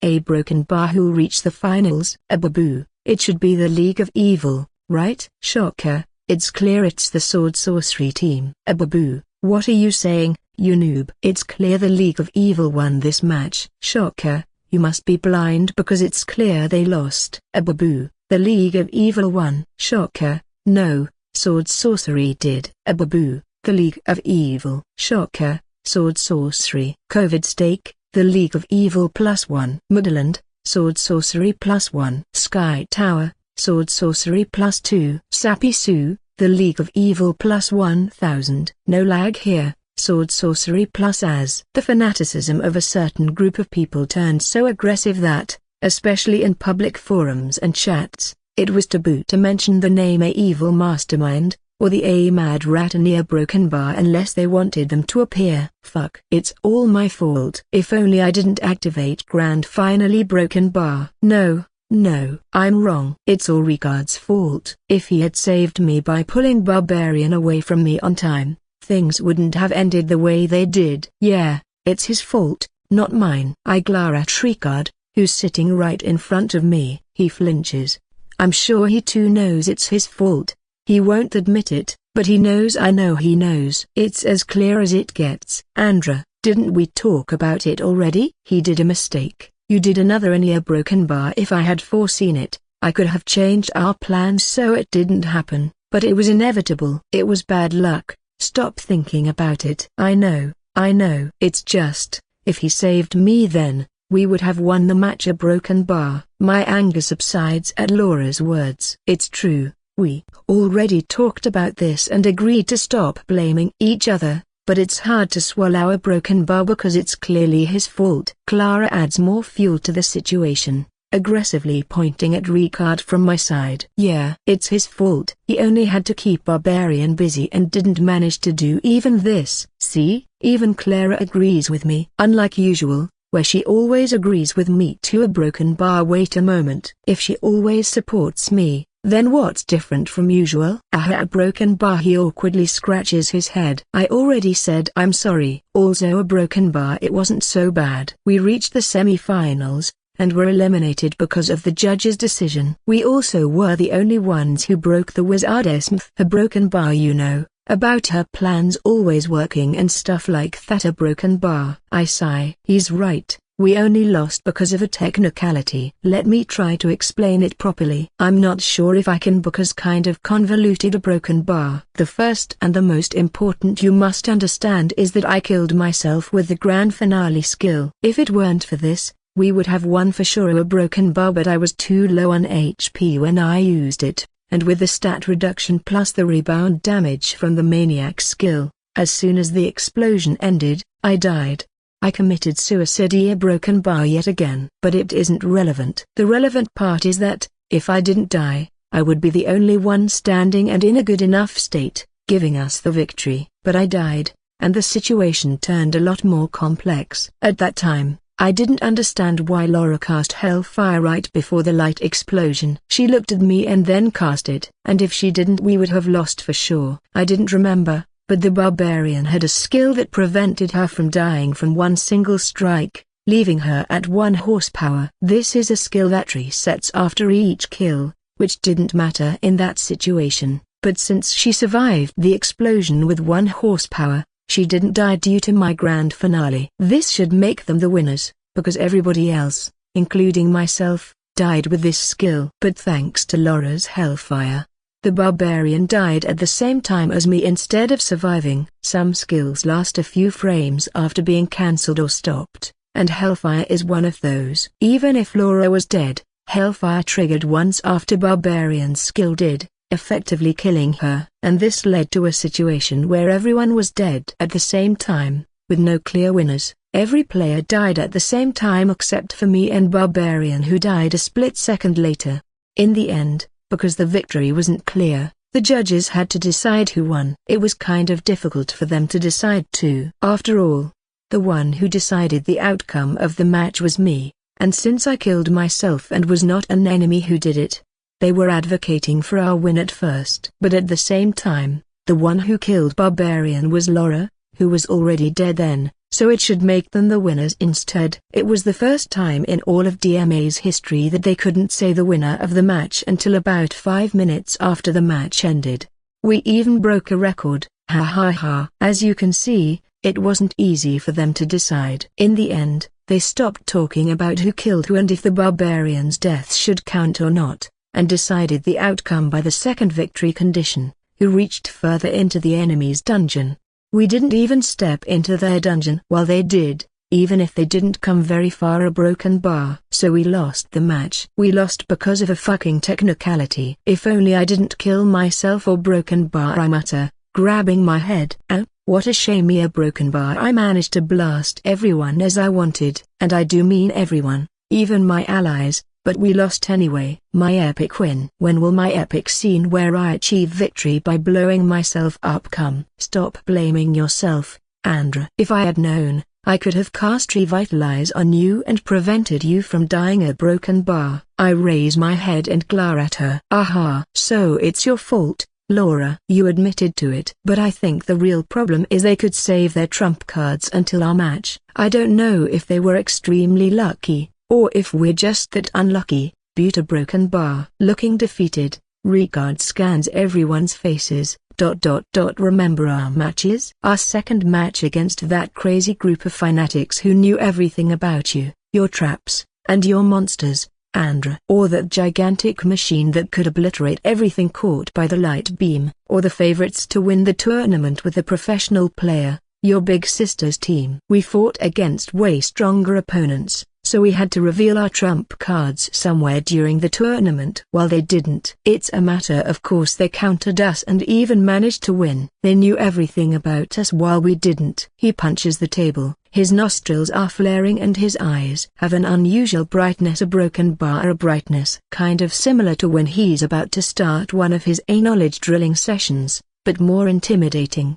I flinch, and I see Laura flinching too. She's currently sitting right next to him, so I see her actions clearly. I turn my head to the side to look at Clara. She looks kind of scared too. It's been so long since I've last seen him angry. He rarely gets angry unless you contradict him when game stuff comes out, but I generally don't care about that stuff, so he doesn't reach this point.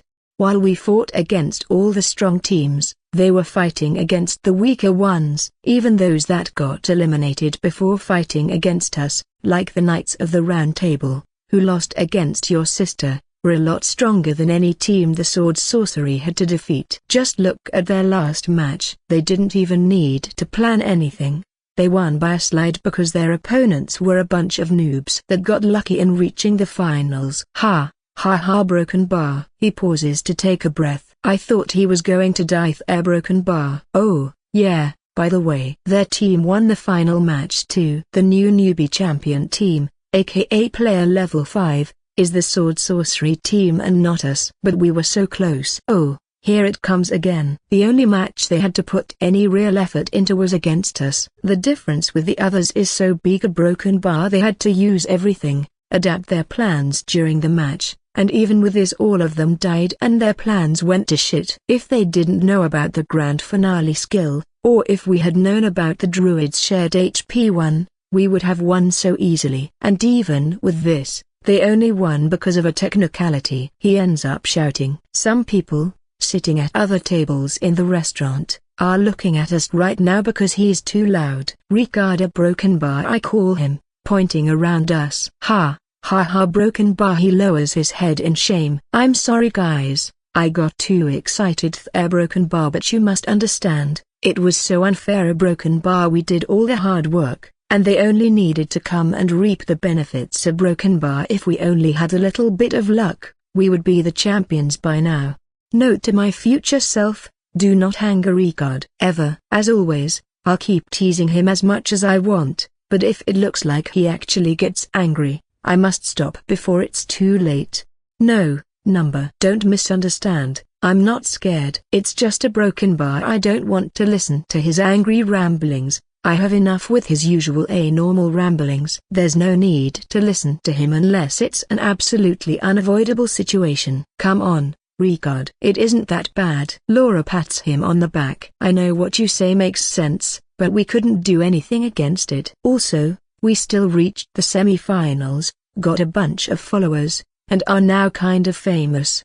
I'm sure most viewers recognize our team as stronger or at least at the same level as the Sword Sorcery one. I know, it's just a broken bar, so unfair. A broken bar sniff. A few tears fall from his cheek. Oh, boy. It's like watching an emotional roller coaster. From shame to wrath, to sorrow, to sadness. A broken bar, and that's only in less than 5 minutes. I see Laura's lips tremble and her eyes are slightly red. So unfair. A broken bar. Clara grabs my sleeve and starts to cry too. I wanted to win with you. A broken bar. So Mika. Broken bar. Andreu. A broken bar. Yeah, it would have been nice, I say as I gently pat her head. Water droplets fall on top of my hand as I do so. Oh, shit, it got to me too. A broken bar. I raise my head, my sight slightly blurry. Ricard continues to murmur in frustration, slamming his hand on top of the table from time to time. Laura's hiding her face from me. I'm sure she doesn't want me to see her right now. I think we really needed to talk about this in more depth after the match. We talked about it a little, but we were too distracted by the results and couldn't focus on our feelings. We really needed to talk about this again. Everyone was finally calmed down, though our eyes are still red. They're looking at me with expecting faces. So Broken Bar, what should we do now? I ask. A Broken Bar, we've been together so much this past week because of the tournament. A Broken Bar, I believe it would be best to give each other some time alone.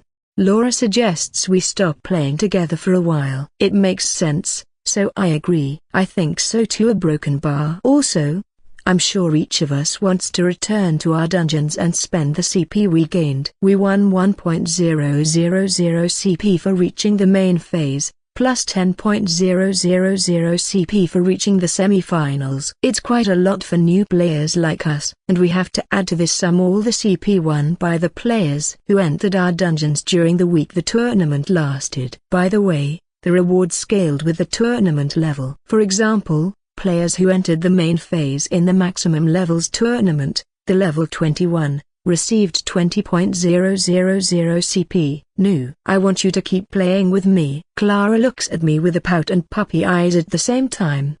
It hurts. My conscience hurts. But I'll have to overcome it. I'm a responsible older brother after all. Come on, don't look at me like this. We've been playing enough this past week. I need some free time too. You know, as cute as you are in real life, you're a monster in the game, you know? I need to recover after spending so much time with your monstrous side the past few days. But, a Broken Bar, I don't wanna. Hey, Clara, remember what we talked about? A Broken Bar? Laura steps up, and Clara relents. Now I'm curious about what's going on between them. Sigh.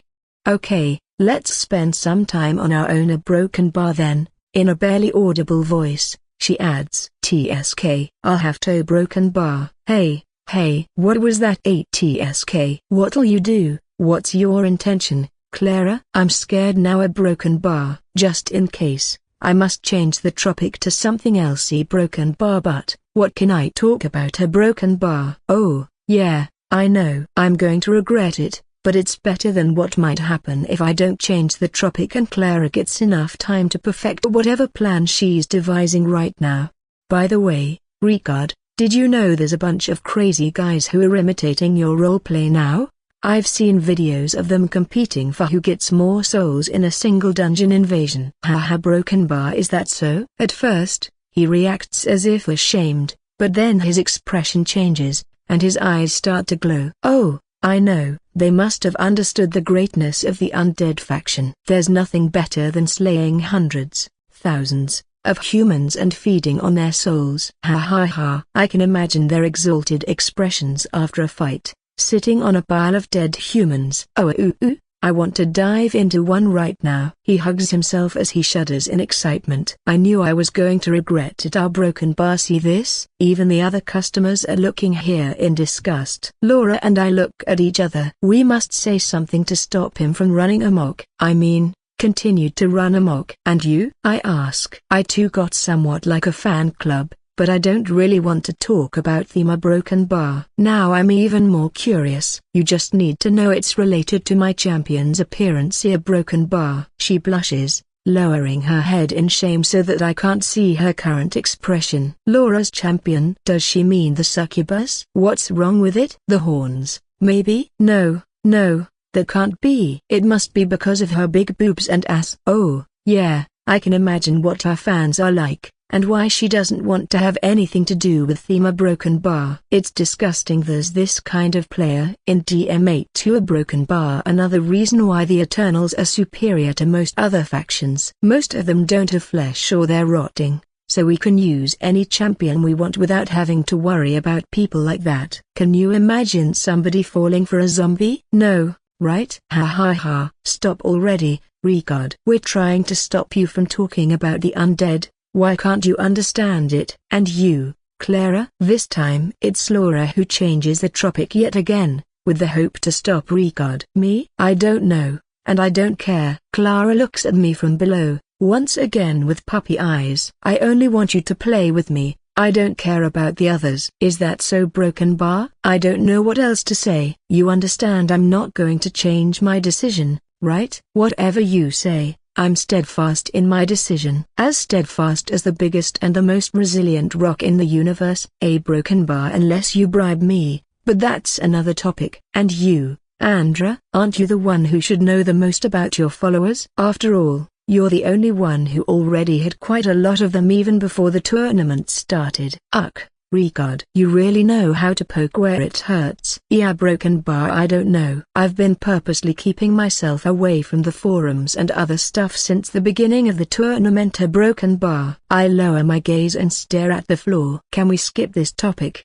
please? But aren't you curious? Don't you want to know what those fanatics are doing? Laura asks me with a smirk on her face. You're doing this on purpose, you little demon. Did you think I wouldn't notice? Who? I don't know. Who you talking about? A broken bar? I didn't know anything about a group called Mad Cultists. I start to heavily sweat. My eyes spin around as I try to come up with some valid lie. Come on, don't talk about them. I want to forget they exist. A broken bar? But I'm sure you remember them, right? We fought against them, after all. A broken bar. Also, I didn't say anything about the Mad Rats cult or anything, you know? Oh, wow. She looks so evil right now. Her evil smile widens until her mouth almost touches her ears. The same with her eyes, that now look like crescent moons. At least, this is what I imagine. Ricard and Clara stare at me intensely. It doesn't look like they want to actively bully me,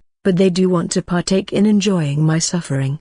Okay. I have no idea. Okay. I don't want to have anything to do with them, so I avoid them as best as I can. I have no idea what are they doing, nor do I want to know. Is that so? What a shame. A broken bar. Laura continues to look at me with the same evil expression as before. She wants me to come clean, doesn't she? I don't mind them doing whatever they want, but I hate them using my name for everything. The only good thing that comes from all of this is the huge amount of CP that I receive due to their constant invasions into my dungeon. She looks interested in what I said. And how much is it? I mean, how much CP is it? A broken bar. I don't know. Last time I checked I had around 12.000 CP, but this was during the tournament. And if I add the rewards we received, a broken bar, maybe 30.000 CP? I'm not sure. Oh, I also leveled up once. 30.000 CP? Laura almost shouts. Yes, I know it's a lot for somebody at my level. Right now, all of them have vacant expressions, their eyes wide open and their mouths slightly ajar. Hello, guys? I wave my hand in front of my little sister.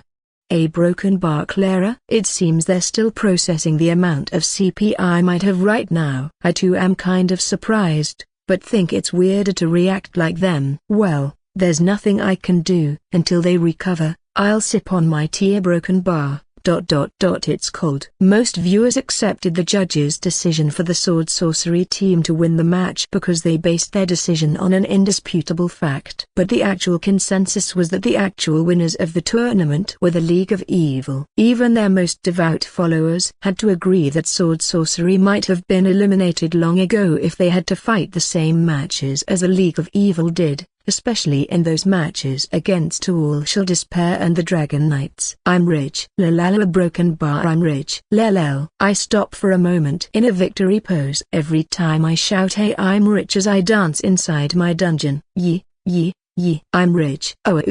Yeah. Jumping and dancing, I finally reach the end of the tunnel. I'm so excited. How long has it been since the last time I thought about improving my dungeon? My little cutie pies, did you miss me? You do? Well, I missed you too. I run to the closest mob to hug it. A broken bar. No, not you. Disgusting. A broken bar. But before I wrap my arms around it, I return to my senses and stop. I almost hugged a stitched again. A broken bar. I think it was like this the first time too. A good thing I stopped before it was too late. A broken bar. I don't want to repeat that experience. Instead of hugging the stitched, I instead hug the other closest monster, which happens to be another steed. A broken bar. I mean, I hug the closest demonic swarmer. They aren't exactly what one would call a beautiful, with their two heads and twisted body, of which half of it is from an elf and the other half from a dwarf. They're deformed, grotesque even, but they're beautiful compared to a stitched. I stretch its two cheeks as far as I can. It has two heads, so I can stretch one with each of my hands. Did you miss me? baby? You didn't. But I did. A broken bar. I wiped the imaginary tear from my face. It's been so long since we could spend some time together. Almost 2 weeks. Have you been lonely? You did? Well, I'm rich now, so I'm going to add a lot more friends for you to play with. Foo-fa-foo. Ha ha ha. Sometimes, I think it'd be more interesting if they actually reacted to my actions. Then, I realize it would be terrifying if they did, and stop thinking about crazy things for a short while. Also, there are a lot of players raring to come and play with you all. I'm sure you won't feel lonely anymore. Yeah, even if we don't see each other ever again. A broken bar. I release the demonic swarmer and it resumes its shambling across the giant cavern. Now, what should I do? I'm not sure yet. I didn't have too much time to think about it. A broken bar. Oh, by the way, I almost forgot to tell you. The CP I have right now is 29.754 CP exactly. It's so close to 30k. Broken bar. I'm only a few short. Where did I save it? Our broken bar. Oh, here it is. My to-do list. I open the file and a text list appears in front of me. This is the A things to do in the future list, where I write every idea I come up with, crazy or not. A broken bar. I know what you're thinking. When I say crazy, it's the idea, not me. I scroll downwards, trying to reach the end. A broken bar. Fuck, it's interminable. No, number. My A things to do in the future list is too long, I say as I close it. I don't want to read it because it's scary. Let's see if I remember some of the stuff that was on it. A broken bar. There's so much stuff written on it that I'm sure whatever I come up with now is there too. Guessing right won't be a problem at all. Ain't I a genius? First, it should be to increase the number of certain units,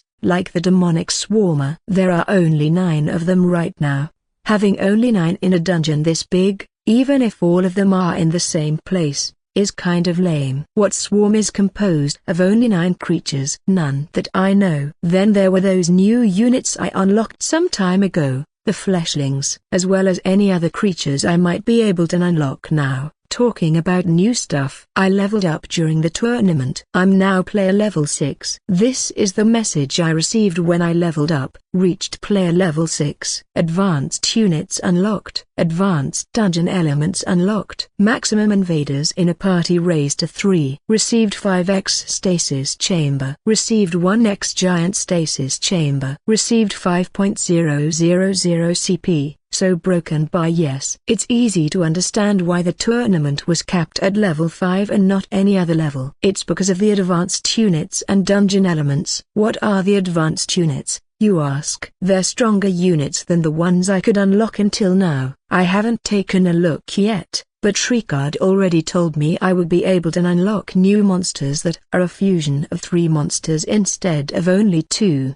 The second one, the advanced dungeon elements, are complex stuff I can now add to the dungeon itself. It's stuff like teleporting crystals, circles, moving walls and floors, and other similar stuff. With them, I can make a very difficult dungeon to navigate if I want to, which maybe I will. A broken bar, but not now, in the future. Similar to the other time, another, pure broken bar perk of reaching level 6 is that now up to 3 players can invade my dungeon at the same time. Yay, what a good thing it is for me. It isn't an advantage at all for me, but with the stronger monsters and the more complex dungeon layout, it makes sense to increase the maximum number of invaders to 3. The last 3 rewards are pretty much self-explanatory. That 5.000 CP is also part of the reason I now have so much CP. And I got a bunch of stasis chambers as well as a giant stasis chamber. If I sum the costs to build them to 5.000 CP, the actual reward is 5.750 CP. I asked Ricard about it, and it turns out most factions only receive the normal CP award and no resources. This means the flesh monstrosities players receive a bonus with each level up, one which most other factions don't. It's quite a lot of extra bonus if you ask me. Then again, if you take into account we can't do shit if we don't have enough stasis chambers, it turns out it isn't that great. A broken bar. Focus, Andreu, focus. I slap my face. Let's return to the list of stuff to do. I reply to myself. Sir, yes, sir. Where was he? A broken bar. Yes, new monsters and stuff. I'll take a look at them later. The list comes first. The last thing I want to do is to add new and more dungeon areas. To make the dungeon more dangerous, crazier, bigger, and deadlier. Foo-fa-foo. Ha ha ha. But first a broken bar. I must take a look at how many bodies I have before I plan anything. Let's go take a look. I quickly teleport to the storage area, also called the place where I keep all bodies inside the stasis chambers, and take a look around. But what I see makes me want to cry. None a broken bar, there are none. I drop to my knees and pull the fur on my head. I don't have anything to work with. What am I supposed to do? In fact, most of the stasis chambers are filled except for the small ones, the ones that can only contain critters. But all the bodies I can see are from the fucking human farmers. The most standard, vanilla, and in my case, useless unit of them all. Fucking humans. I hate them so much. Why are almost all the bodies I have from them? No,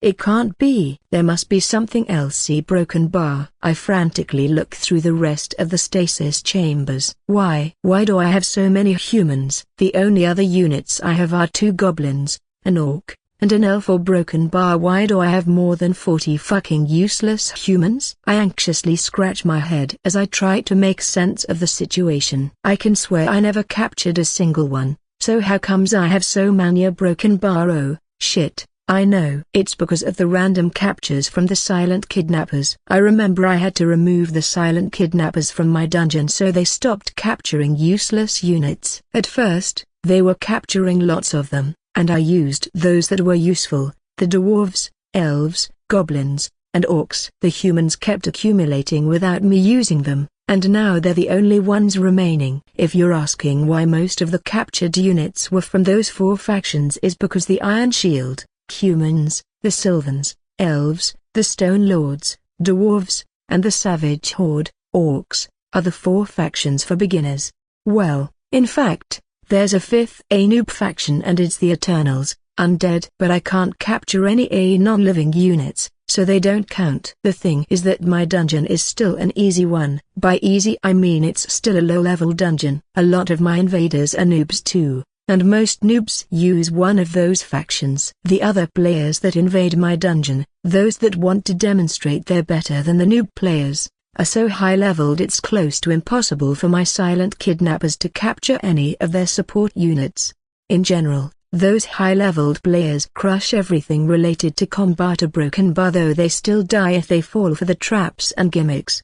In summary, most units I got during that time were humans, dwarves, elves, orcs, or goblins, and I used the good bodies for my units when I needed them. In the end, only the garbage, aka the humans, remained. Fucking humans. Why can't they go extinct? The world would be so much better without them. A broken bar. As I continue to spout bullshit, I think about what can I do with these broken bar useless bodies. 2 goblins, 1 orc, 1 elf, and a bunch of useless humans I need to get rid of. But I can't simply throw them away, so I have to use them for something. A broken bar. I really hate we can't dump bodies, but it's necessary to limit the flesh monstrosities. Otherwise, we could capture randomly in our dungeon and don't have to worry about useless ones.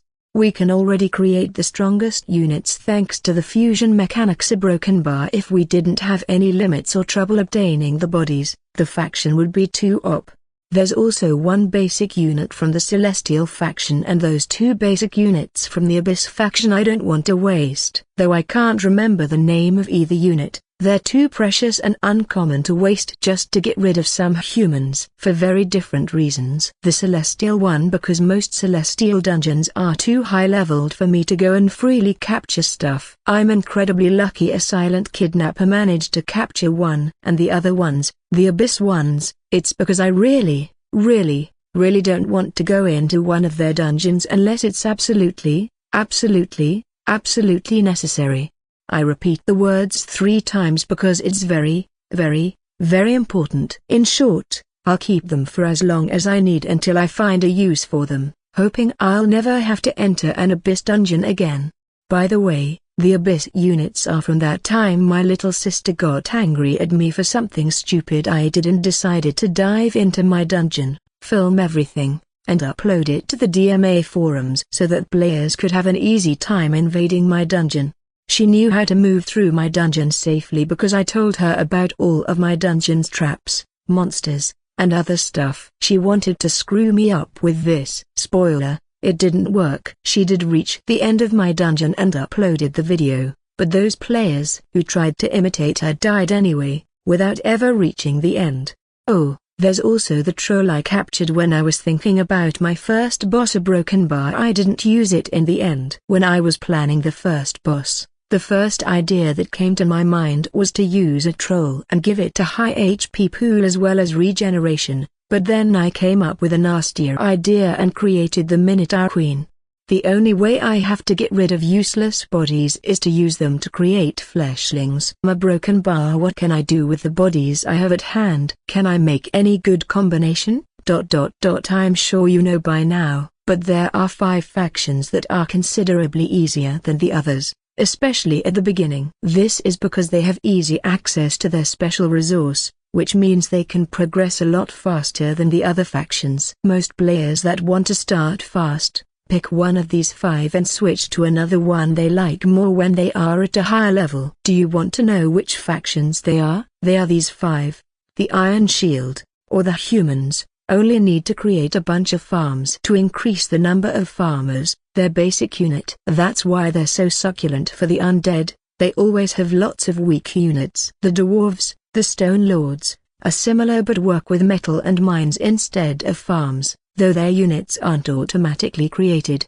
The Sylvans or elves obtain it passively depending on the number of trees in their dungeon. There are also other conditions, but this is the basic gist of it. Then comes the Savage Horde, the orcs, goblins, etc. They obtain their special resource by attacking and getting hit. That's why they prefer melee over ranged combat. In general, the more the battle lasts, the more they obtain. And of course, the best of them all is the Eternals, or undead if you like. We only need to kill other units to obtain our special resource, called souls. It's so easy, as long as they aren't constructs, everything counts. Juicy, tasty souls. A broken bar. As you can see, they're considered easy because they obtain their resource passively, or it's incredibly easy to obtain, even if you do nothing and wait for other players to invade your dungeon. Any other faction has a lot more trouble obtaining their special resource. I must say you did choose badly when it came to this, because the flesh monstrosities are the worst of them. A broken bar. You need to actually go into a specific dungeon to not only find but also capture the unit you want before it dies. You have to prepare so much and think ahead for everything you want to do before you can put it into action. A broken bar. Random knowledge drilling done by Ricard. Andreu was sure he did it on purpose, to rub salt into the wound. I dumped the 46 human bodies into the meat grinders. This is a special machine to create the fleshlings, in a similar fashion to the reanimation machine for the stitched or the operation tables for most of the other units. In short, the meat grinder, well, a broken bar grinds all the bodies you put into it, and disgustant flesh monstrosities come once the process ends. Meat grind research cost 1.000 CP, 200 food, 500 metal. Research time, 6 hours. Unlocks the meat grinder, a building needed to create those units that can use any amount of bodies to create them. It's something I unlocked immediately after unlocking the fleshlings because it's needed to create them, but I didn't build any until now. It was so long ago I almost forgot about it. A broken bar. I've spent a total of 1.000 CP to create 2 of them, 500 CP each. They aren't very expensive, but everything adds up. I created 2 because I have 2 lab assistants, and they're the only mobs who have enough dex to operate them. Me?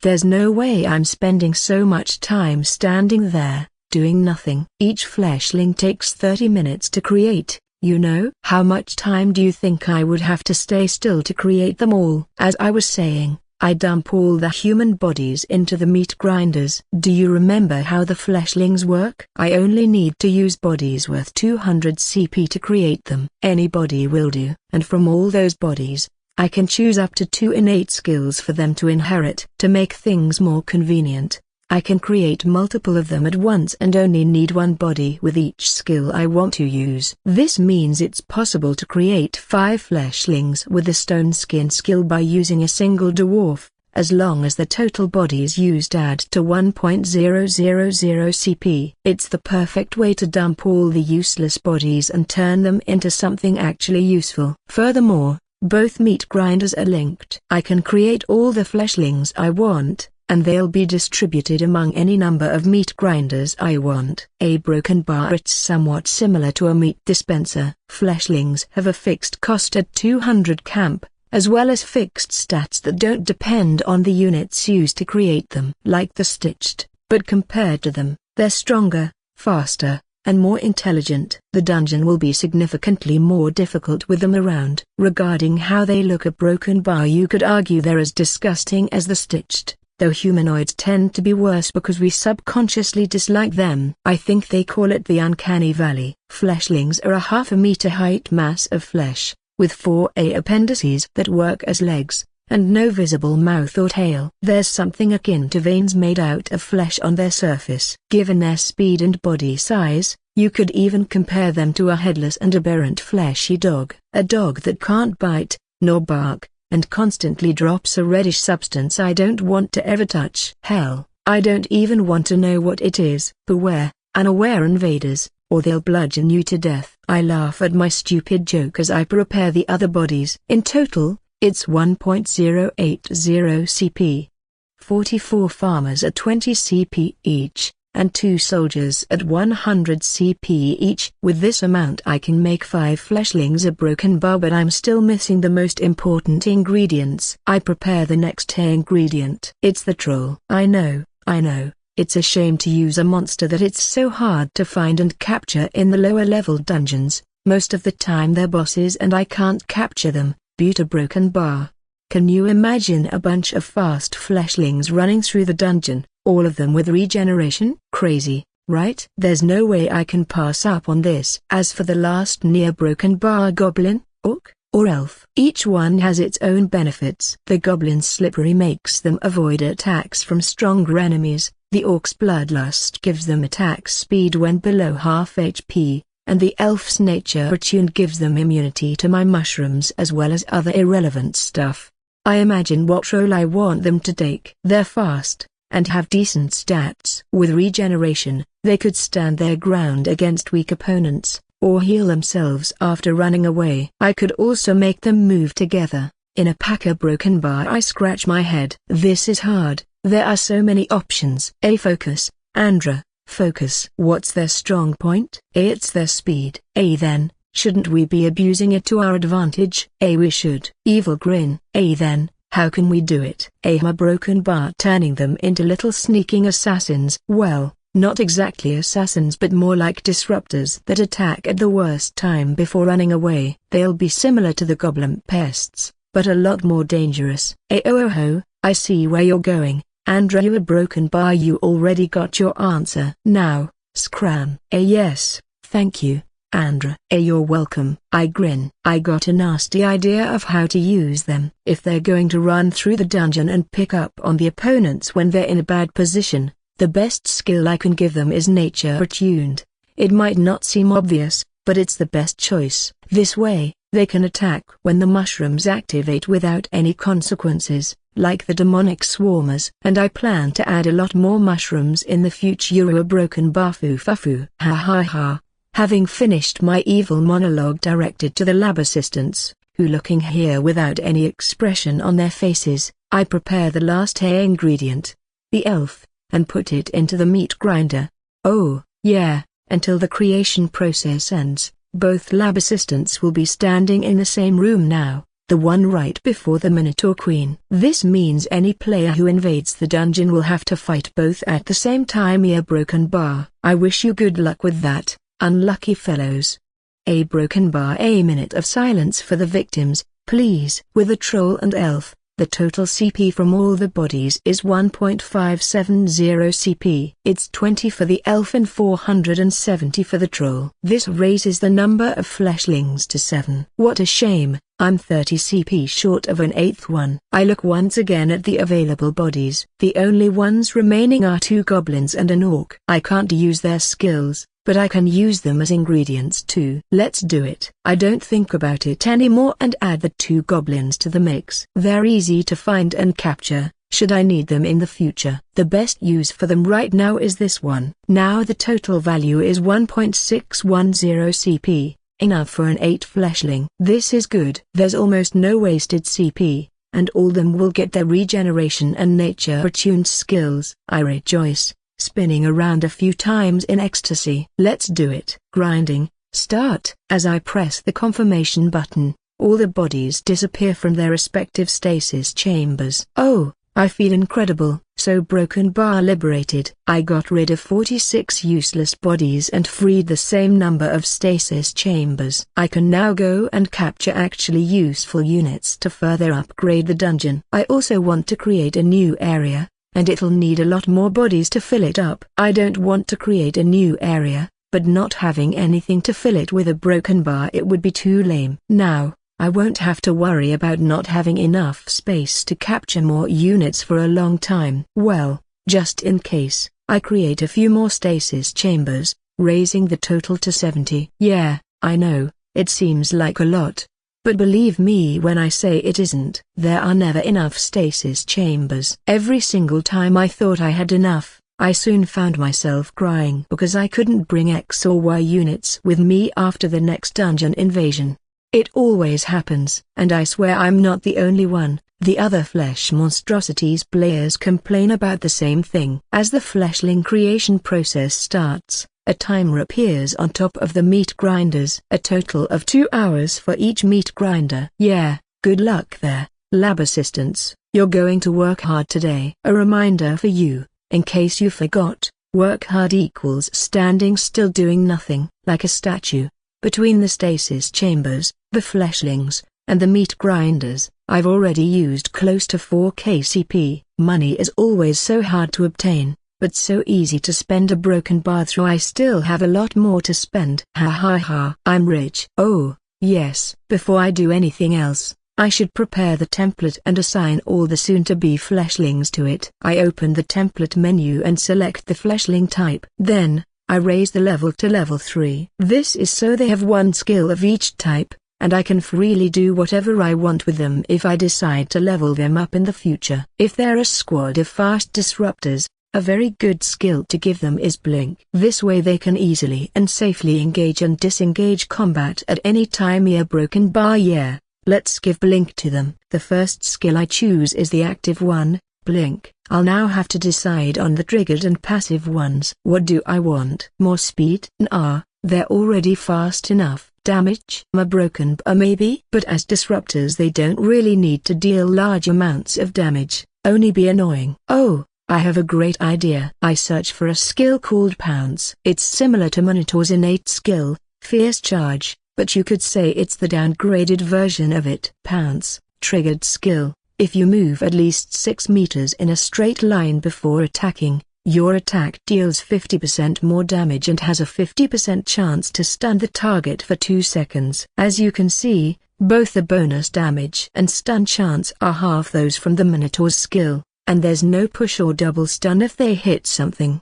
The only part of Pounce that's better compared to Fierce Charge is that the unit doesn't need higher STR than the attacked unit. Though it isn't really a drawback for Minotaurs because they're stupidly strong. Ahaha, yes, that's it. Annoying as hell. I wanted the fleshlings to be annoying, and this skill sure will make them annoying. Doubly so if you take into account they have Blink and can thus teleport far enough for the Pounce skill to activate once again after the first strike.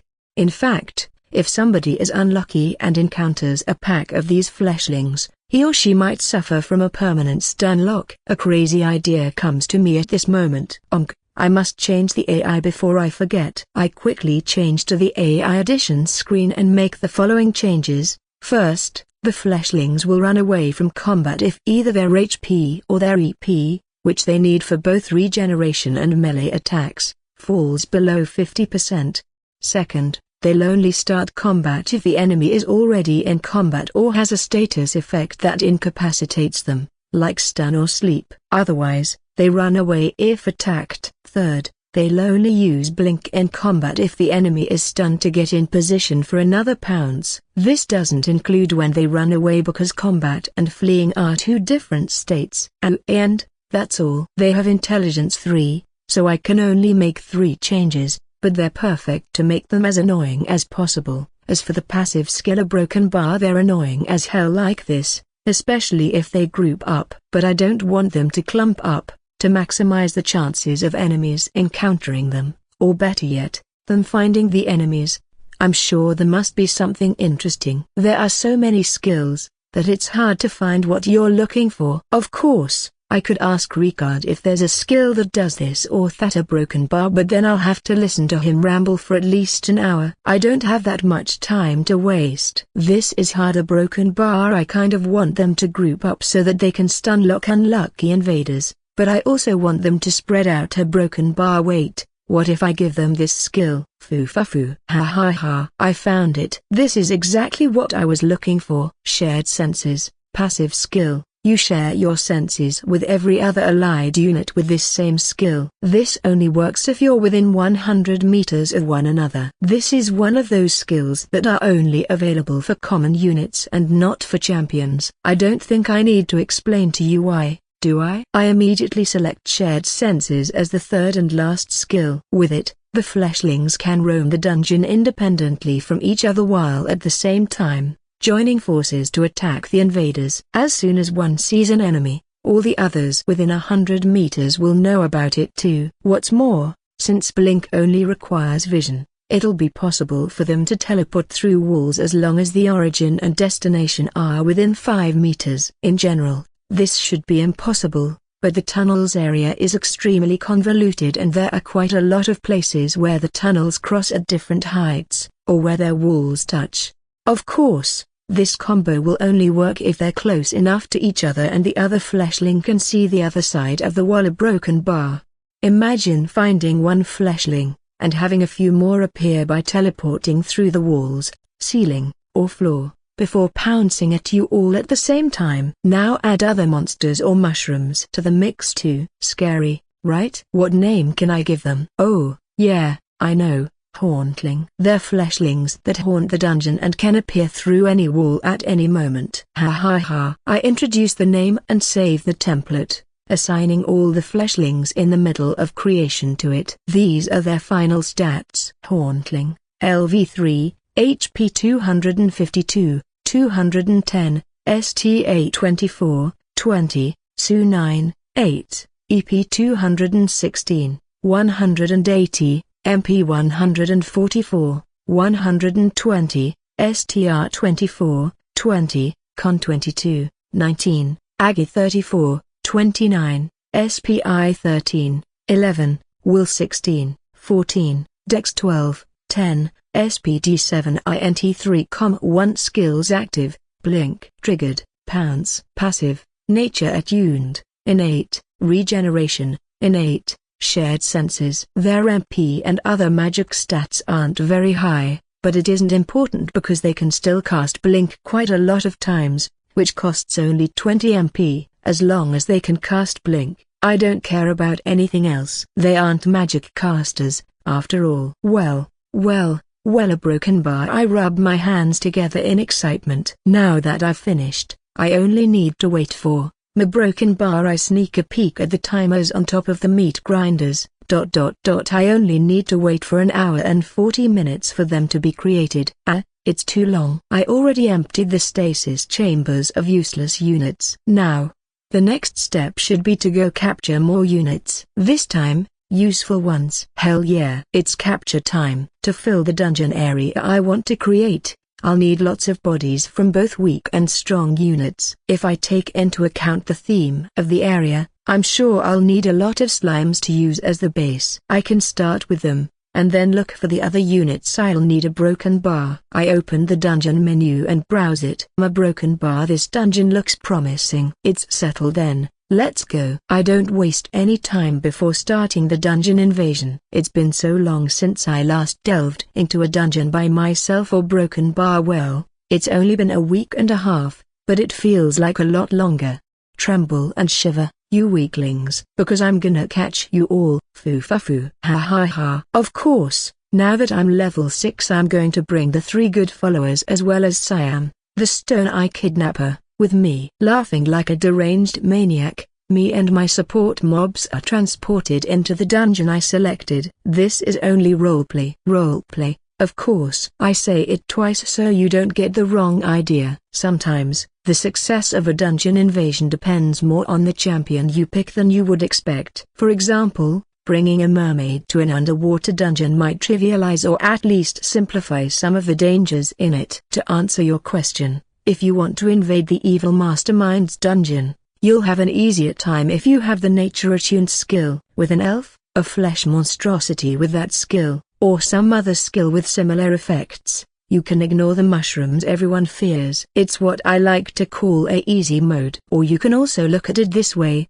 The invasion is going to be hell if you use any champion that doesn't have this skill. Excerpt of an interview with a high-ranking DMA player. Sometime in the future, it wasn't weird to be asked these kinds of questions if you were a DMA player. Oh, look at this. So beautiful. I'm brought to tears at this spectacular view. I swipe my 8 tears with the hem of my robe. A broken bar. So much effort, so many dungeon invasions, but finally, I'm ready to start building the next area. The room with the stasis chambers, which not long ago was almost empty, is now filled to the brim with specially picked units. I had nothing before, but now I have everything I want.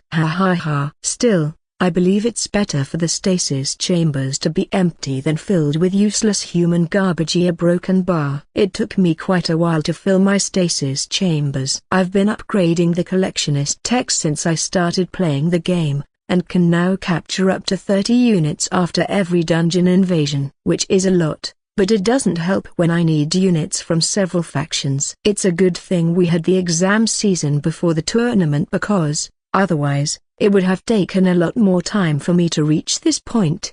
Of course, I looked through the new units available to unlock before going to catch them and captured only those units that I actually needed instead of random stuff. As you already know, I never do these kinds of stupid mistakes. Absolutely never. Oh, by the way, the hauntlings spawned some time ago and are already haunting the players. I've read a few comments from players who died because of them.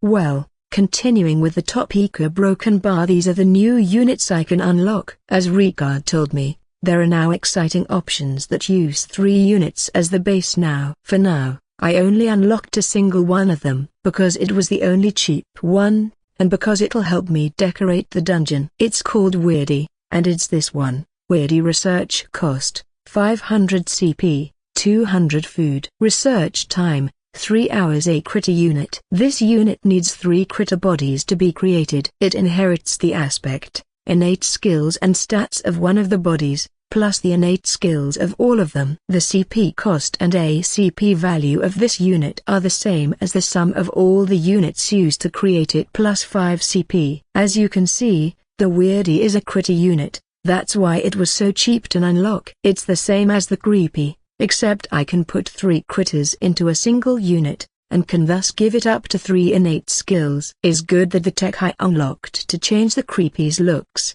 allowing me to use parts of each unit used to create them instead of having to choose a single one, also works for the Weirdy. There's no need for extra research, which is very good. Now the next ones are the amazing ones. With them, I can do so many things. A broken bar. So many things. Just imagining the crazy things I can do with them makes me very excited. If only I had the spare resources to unlock them, it would be amazing. A broken bar, but I need to keep my CP for now because I really want to expand the dungeon first. The thing is, if I unlock them now, I won't have enough CP for both creating a new area and filling it with monsters. I can create the monsters, but can't put them anywhere and let them rot in an unreachable area, or create a new area and leave it completely empty. Either way, it would be too lame, so I'll leave them for later.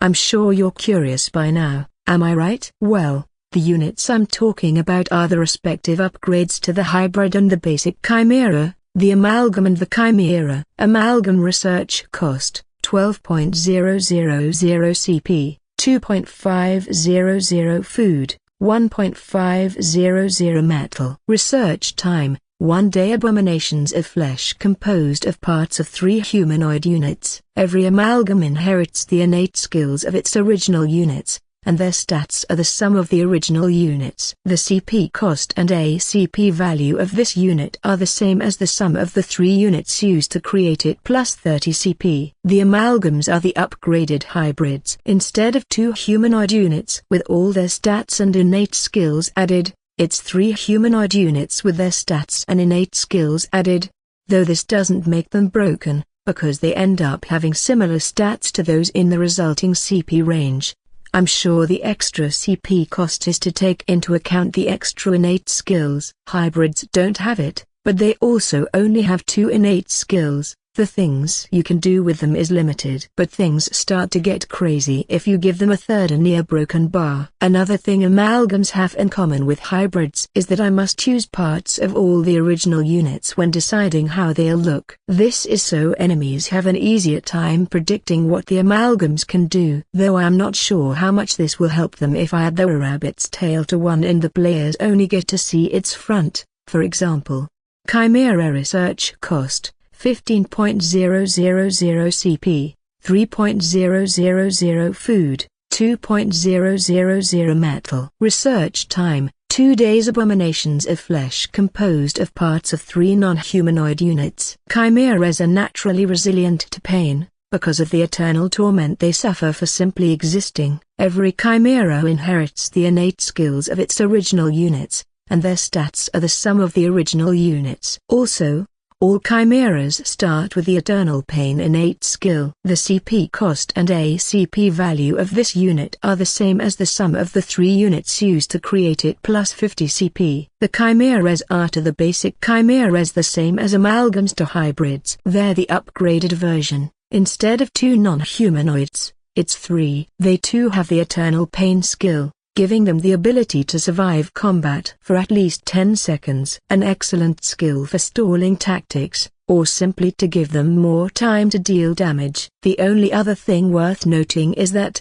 similar to the basic chimeras, it's also possible to give them extra limbs, heads, etc., as long as the final unit has parts of the 3 original ones. I'm sure that once I unlock both the amalgam and the chimera units, the game will allow me to research another unit type, one that'll allow me to use 3 units of any combination of humanoid and non-humanoid units to create a single unit with any innate skill I want, similar to the monstrous hybrid. What I'm not so sure about is why amalgams are cheaper than chimeras. Maybe it's because the units used are humanoids. All humanoids can be used as champions. I'm sure the DMA developers balanced them so that the players can't do anything too crazy with them broken bar, but this doesn't apply to non-humanoids. Their innate skills tend to be a lot more crazy. For example, take the Mimic. A dumb monster that turns into an object to fool a player is one thing, but if you give the same skill to a player, assuming they don't get sick because of the transformation, things can turn too crazy, too fast. It could also be because of something else broken bar. Well, I don't know, and I don't really care, either. I'm here to have fun, not win. The only part one care about is that they cost more. But both the amalgams and chimeras are a thing for the future. Let's not waste any more time on them. I'll end up crying otherwise. Broken bar. There's also another interesting unit I can unlock in the future. You can imagine it as the upgraded version of the fleshlings I just created. It's called Fleshgolem, and like what happens with fleshlings, it's possible to create multiple of them at the same time with a single unit to give them innate skills. But they can have up to 3 innate skills instead of the one all other factions get. Fleshgolem research cost, 20.000 CP. 7.000 food, 5.000 metal. Research time, 2 days. A strong unit formed by the flesh and blood of multiple enemies. You need to provide bodies worth at least 1.000 CP for its creation. Flesh golems will inherit a maximum of 3 innate skills from the original units used to create them. You can imagine them as the bigger, scarier version of the fleshlings. If the latter focus on speed and numbers, the stronger flesh golems are the tanks that can take a large of beating. They're also pretty disgusting. Imagine this: an oversized slime trying to take a humanoid shape but failing at it, continuously squirming around, and a pair of appendices that kind of look like arms but at the same time they don't. Now, imagine everything made out of meat chunks and bloody gore. Did you get the image? Then, you now know what the flesh golems look like too. Nightmarish stuff if you're squeamish. And oh my god, if flesh golems are strong. I looked at their stats and they're worthy of a 1.000 CP unit. With their stupidly high HP and STR, they are very difficult to fight in close quarters. Once I create them in the future, they're going to be a terror for the invading players. Granted, they aren't that fast, but they're 5 meters tall meat walls that can take any beating and can crush you with a single blow in return. Heck, I don't think I can win in a 1vs1 fight against one of those things even if I have the champion's buff that doubles all my stats. No, actually, I might have a chance if I stay out of its range all the time and keep poking at it with spells until it finally does a broken bar. How much time will this take? Maybe 5 minutes? A broken bar? I really don't want to test it. With this one, I can clearly see a pattern for the A standard flesh monstrosities units. And with standard I mean those that have fixed stats and appearance, so for now it's the stitched, fleshlings, and flesh golems. The first is the stitched, the stupid, cheap, weak swarm. They move slowly but can absorb quite some damage for their CP range. Like zombies, just less resilient. If you find yourself swarmed by them you're doomed, unless you have a build like mine, that is. Then there are the fleshlings. They're versatile because they're fast and have decent stats. You can turn them into anything you want. Suicide bombers? Sure. Stalkers? Why not? Pack hunters? Hell yeah, mine are like this too. Range attackers? Well, a broken bar maybe not this, because they don't have limbs to hold a weapon, and they suck at magic. But they're still pretty good at anything else. And the third one is the flesh golems, the tanky ones. They're big, strong, resilient to broken bar. They increase the power of the dungeon and are reliable units that will surely scare more than one invader. What else can you ask from a literal meat mountain? There's also a tendency to get smarter. Flesh golems greater than fleshlings greater than stitched. In the future, there might be more specialized and ranged A standard units in the future. A broken bar? Okay, I'll say it. You know I want to say it. And you want me to actually say it? Our broken bar. Here it goes. A broken bar. I must add that being better than the stitched in the intelligence department isn't difficult, because, as far as I've seen, absolutely anything stitched. Poor stitched, they're so useless. A broken bar though I'll continue to love, hate, them as usual. Okay, you got it? I said it. Are you happy now? You're asking what about the other units? Well, I consider the hybrids, chimeras, and other stuff as a second group, separated from those three, because you need to know what you're doing to create the monsters, or you can end with suboptimal choices. Or awful ones, like that time I went to one of my peers' dungeons and saw a hybrid of a rabbit and an earth elemental. A broken bar. Can you imagine? A unit that has the earth elemental skill, which needs the unit to stay still for it to work, but in a very fast unit that lacks the HP or resistances to take a beating. It was an utterly useless unit. One that couldn't do anything at all, with stats all over the place, and not being able to take advantage of either of its innate skills.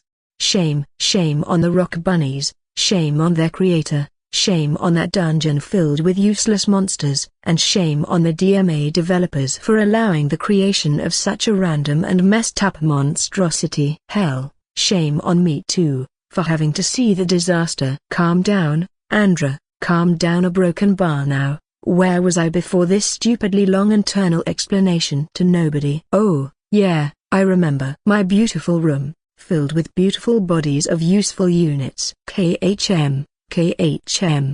Fuck you, humans. KHM. I'm so excited about this. It's dungeon development now. Oh, beauty, I love you so Miko Broken Bar. I rub my cheek on a certain and very specific stasis chamber as I hug it. A stasis chamber containing a specific and very useful unit. Though I am not going to use it yet. Because first comes the new dungeon area. If I first create the monsters, I'll have to reassign them after creating the new rooms. But if I do it the other way around, I can start the unit creation and they'll automatically be assigned where I want them to be. It's way more efficient to do it like this. Oh, no. I start to sound like Ricard. Efficiency this, efficiency that.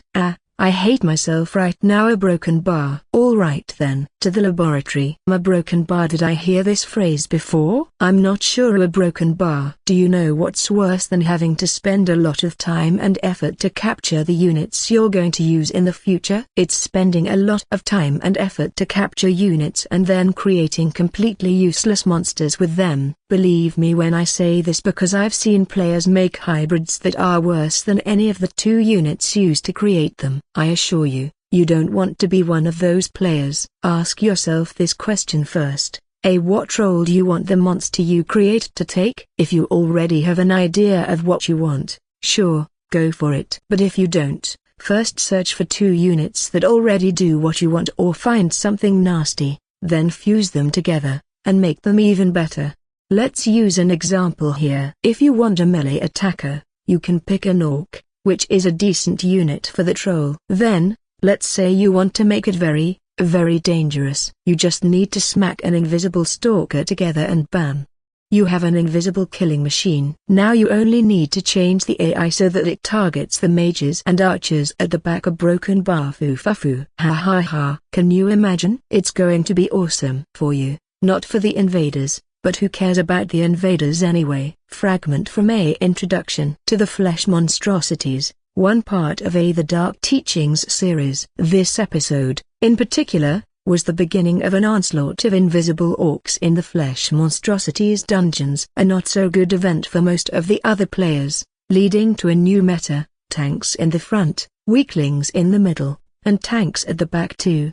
There was even one player who went a step further and created an all-invisible dungeon, a dungeon where only dauntless, or crazy, players dared to invade. But that's another story. I opened the Dungeon Edition menu and start the modifications. Remember when I added the optional path through the Not a Rabbit area? Then, I decided I wanted the dungeon to be a little less linear than it was, and that I would add more secondary paths and other stuff in the future.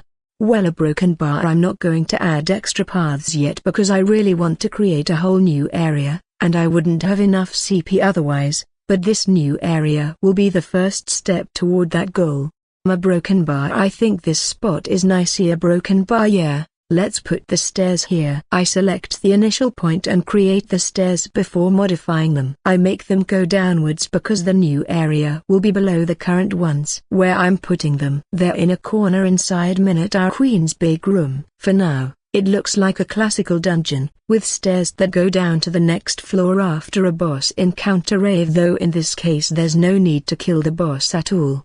Then I modify the stairs to fit the next room's theme. Excavated in the rock. The winding steps are clean and neat at the start, but as you go lower, mold and a brown-green sticky substance soon cover them. At the same time, the moisture covers the walls and a rancid smell hits your nose. If these stairs were real, it would be very easy to slip and fall, killing yourself or broken bar. It would be fun to see, but since this is a game, it can't happen. What a shame. With this, the entrance to the new area is more or less finished. Now I can proceed with the actual area. Oh, by the way, there's a reason I reminded you of the extra paths and non-linear dungeon, and it is a broken bar because this new area won't lead to the dungeon core. Yes, it won't. You see, a broken bar. When I was planning what to do in the future, I came up with several ideas to improve the dungeon, and one of them was so good I had to implement it. Let me tell you something else first. Right now, the place where most invaders die is my boss room, the Minotaur Queen's room. If the invaders don't die due to the damage, they die because they fall into the water canals, and can't manage to come back. I even saw one player who fell into the canals and got dragged to the big cavern by the underwater river more than 3 times in a single dungeon exploration. A broken bar. It must be true that those who are the most stupid are also the most resilient, because I can't understand how did he manage to survive the first 4 times he got dragged away. Anyway, let's forget about the stupid invaders and return to the topic. So, I came up with this crazy idea. If most players die in this room, what would happen if I made them cross it more than 1 time? That's why this new area won't lead to the dungeon core but will contain a key to open the path to it, which by the way, is inside the boss room. This means that, from now on, the invaders will have to run away from the Minotaur Queen to reach this place, then defeat the monsters here, find the key, and go back to face the Minotaur Queen once again. Ha ha ha, and thanks to this, it'll also break the dungeon's linearity. A broken bar. It's a good thing I unlocked the advanced dungeon elements, because some of the stuff I want to do wouldn't work otherwise. When the players go downstairs, they'll see the slime and moisture on the stairs, warning them of what's to come. Warning of danger is always a good idea, though it's better to have 2 dangers. Warn them of the one they see and let them fall to the one they don't. Ha ha ha. This area will be the failed experiments area. Not in the useless monsters category, but more like those creatures that do look like failed experiments. Here, the mad rat did his experiments, testing new units in isolated cell units until they were ready for his purpose as a broken bar, but an experiment went very, very wrong and the mad rat had to seal the whole area to prevent it from escaping. At least, that's how the story is supposed to go. Okay, I know what you're thinking right now. Shouldn't the Stitched, the Fleshlings, and some other units be considered failed experiments too? Well, a broken bar maybe. But if I do, I'm limiting myself too much, so I won't. Ah, shit. I almost forgot to create the door that seals this area. I quickly climb the stairs up and add the sealing door, which can only be opened from outside. The door is one of those high-security doors for biological hazards, and this time I don't forget to add the warning signals as well as the "Don't Enter" message, and the wooden boards blocking the way. They can't be destroyed, they won't block the way. Everybody knows that players tend to do the exact opposite of what's expected of them, so writing the "Don't Enter" message is a surefire way to get them to go inside. Okay, now that I've finished the entrance, let's create the new area. I descend the stairs another time. A broken bar. I'm sure this will work. This feeling of stagnation, that this place has been closed for a long time. A broken bar. By now, most players have learned that the stuff they can't identify in my dungeon means a danger. When they see this brownish greenish slimy substance, they'll be freaking out. And they should. Ha ha ha. Yes. I should add some lights. I could also make do with the ambient light that I put in most of the dungeon, but I don't want it here this time. I want a broken bar, something spookier. I add wall lights at irregular intervals as I go down the stairs. They only illuminate the closest area, leaving dark spots and shadows everywhere. In fact, most of the lights are covered by moss or the slimy substance, or are cracked and don't work anymore, further reducing the light in this area.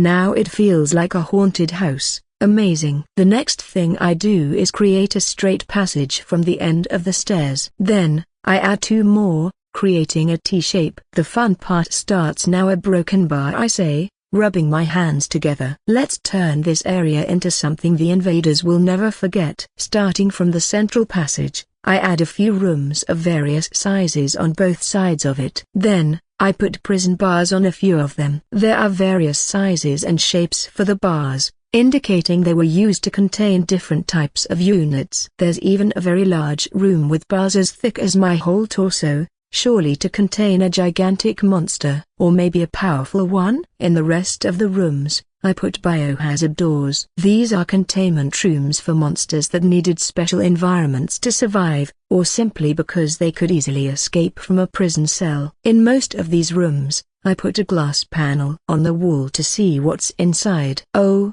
and the most important part, about half of these rooms have part of the wall or the door itself destroyed by a very strong impact. An impact coming from the exterior. It isn't that some monster came out of them, but that something destroyed them from the outside. They'll be trembling after seeing this because this means there's something very dangerous roaming this area. A broken bar though. In fact, there won't be any strong monster yet, because I don't have the CP to create it now.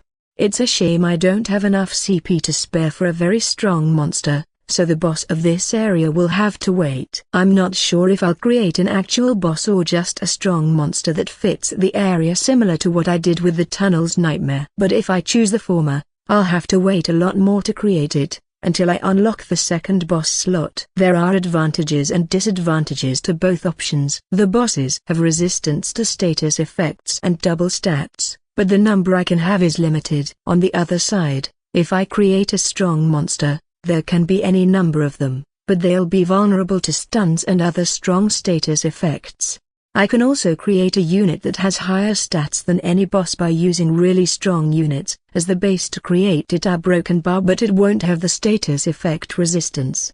But this is for the future. Let's refocus, Andreu. I continue adding more passages and interconnecting them, adding prison cells and containment units as I go. Some paths lead to dead ends, but I make sure there aren't too many. I don't want the players nor the monsters inside to get stuck. I want them to find each other and fight. Another important feature for this area is that those cells and containment units that aren't broken will contain groups of monsters the invaders can fight if they want to. They'll only need to press the button to open the door and release the monsters. Optional fights with bonus rewards, yay! And because they'll see what's inside before they open them, they can choose which ones they want to fight and which ones they don't.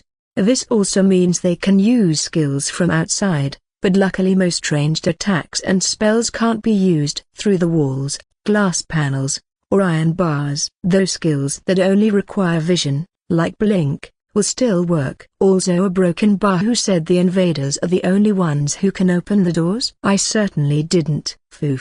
Ha ha ha. All in all, when I finish adding passages and cells, this whole area is about the same size as the big cavern, excluding the underground lake. If you take a look at it from the top, it resembles a city. And everything is right below the laboratory areas. Though some parts get very close to the tunnels area, as some of them go very deep underground. A broken bar will connect some of those tunnels to this area with special passages, private passages and secret passages. You already know what a secret passage is, so I won't explain them. But the ones I'm going to put are a little special because they're conditional ones. This means when the dungeon invasion starts, there's a chance the passage will appear, and a chance it doesn't. You see a broken bar. The problem with secret passages in a dungeon is that as soon as one player finds them, either by luck or because they're skilled, they aren't a secret anymore. The rest of the players will know where they are and how to open them. But what if those passages are only there with a very low chance? Will the players waste their time going to each one, trying to activate them, and going to the next one if it doesn't work? What if the secret passage didn't appear in this dungeon instance? I don't think they will. At least, I wouldn't waste my time like this. In short, I put the chance to 5% for each of them, and only one can appear in each dungeon instance. Thanks to this condition, only the lucky players will find them, allowing them to enter this new area without having to cross the Minotaur Queen's room first. If they're lucky, they'll find the secret passage in the tunnels. But when they share it with the other players and they don't find the secret passage or broken bar, I'm sure there's going to be some chaos in the forums. I'll have to go and get my popcorn bucket once again. And the private passages are something new that got unlocked when I reached player level 6. They're passages that only my own units can cross. They look like normal walls to any other player. But there's a certain condition for them to work. There can't be an enemy unit within 50 meters or within sight range of the passage.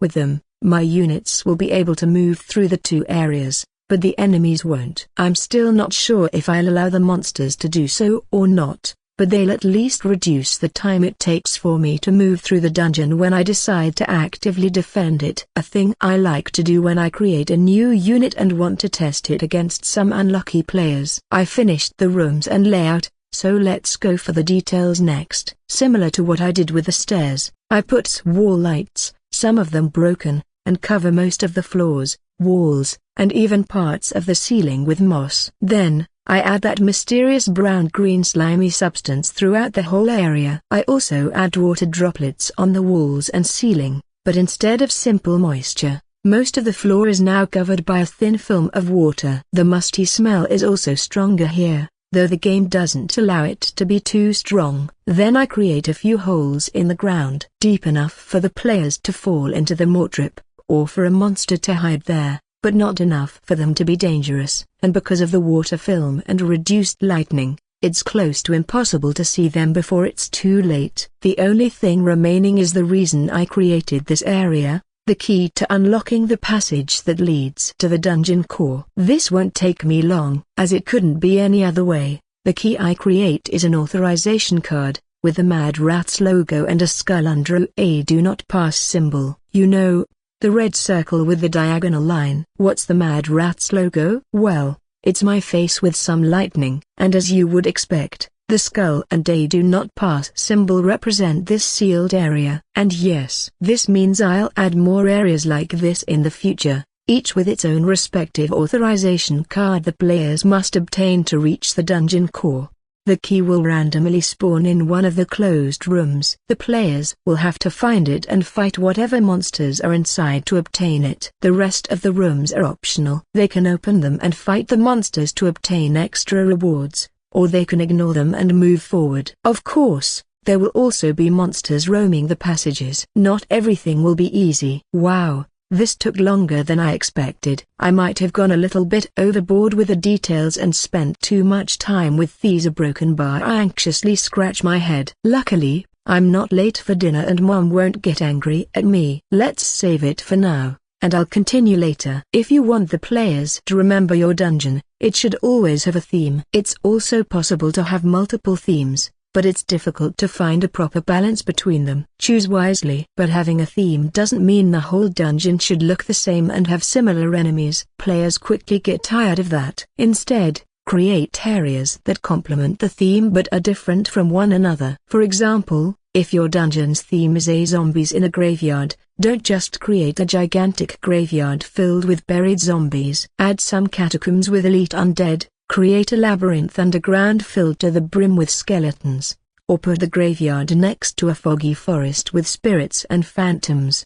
Third point from 10 things to do to improve your dungeon. I'm back. As soon as I finish eating, I enter the game, raising my arms up high, shouting. Now that I finished the new area, I can start with the monsters. Foo fa foo. Ha ha ha. After a little bit of roleplay, I open the dungeon menu and create new template. So broken bar. Every area needs one unit that's the weakest but also represents the units there. In the cave, tunnels, and laboratory areas, they are the demonic swarmers, goblin pests, and stitched, respectively. This time isn't going to be any different. You could argue it isn't needed, but I believe it's better to have a bottom feeder in every area. This way I can apply constant pressure to the invaders while keeping the difficulty low. The only big difference with the other areas is that until now, all the bottom feeders are either the Stitch themselves or Siamese. In other words, weak units. But here, as the first time in the whole dungeon,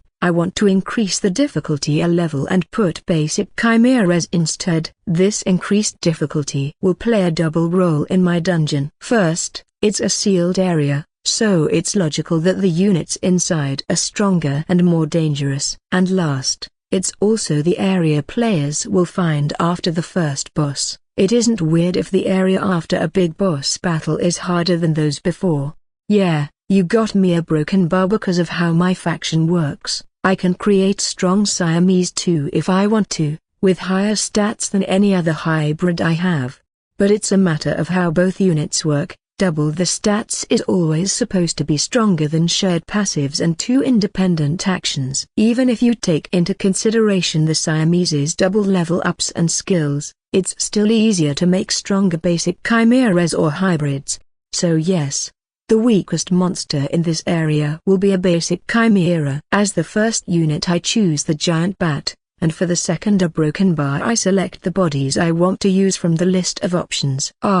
Here it is. The acid slime. The combination of these two units is very interesting because of the inherent traits of each one. The giant bat can fly and also has the echolocation innate skill, which will be very good for them because of the lack of light here. And the acid slime can change its body shape at will as well as stick to the walls and ceilings without trouble. Also, because of their shape changing and already slow speed, slimes don't suffer any penalty for being underwater or broken bar, which means the resulting monster will thus have all those abilities at the same time. It's literally an all-terrain unit. Echolocation, innate passive skill. You don't need light to see, and the blind status effect has no effect on you. I'm sure you all know what echolocation does, so I'm only going to explain the acid slime's innate skill. Corrosive body. Corrosive body, innate triggered skill. When you make a melee attack, deal an extra 5 plus 0,3 con acid damage over the next 3 seconds. This skill doesn't work on units that have this same skill. Basically, it's just a triggered skill that makes them do extra damage with every melee attack, so every time they hit the enemy with their pseudopods. Now, what would happen if I give this skill to flying bat slimes? And what if I change the AI so that they stick to the invaders' faces and keep attacking them until either they or the invader dies? Nasty, right? Ha ha ha. AI change so broken bar. Here I go. Stay on the ceiling and don't engage until they walk right below. Drop from above on the invader's head so broken bar, then attack recklessly until they or their victims die. Broken bar.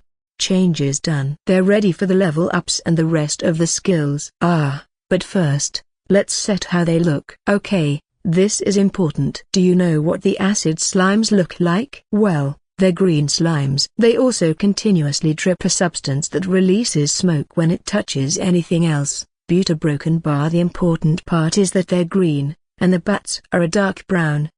I'm sure you know where I'm going right now, don't you? You say you don't? But it's really easy. Green plus dark brown equals a slime monster that can change shape and stick to walls, and camouflage with the other slimy green-brown substance I covered the whole area in. You got it now? Until these monsters move, they'll be impossible to differentiate from the terrain. Broken bar unless the players bring some kind of detection skill, that is. But at least it'll be impossible to see them before they attack. What's more, the lack of light certainly won't help the players spot them, but it won't bring any drawback for them because of echolocation. It's a win-win situation, or lose-lose situation if you look at it from the invader's point of view, but who cares about them? Certainly not me. Now that I have the base, I should decide on the skills and levels. Broken bar. The bat costs 20 CP and the slime 60 CP. Plus the 20 CP from the basic chimera. It'll cost 100 CP broken bar. I'm not sure if I'll use them in dungeon battles, but if I want to use them later, I should keep them at a low level. Level 2 or level 3, maybe? Of course, leveling the units will make them stronger, but it also increases their ACP value. It's all about how worth it is to have a 10% bonus base stats and an extra skill compared to the extra cost. Because of the limited CP available in PvP modes, it's important to keep the units you want to use as low as possible. I generally don't mind this stuff because most of my monsters are designed for my dungeon and not for PvP. I usually raise my monsters to the level I feel like it makes sense for the skills I want to give them, regardless of the cost. But not this time. Not this time because I want to turn this monster into a very good ambusher, one that's actually dangerous instead of simply annoying like the goblin pests, or random like the tunnel mimic. I want to use them in dungeon battles in the future. I know. Let's go the other way around. I'll look for those skills I really want to give them and raise the level accordingly. This way they won't end up costing more than needed. Foo. I'm a genius, aren't I? Then, let's go for the first skill, obtained for free at level 1 upon creation. I think I know which one I want to give them for the first one. They're ambushers that camouflage and hide in the walls and ceiling, waiting for the invaders to come close before sticking to their faces. A broken bar. There's one really nasty skill that comes to mind to complement this behavior. The silence skill. Silence, active skill, cost 20 MP, 5% max MP per second. Both you and another unit can't talk or use active skills until this skill ends. This skill can only silence enemy champions and bosses for a maximum of 5 seconds unless it's used by a champion or boss. The timer resets 1 minute after the silence ends. If they activate this skill when they attach themselves to the invaders' faces, it fits the theme perfectly. It'll be as if they can't talk or use skills because of the slime obstructing their mouths. One of the worst things in this game is not being able to use skills. Regardless of being a mage, archer, knight, tank, healer or broken bar, if you can't use skills, at least half your strength disappears. And yes, I know how nasty this skill is a broken bar thanks to a certain group of madmen during the tournament. Oh, how much I hated this skill back then. Because of my build, I'm useless if I'm silenced. But not everything is good about this skill. The biggest drawback of the silence skill is the high MP cost and the short range. I already changed their AI to fight to the death, so it doesn't matter if they go to 0 MP as long as they deal the maximum damage during the time the enemy is silenced.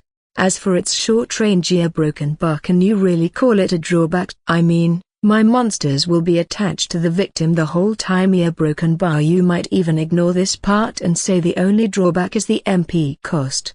With the silence skill, they can be very dangerous, especially if they appear in groups, or during a fight. A broken bar, wait a moment. If they catch an enemy alone, wouldn't this mean they almost certainly die? A broken bar, being silenced means they can't talk or make any sound, which means they can't call for help or warn the other players. It also applies to the monsters they bring with them. If the affected unit is a support mob, they might be sentenced to death unless the players are lucky and notice the attack. But if the affected unit is a player or broken bar, it might be too late for them. Ha ha ha. Also, because of how the new area I'm creating works, the players are incentivized to split up to look for the key. Wait. If there's a high chance they'll want to split up, this isolation skill is awesome. Isolation, triggered skill, you deal 30% extra damage if the target doesn't have any allied unit within 5 meters. Isolation is one of those skills that usually don't do anything, mostly because invaders always stay close to one another, and bring support mobs with them, which further increases the number of invaders. But, if you somehow manage to split them up, or if they do it by themselves to look for a key hidden in the dungeon, for example a broken bar. Ha ha ha. Can you imagine this? An invader getting ambushed, silenced, and left behind by the rest of the team, only to trigger isolation and end up dying without anyone noticing anything? Yes, this combination will be amazing. I jump around in glee for a while before calming down. Okay, so they're now level 2. If I want to give them another skill, I first need to raise them to level 3, and the skill must be a passive in a broken bar. Is there anything I want? I scroll through the passive skill list. There are so many skills. I'm sure there's at least one that'll fit them. Sigh.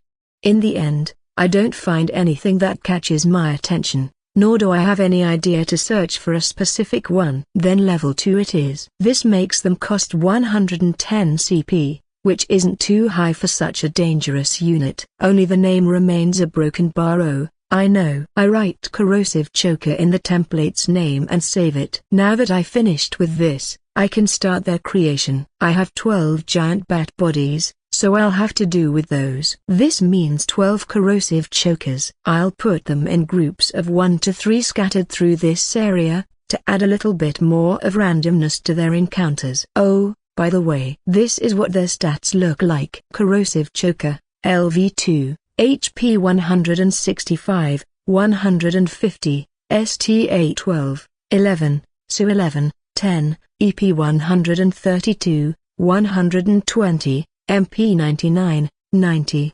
STR 13, 12, Con 15, 14, AGA 9, 9, SPI 9, 9, Will 8, 8, Dex 5, 5, SPD 6 INT 3 Com 0 Skills active, silence triggered, corrosive body, innate, isolation passive, eternal pain, innate, echolocation, innate. The first and the most basic mob of this area is finished. Let's move to my next trick. Foo-fa-foo. Ha ha ha. I can't stop myself from laughing like a maniac. This is because he broken bar. I'm sure the next unit I'm going to create is going to make more than one player cry in frustration. I already explained to you about the card with my logo that will appear in this new area, right? Then let me ask you a question. Do you know what's more frustrating than having to look for a small item hidden somewhere in this big area? It's having multiple of those items, but only one is real. I'm sure you know where I'm going right now. A broken bar. I open the templates menu once again and create another basic chimera template. This time, I'm going to use the mimic as the base. As for the second unit, it's one called Boulder, from the Primordials faction, the most basic earth elemental in the game. For the second unit, I could use any other unit, really, but I choose the Boulder for a simple and single reason. When transformed, the mimic can't be identified, but can still be attacked and killed. I can't prevent the players from attacking and killing the false keys, aka mimics transform to look like the real key, but I can give them enough resistances and damage reduction to prevent them from dying easily. And thanks to the earth elemental skill, they will take 50% less damage as long as they don't move, which is all the time. I also change their AI so that they don't do anything and don't transform back unless killed. This way, the invaders won't be sure if it's the real key or a false one unless they attack the key a lot of times, wasting time and EP/MP. The real key is indestructible, so there isn't any problem if they attack it relentlessly. The last thing I do is make them transform back into monsters if they try to use it to open the door and attack the invaders. They aren't strong, but they sure will be annoying. And the best of all, unless they collected all the false and real keys, they'll have to go back to the sealed area to get the real key. It'll be like, oh, so you reached the door with the key, but in fact, it's a monster and it attacks you. Better luck next time. Ha ha ha. As for the skills, I don't want to waste CP leveling up a unit whose role isn't combat, so I'll keep them at level 1 and give them the survival instinct skill, which gives HP regeneration when low. They'll cost a total of 170 CP. Survival instinct, triggered skill, when you have less than 30% HP, regenerate 1% HP per second. This skill, paired with the earth elemental and the basic chimera's eternal pain skills, might give them enough time to survive the attacks received so the players believe they found the actual key. I won't complicate things and just call them monster key. I write the name on the template and save it before starting the creation of 3 of them. In case you want to know, the Boulder is a 1 meter tall monster. It has 2 chubby legs and arms, a small head, and its torso consists of flat stones stacked on top of each other. Everything is made out of rock, but this one also has a gooey black substance in the joints, coming from the mimic. Monster key, LV1, HP 160, 160, STA 12, 12, SU 9, 9, EP 240, 240, MP 100, 100, STR 14, 14. Con 24, 24, AGA 3, 3, SPI 10, 10, Will 24, 24, Dex 11, 11, SPD 3 INT 7 Com 0 Skills active,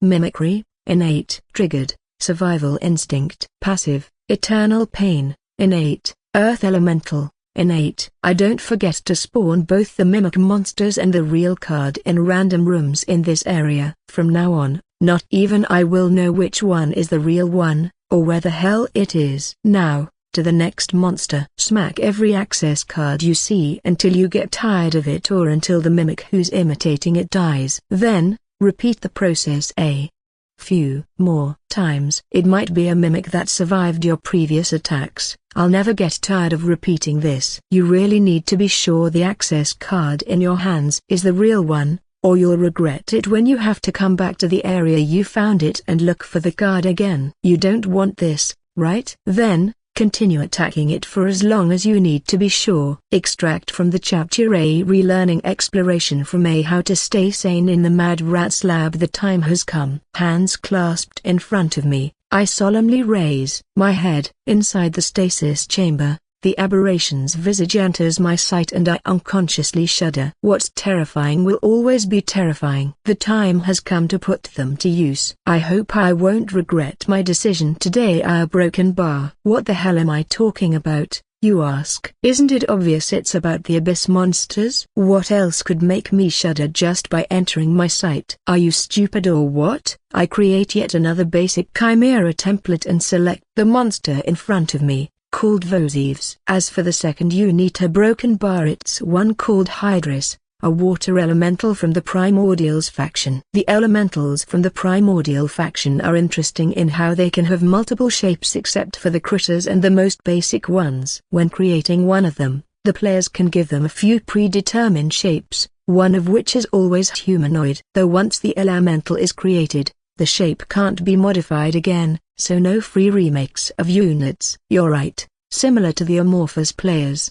the Primordials players can use almost any unit as a champion. As for the other shapes, it depends on the unit and the elemental type. For example, aquatic animals are typical for water elementals, and birds for air elementals. Their strongest units have amazing options too, like a colossal earth dragon or a lightning cloud titan.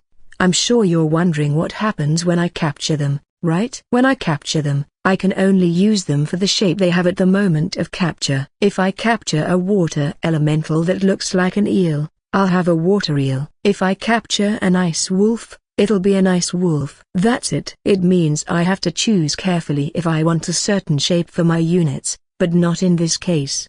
The only thing I want from the water elemental is its innate skill, water elemental. And I only need a non-humanoid water elemental for this. Oh, and the shape doesn't change their stats, only how they look. This is very important. The Hydrus I'm going to use is what you can call one of the A starting champions of this faction, units around the 100 CP range, 120 CP to be exact. The ones I captured are 1 meter long fish. Of course, I could use the cheapest water elemental for this, the pond unit. But they're weak, and I want the monster I'm creating to be strong. I can only create 2 because I only have 2 Vosieves and I don't want to waste them. Enough explanations. Let's move to the monster creation. The corrosive chokers will be the assassins and damage dealers of this area, but the genuine unseen danger will be this monster, a broken bar. Ha ha ha. You see a broken bar, the whole floor is covered in a water film, which means that this monster, thanks to the water elemental skill, can change its shape and hide anywhere in plain sight, being almost invisible. The key word here is almost. Thanks to it being almost invisible but not actually invisible, the invaders can see its body and activate the abyss trait, the what should not be seen skill. This monster will passively drain the MP of the invaders without them noticing at all. What's more, if they don't check their status on time, it might kill them. Now, I change the AI so that it moves in front of the invaders so they can see it all the time, and run away if spotted. A broken bar, I make the corresponding AI changes, ... And finally, if an invader is low on HP, go for the kill and then run away. I want them to be as strong as possible, so I level them up to the maximum level I can. Level 7. This'll give me 7 skill points to work with. This reminds me I can level up my champion once again. Well, I'll do it later. I hope I don't forget about it. A broken bar. Let's see what I can do with the skill points. Then I spend the last skill point to upgrade God's intervention to increase its duration. A broken bar, and this is it. I finished setting the skills. I focused everything on 2 main points: draining the invaders' MP while staying undetected, and survivability in case they are forced to enter combat or when they go for the kill.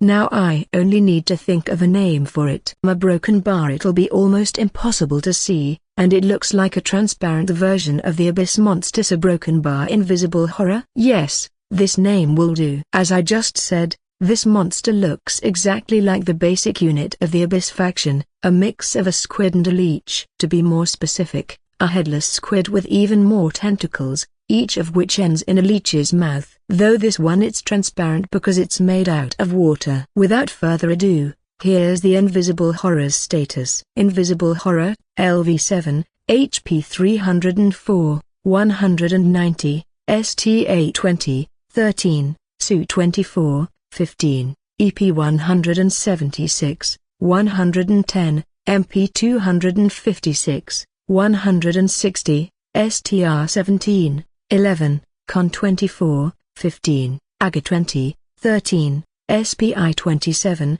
17, Will 22, 14, Dex 28, 18, SPD 5 INT 5 1 Skills active, Draining Touch, LV2, Mana Drain triggered, God's Intervention, LV2, Lasting Protection passive, Eternal Pain, innate, Water Elemental, innate, What Should Not Be Seen, innate, LV2, Extreme Horror, unidentifiable, Weakening Aura. So, as you can see, I focused on upgrading the relevant skills instead of giving it lots of extra ones. First of all, the upgraded What Should Not Be Seen raises the MP depleted from looking at the invisible horror by a substantial amount. Working together with the Water Elemental and unidentifiable skills, it'll make it very hard for the invaders to spot them while continuously reducing their MP. To increase their survivability, I gave them the upgraded God's Intervention skill, which extends the invulnerability time they receive the first time they would die, as well as the upgraded Draining Touch. The Eternal Pain will at least give them 10 seconds of life during the combat, which can be enough for them to run away. The upgraded Draining Touch is essential because it can not only heal the invisible horrors for a part of the damage they deal but also drains MP. What's more, the invaders might die to this MP drain if they don't die due to the passive MP drain first. And no, I didn't forget about the last skill they have. The Weakening Aura is there to reduce the damage the invaders deal if they're close to the monster. It's just a little bonus to make them waste more time and resources when near an invisible horror. I save the template and proceed with the monster creation. I'll set the two of them to move independently and randomly through this area. I only have 2 abyss monsters, so I can only create 2 broken bar. I hesitate to press the confirmation button. Come on, Andreu. It's only a monster, one of your monsters. There's no need to be afraid of it. Just do it. I finally press the button and they join the queue of monsters to be created. They're right after the corrosive chokers and monster keys, so it'll take quite a while. I'm not sure yet how scary they'll be when I see them inside the dungeon. But a broken bar, it might come a time when I can't come into my own sealed area. It won't be only roleplay anymore. Well, shit happens. Sometimes, with the invisible horrors. I finished the most important monsters of this area except for the boss I want to create in the future. They'll be the key monsters, or those that will define how the area works if you prefer. They'll also be the only monsters allowed to roam the area freely. All the monsters I'm going to create next are those that will only appear in the closed containment units and prison cells. With only 2 invisible horrors and 12 corrosive chokers in this area, I don't think the invading players will die too much. A broken bar maybe? Well, anyway, here are the skills descriptions in case you want to read them. Ain't I generous? Ha ha ha. God's Intervention, LV2. Triggered skill. When you would be killed, you are reduced to 1 horsepower instead and ignore all damage and status effects for the next 5 seconds. Can only be triggered once per dungeon invasion or dungeon battle. Upgrades lasting protection. Extend the invulnerability time to 10 seconds. What Should Not Be Seen, LV2, innate passive skill. Other units that can see this unit lose 5 MP per second. If the unit has no MP, the SU is reduced by 1 every 5 seconds instead. Multiple instances of this skill increase the MP loss by 1. This skill doesn't work on allied units. Upgrades Extreme Horror, increases the MP reduction by 2 MP per second. Draining Touch, LV2, active skill, cost, 20 EP, 20 MP reduce the target's HP by 2 plus 0,5 SPI. And heal by 50% of the HP reduced. Upgrades Mana Drain, reduces target's MP by 2 plus 0,2 SPI, and recovers 50% of the MP reduced. Oh, right, I almost forgot about something very important. The thing that will put the most pressure on the invaders. What am I talking about? Well, Do you remember when I was creating the doors that can be unlocked by the players? Do you remember I said the players weren't the only ones who could unlock them? Yes, that's right. The thing I almost forgot to create was a monster that can unlock them too. It won't be dangerous to the players by itself, but if it opens enough sealed rooms, a broken bar chaos will ensue. Ha ha ha. I want a critter for this. Should I go with the creepy or the weirdy? Weirdy, right? I can make it look more amazing like this. Luckily, this won't take me too much time to do. I pick a worm, a bird, and a broken bar. I don't know, a rabbit? Yeah.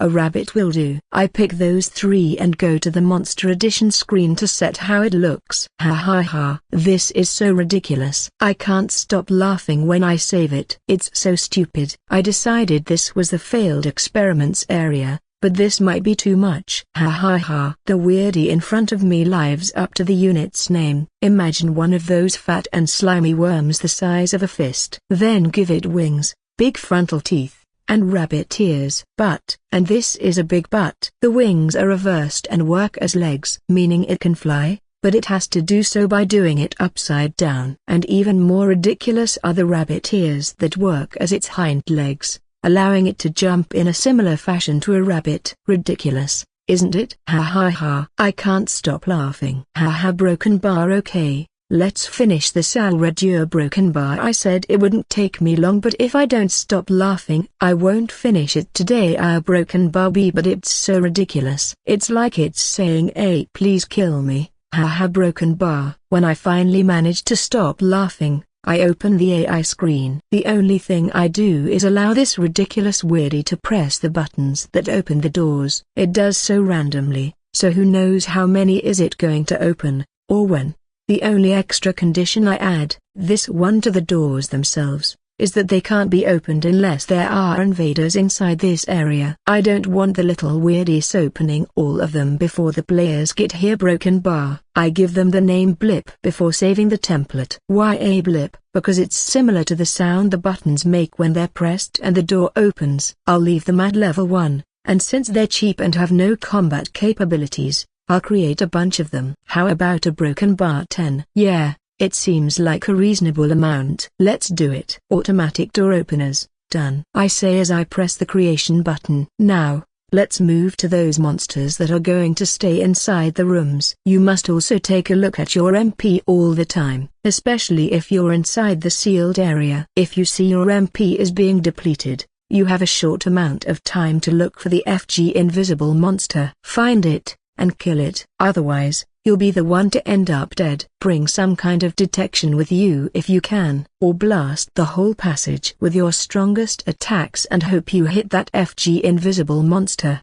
Whatever you do, don't let them reduce your MP for free, or you'll regret it, or you'll die. One of the two. Extract from the chapter A important things to look out for from A. How to stay sane in the Mad Rats lab. Foo fa foo. Ha ha ha. Yes, this is it. Ha ha ha. I continue laughing for a while. For now, there'll have to be enough, and I'm sure more than one invader will die to them. Ha ha ha. I walk through the passage, sealed rooms and cells on both sides. Though not all of them are actually sealed, as some of them have holes in the walls or the door is destroyed. In my hand, there's a checklist with several names on it. As I tread through this poorly illuminated passage, I read its contents carefully, putting a tick on the list every time I pass the room containing one of the monsters written in it. Okay, so let me be clear. I already explained this is the A failed experiments area, right? Every monster I created and put here can be considered one. This also includes the corrosive chokers and the invisible horrors, as well as the monster boss I'll add in the future. But when it comes to those monsters that will stay inside the sealed rooms, a broken bar, you can say they go a step further into the A failed department. Next, to the right, it's a broken bar. I peek through the glass panel to see what unit is inside. So it's them, and they're in a containment unit. As they should. Count? It's a broken bar 3 monsters. Okay, check. Next one. What am I doing right now? I'm checking everything is working as I intended. I'm going through the new area, making sure the failed experiments are properly distributed in their rooms. You see a broken bar in general. I don't mind the monsters spawning always in the same place, because the monsters are allowed to freely move. It's hard for the players to know what they'll find or when. Now, if I put monsters into sealed areas, they'll be completely predictable. And I don't want that a broken bar. But thanks to unlocking the upgraded dungeon elements, I can now randomize where and how the monsters are placed in the dungeon, as well as how many of them spawn. In short, I created 6 monsters of each template and set them to spawn in a randomly sealed room. Between 2 and 6 of the same monster. The same monster can't spawn in multiple rooms, and only one type per room. And the keys and the monster keys are distributed randomly inside the rooms with monsters. What I'm doing right now is checking everything is working properly. It looks like the first one I checked has spawned in the correct number, and in a sealed containment room instead of a prison cell. It's important it's a containment room because this monster is too dangerous to a broken bar volatile. This one, if you exclude the sheer power that comes from higher stats, is, by a very long stretch, the most dangerous creature in my dungeon right now. I called them bombers. And yes, as you would expect from a unit called this, they explode. But it isn't a normal explosion number. It's the biggest explosion ever created. I only need to tell you they are Siamese. Both halves have a death burst skill A, in particular the light and dark death bursts A, and both also have the skill called Soul Blast, one of those skills that kill the user when activated. Each creature can only have a death burst skill, but Siamese can work around this because they're technically 2 units. Soul Blast, active skill, cost, -deal. 5 plus 0,2 current HP plus 0,2 current TP plus 0,2 current MP, damage to another unit. This damage can't be prevented or reduced and doesn't have any damage type. You die. Soul Blast can be considered too strong depending on the situation. But it being single target, not dealing high damage, and killing the user means most players don't use it nor give it to their monsters. A broken bar, well, I did. Now, if you add the unavoidable damage of this skill, the double death bursts, and the fact there's more than one monster in the same room, a broken bar, I only have one word to describe this situation: boo. Oh, yes, did I tell you one of the 2 units used is a succubus, and the other is a fairy? One half has a charm on demand and the other allows them to fly and can turn both of them invisible while leaving a fake copy in its place for a short duration. And did I tell you that I upgraded both of their death burst skills to deal more damage? And that I gave them passive skills A, which they share, in case you forgot, A, that increase their stats so they can deal even more damage? Yeah, broken bar, I might have gone a little bit overboard. But do I regret it? Not a tiny bit. Oh, but mad rat, what if one blip, one of those creatures that can open the doors, happens to open this room and they scatter through the dungeon? You ask. A broken bar, good luck, I suppose. It's the invader's problem, not mine. Ha ha ha. The bombers spawn properly. Then, the next one is a broken bar. There are a few more monsters I created, and I'll add a few more in the future. But all of them will have something that makes them a failed experiments. For example, there might be too dangerous and unstable, like the bombers I just introduced to you. Or they were created for a certain purpose but failed to get there. Or they ended up being useless, or maybe they just ended up being ridiculous in how they looked. There are many ways an experiment can fail, after all. Oh, talking about monsters that didn't achieve the purpose they were created for, here's one of my favorites: the failed clones. In front of me, there's a prison cell with 4 humanoids, a broken bar moving around madly, foam coming out of their mouths. One is cackling maniacally as it jumps around, and another one is channeling lightning around itself, ready to electrocute somebody. Oh, and the last one is biting on the first one's arm. They're good to go. Check. I believe you might suspect it by now. And yes, you're right. They're my failed clones. They look exactly like me before merging with the shadow and have the same skills I do. But they're crazy. Completely and utterly crazy. Unable to talk, unable to think, unable to do anything useful. They encompass every part of the word a failed. The only thing they are good at is causing chaos. I'm looking forward to what they do to the invaders when their time to shine comes, but for now, they're pretty much useless. Don't misunderstand, as crazy as they might be, This doesn't mean they aren't a threat. They do have all my skills except for the grand finale, the mana core, and the upgrade to the shared voltage. After all, this means the combo of chain lightning plus shared voltage exists, and they too have the lightning shield to defend against melee attacks. There will always be a few of them to get their broken bar. I really don't recommend anyone to fight against them surrounded by weak mobs, but players do not always know what's best for Thema broken bar. We'll see what happens. The only good thing about them is they're impossible to miss. Even if the blip opens their cell and they scatter through the dungeon, all invaders will know where they are thanks to their laughs and cries, giving them time to prepare.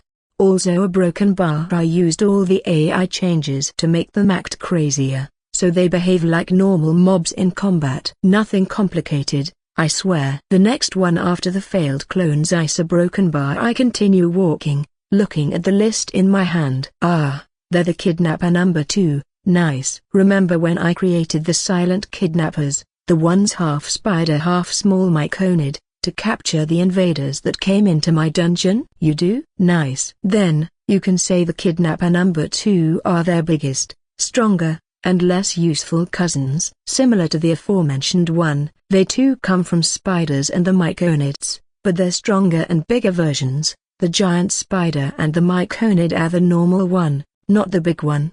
At almost 2 meters tall, they would look like very big and scary spiders. A broken bar if spiders had a mushroom, almost as big as them, growing on their backs.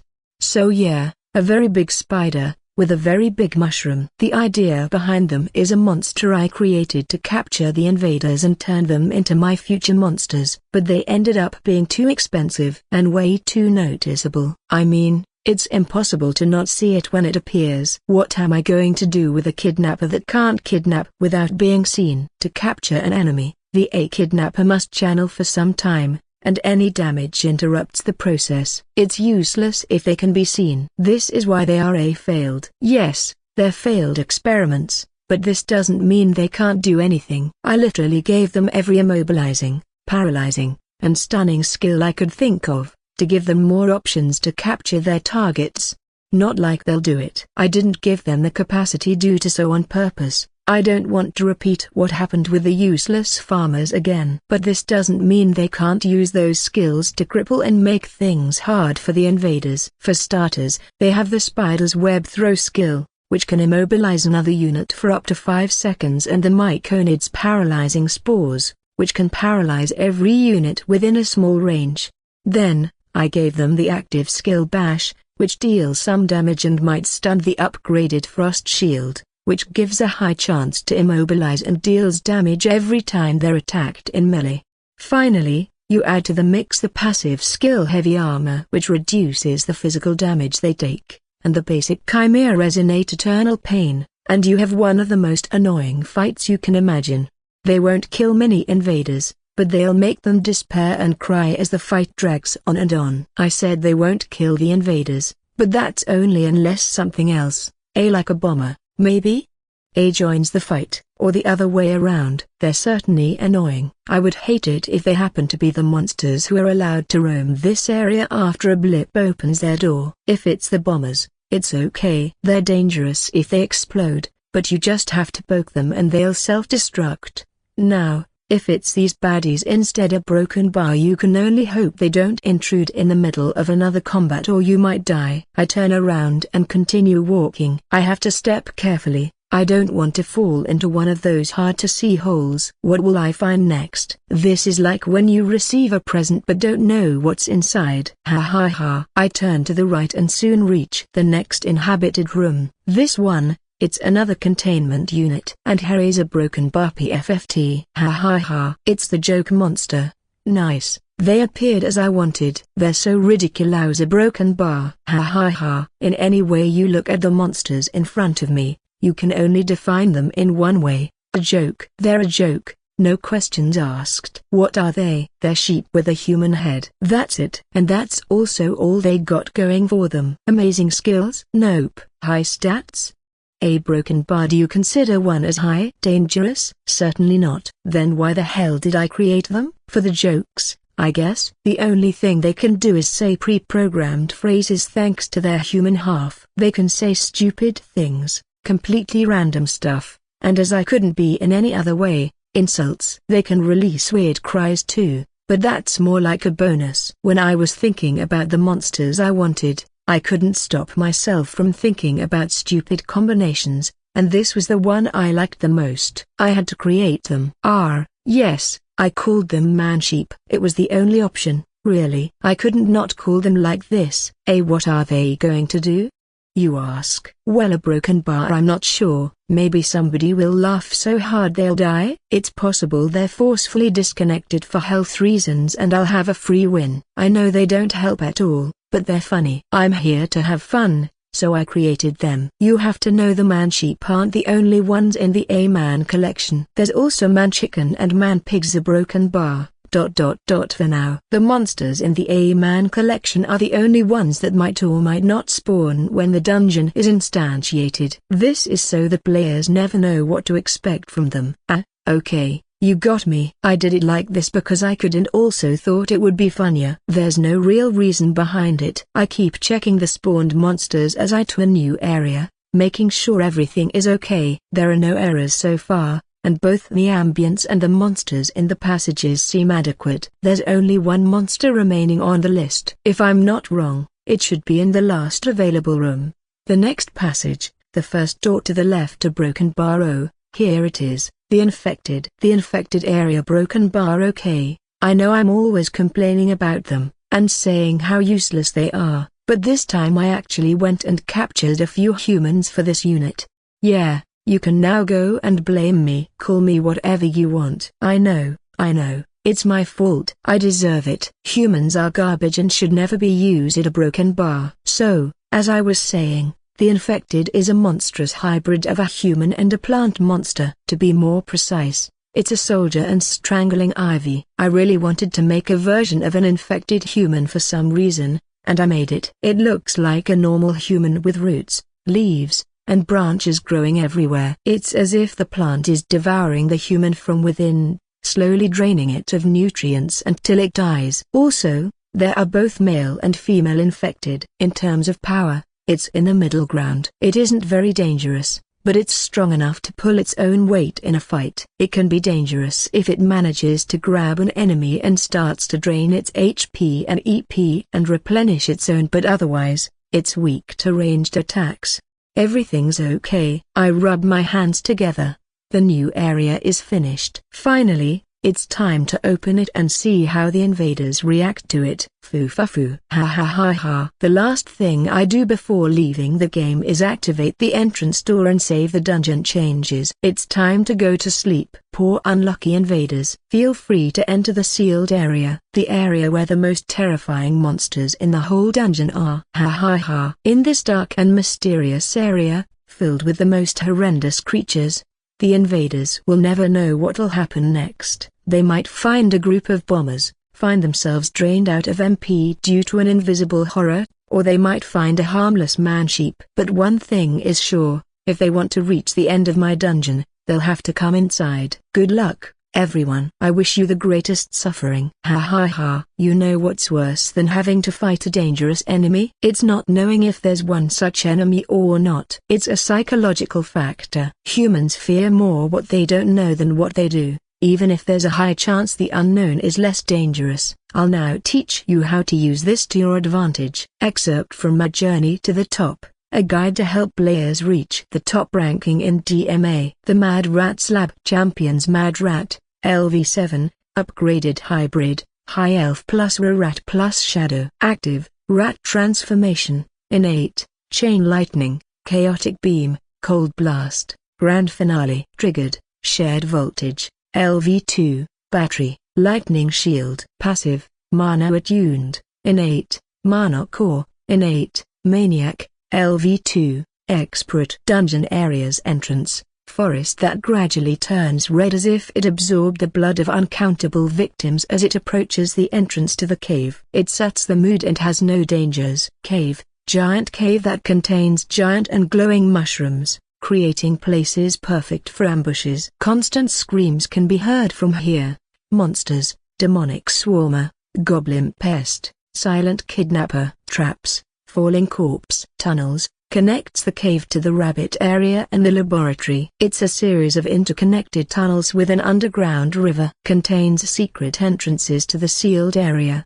Monsters, demonic swarmer, tunnel mimic, goblin pest, silent kidnapper, the tunnel's nightmare, hauntling, traps, falling corpse, mushrooms. Special, eternal resting areas. Laboratory, filled with chaotically distributed laboratory equipment. Contains the dungeon core, and the storage room protected by the Minotaur Queen. Serves as a central hub connecting several other areas.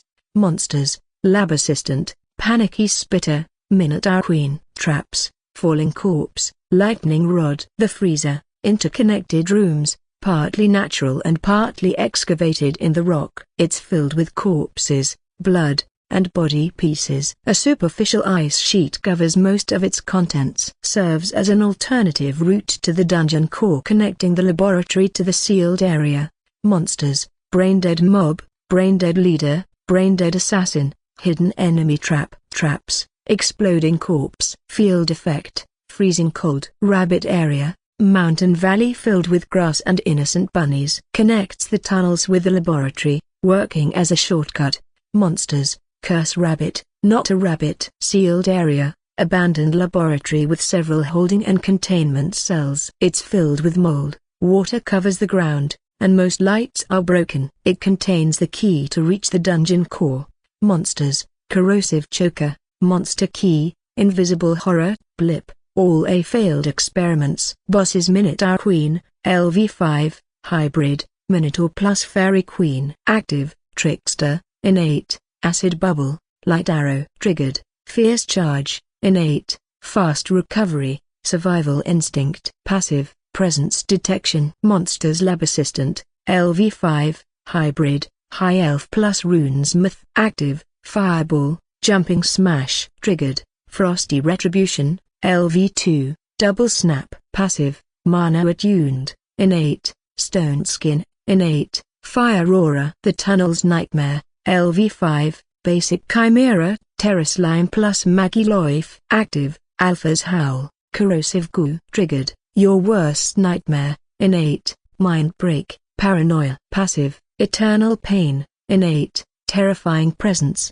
innate, too gross to look at. Demonic swarmer, LV3, Siamese, scout plus minor. Scout half, active, dash. Triggered, demonic revenge. Passive, nature attuned, innate, stone skin, innate, strong, commander. Minor half, active, bash. Triggered, demonic revenge. Passive, nature attuned, innate, stone skin, innate, strong, commander. Not a rabbit, LV3, hybrid, rabbit plus hunter. Active, rabbit transformation, innate, bleeding strike. Triggered, bloodlust, innate, unexpected strike. Passive, berserker. Hauntling, LV3, fleshling, troll plus scout. Active, blink. Triggered, pounce. Passive, nature attuned, innate, regeneration, innate, shared senses. Corrosive choker, LV2, basic chimera,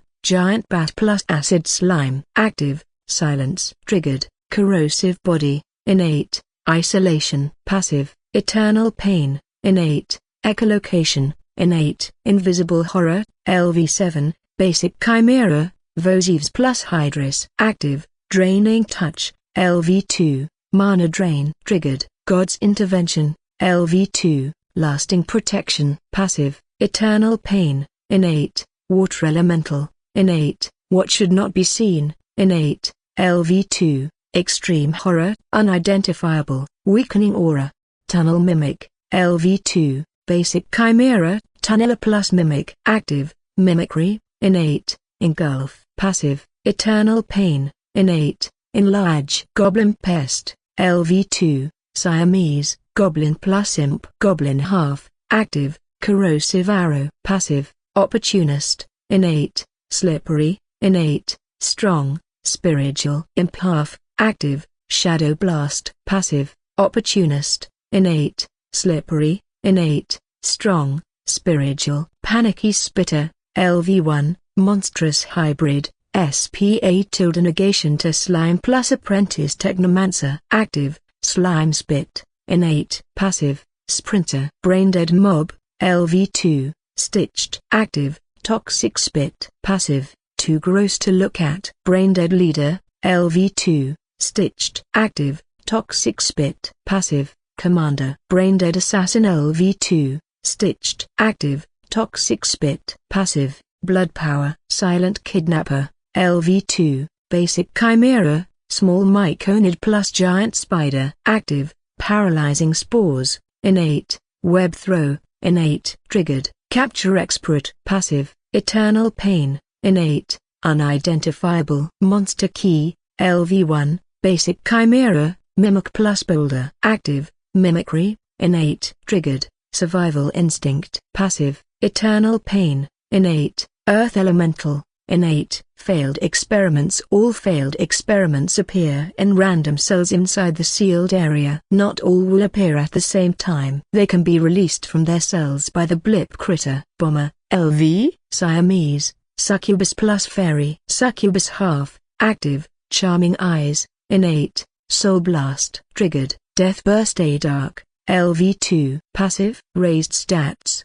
Fairy half, active, trickster, innate. Soul blast. Triggered, death burst. A dark, LV2. Passive, raised stats. Failed clone, LV, hybrid, high elf plus rat. Active, rat transformation, innate. Chain lightning, cold blast. Triggered, shared voltage, lightning shield. Passive, mana attuned, innate. Maniac, LV2, expert. Kidnapper number 2, LV, basic chimera, big spider plus myconid. Active, paralyzing spores, innate. Web throw, innate. Bash. Triggered, frost shield, LV2, extreme cold. Passive, eternal pain, innate. Heavy armor. Man beasts, LV1. Multiple monsters with a human head and animal body. They do nothing other than talk shit to the invaders. Shown variants, man sheep, man chicken, man pig. Infected,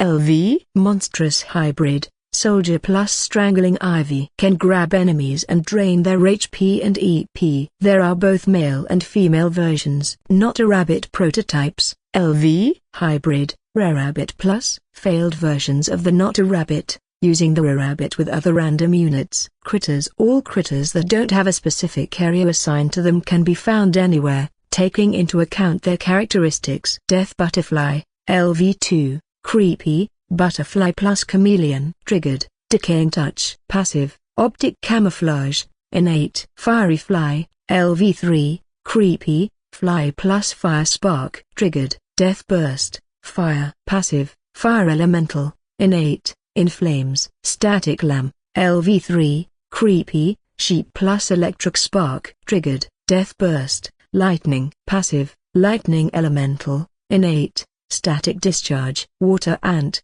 LV1, creepy, giant ant plus water spark. Passive, water elemental, innate. Curse rabbit, LV1, creepy, rabbit plus curse bug. Triggered, death curse, innate. Octocat, LV1, creepy, cat plus octopus. Passive, optic camouflage, innate. Colored geckos, LV1, creepy, gecko plus gel of the same color. Passive, sticky trail, innate. Stare shrub, LV1, creepy, awakened shrub plus mass of eyes. Passive, eyes everywhere, innate. Enoia, LV1, creepy, canary plus goat. Blip LV1, weirdy, worm plus bird plus rabbit. Monster train. The driver or a conductor starts roaming the dungeon as soon as the players enter, slowly activating the hidden monsters all around the dungeon. The stats and speed of all the monsters in the monster train increase as more and more monsters start following the driver. 1x driver,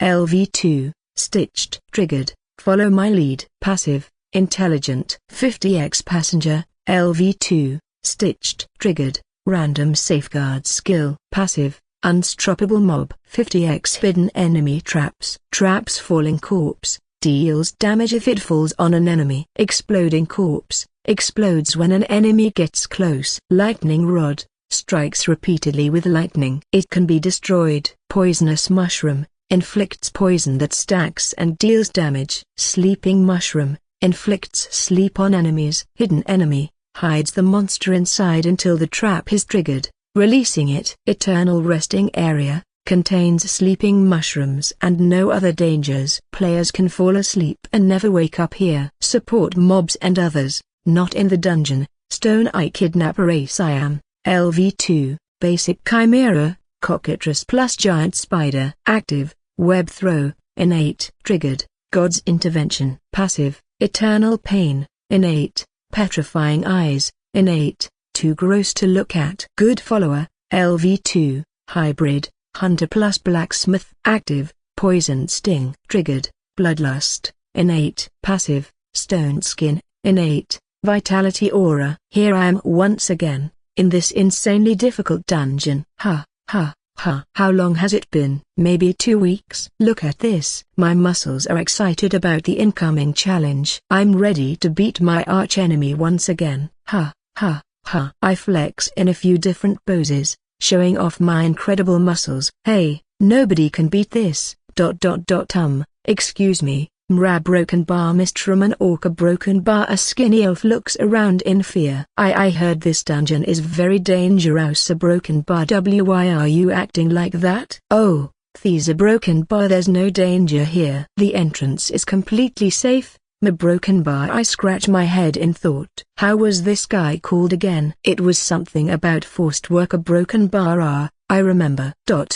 C0RP0 Rate Slave. Look at those twigs he has for arms. It's impossible for him to beat this dungeon. He's lucky I'm here to help him, because otherwise, he would die as soon as he enters the big cavern. And let's not talk about the tunnels. A Broken Bar. Poor scrawny elf. Or Broken Bar. Is that so, Broken Bar? He relaxes his expression but continues to look anxiously around. Ha, ha, ha. Don't worry about anything. I'll protect you with my amazing strength. I flex a few more times, demonstrating to him what I mean, but he turns his gaze away. How rude. And please don't call me with my full name. Call me leader, boss, master, or simply Orc. Yours is too long. Too. I'll call you Corporation. You fine with it? Yeah, sure. I don't mind. Ma Broken Bar. Leader, you look very weak, but at least know how to show respect. Ha, ha. Ha! I say, patting his back a few times. Let's not waste time and go. The adventure awaits us. But it was you who was wasting time flexing around a Broken Bar. What did you say, Corp? I feign annoyance at what he said, asking him in an angry tone. And nothing. I said I'm lucky to have you with me. Ha, Broken Bar. Yes, you're lucky. With my help, you'll achieve whatever you want. Also a Broken Bar. I lower my voice and come near his face, intimidating him. I heard what you said, something about flexing my muscle as a Broken Bar. I'm sorry. I misspoke. I won't say it again, I promise. Please, don't leave me alone, a Broken Bar. Ha, ha, ha. I explode into laughter at his reaction. I'm just joking, Ha, ha, ha. It's hard to talk while laughing. I'm not angry. Not at all. Flexing around is a way for me to mentalize before challenging this damned dungeon. Also a Broken Bar. I don't mind if you want to look at my amazing muscles, Ha, ha, ha. He forces a chuckle and awkwardly turns his head to the side, avoiding my muscles. So Broken Bar, why did you want to come to the Mad Rat's lab? Curious about the crazy difficulty everybody is talking about?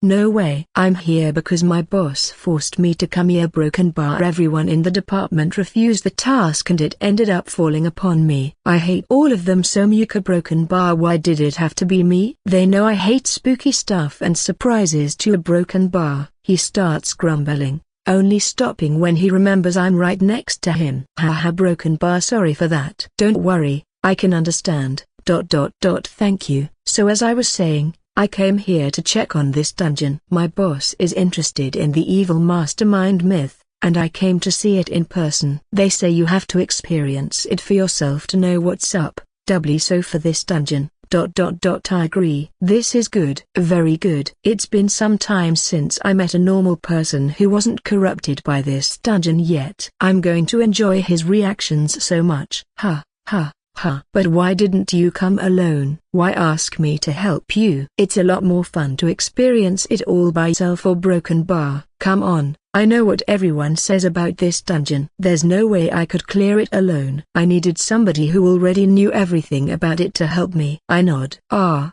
That's why you contacted me, a Broken Bar. It makes sense. There's no player who knows more than me about the Mad Rats lab. Except for the mad cultists, a Broken Bar, but nobody would want to ask them for help. At least, not if they're sane. Yes, I contacted you because you're the author of the greatest guide to this dungeon, How to Stay Sane in the Mad Rats lab. Though there were a few parts that worried me. You seemed a Broken Bar kind of crazy. Ha, ha.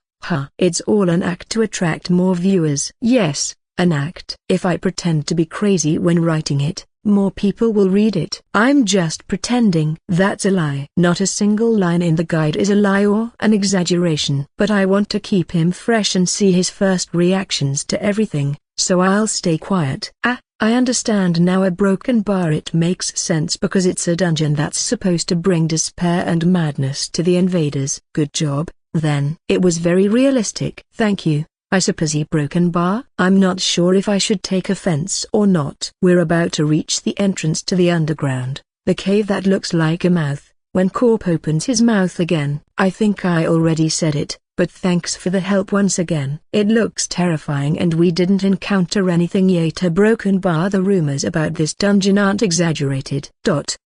I don't want to spoil anything, so I stay quiet. Hey, leader, what's your reason to come here? They say you dive into this dungeon at least once a week, and also, that you're the first one who reached the end after the boss was introduced. You're right. I'm the best player when it comes to this dungeon. Ha, ha, ha. Also, a Broken Bar. The reason I come here is to put myself in unexpected situations and challenge my skills to keep myself fit. There's no better place than this one. The evil mastermind sure is something else. So you're an adrenaline addict? You can also put it like this. I deflate at his words, but I can't deny them either. We're now about to reach the big cave entrance. Corp keeps turning his head around in fear every time he sees a screaming mushroom, and shudders when sees the giant scratches on the ground.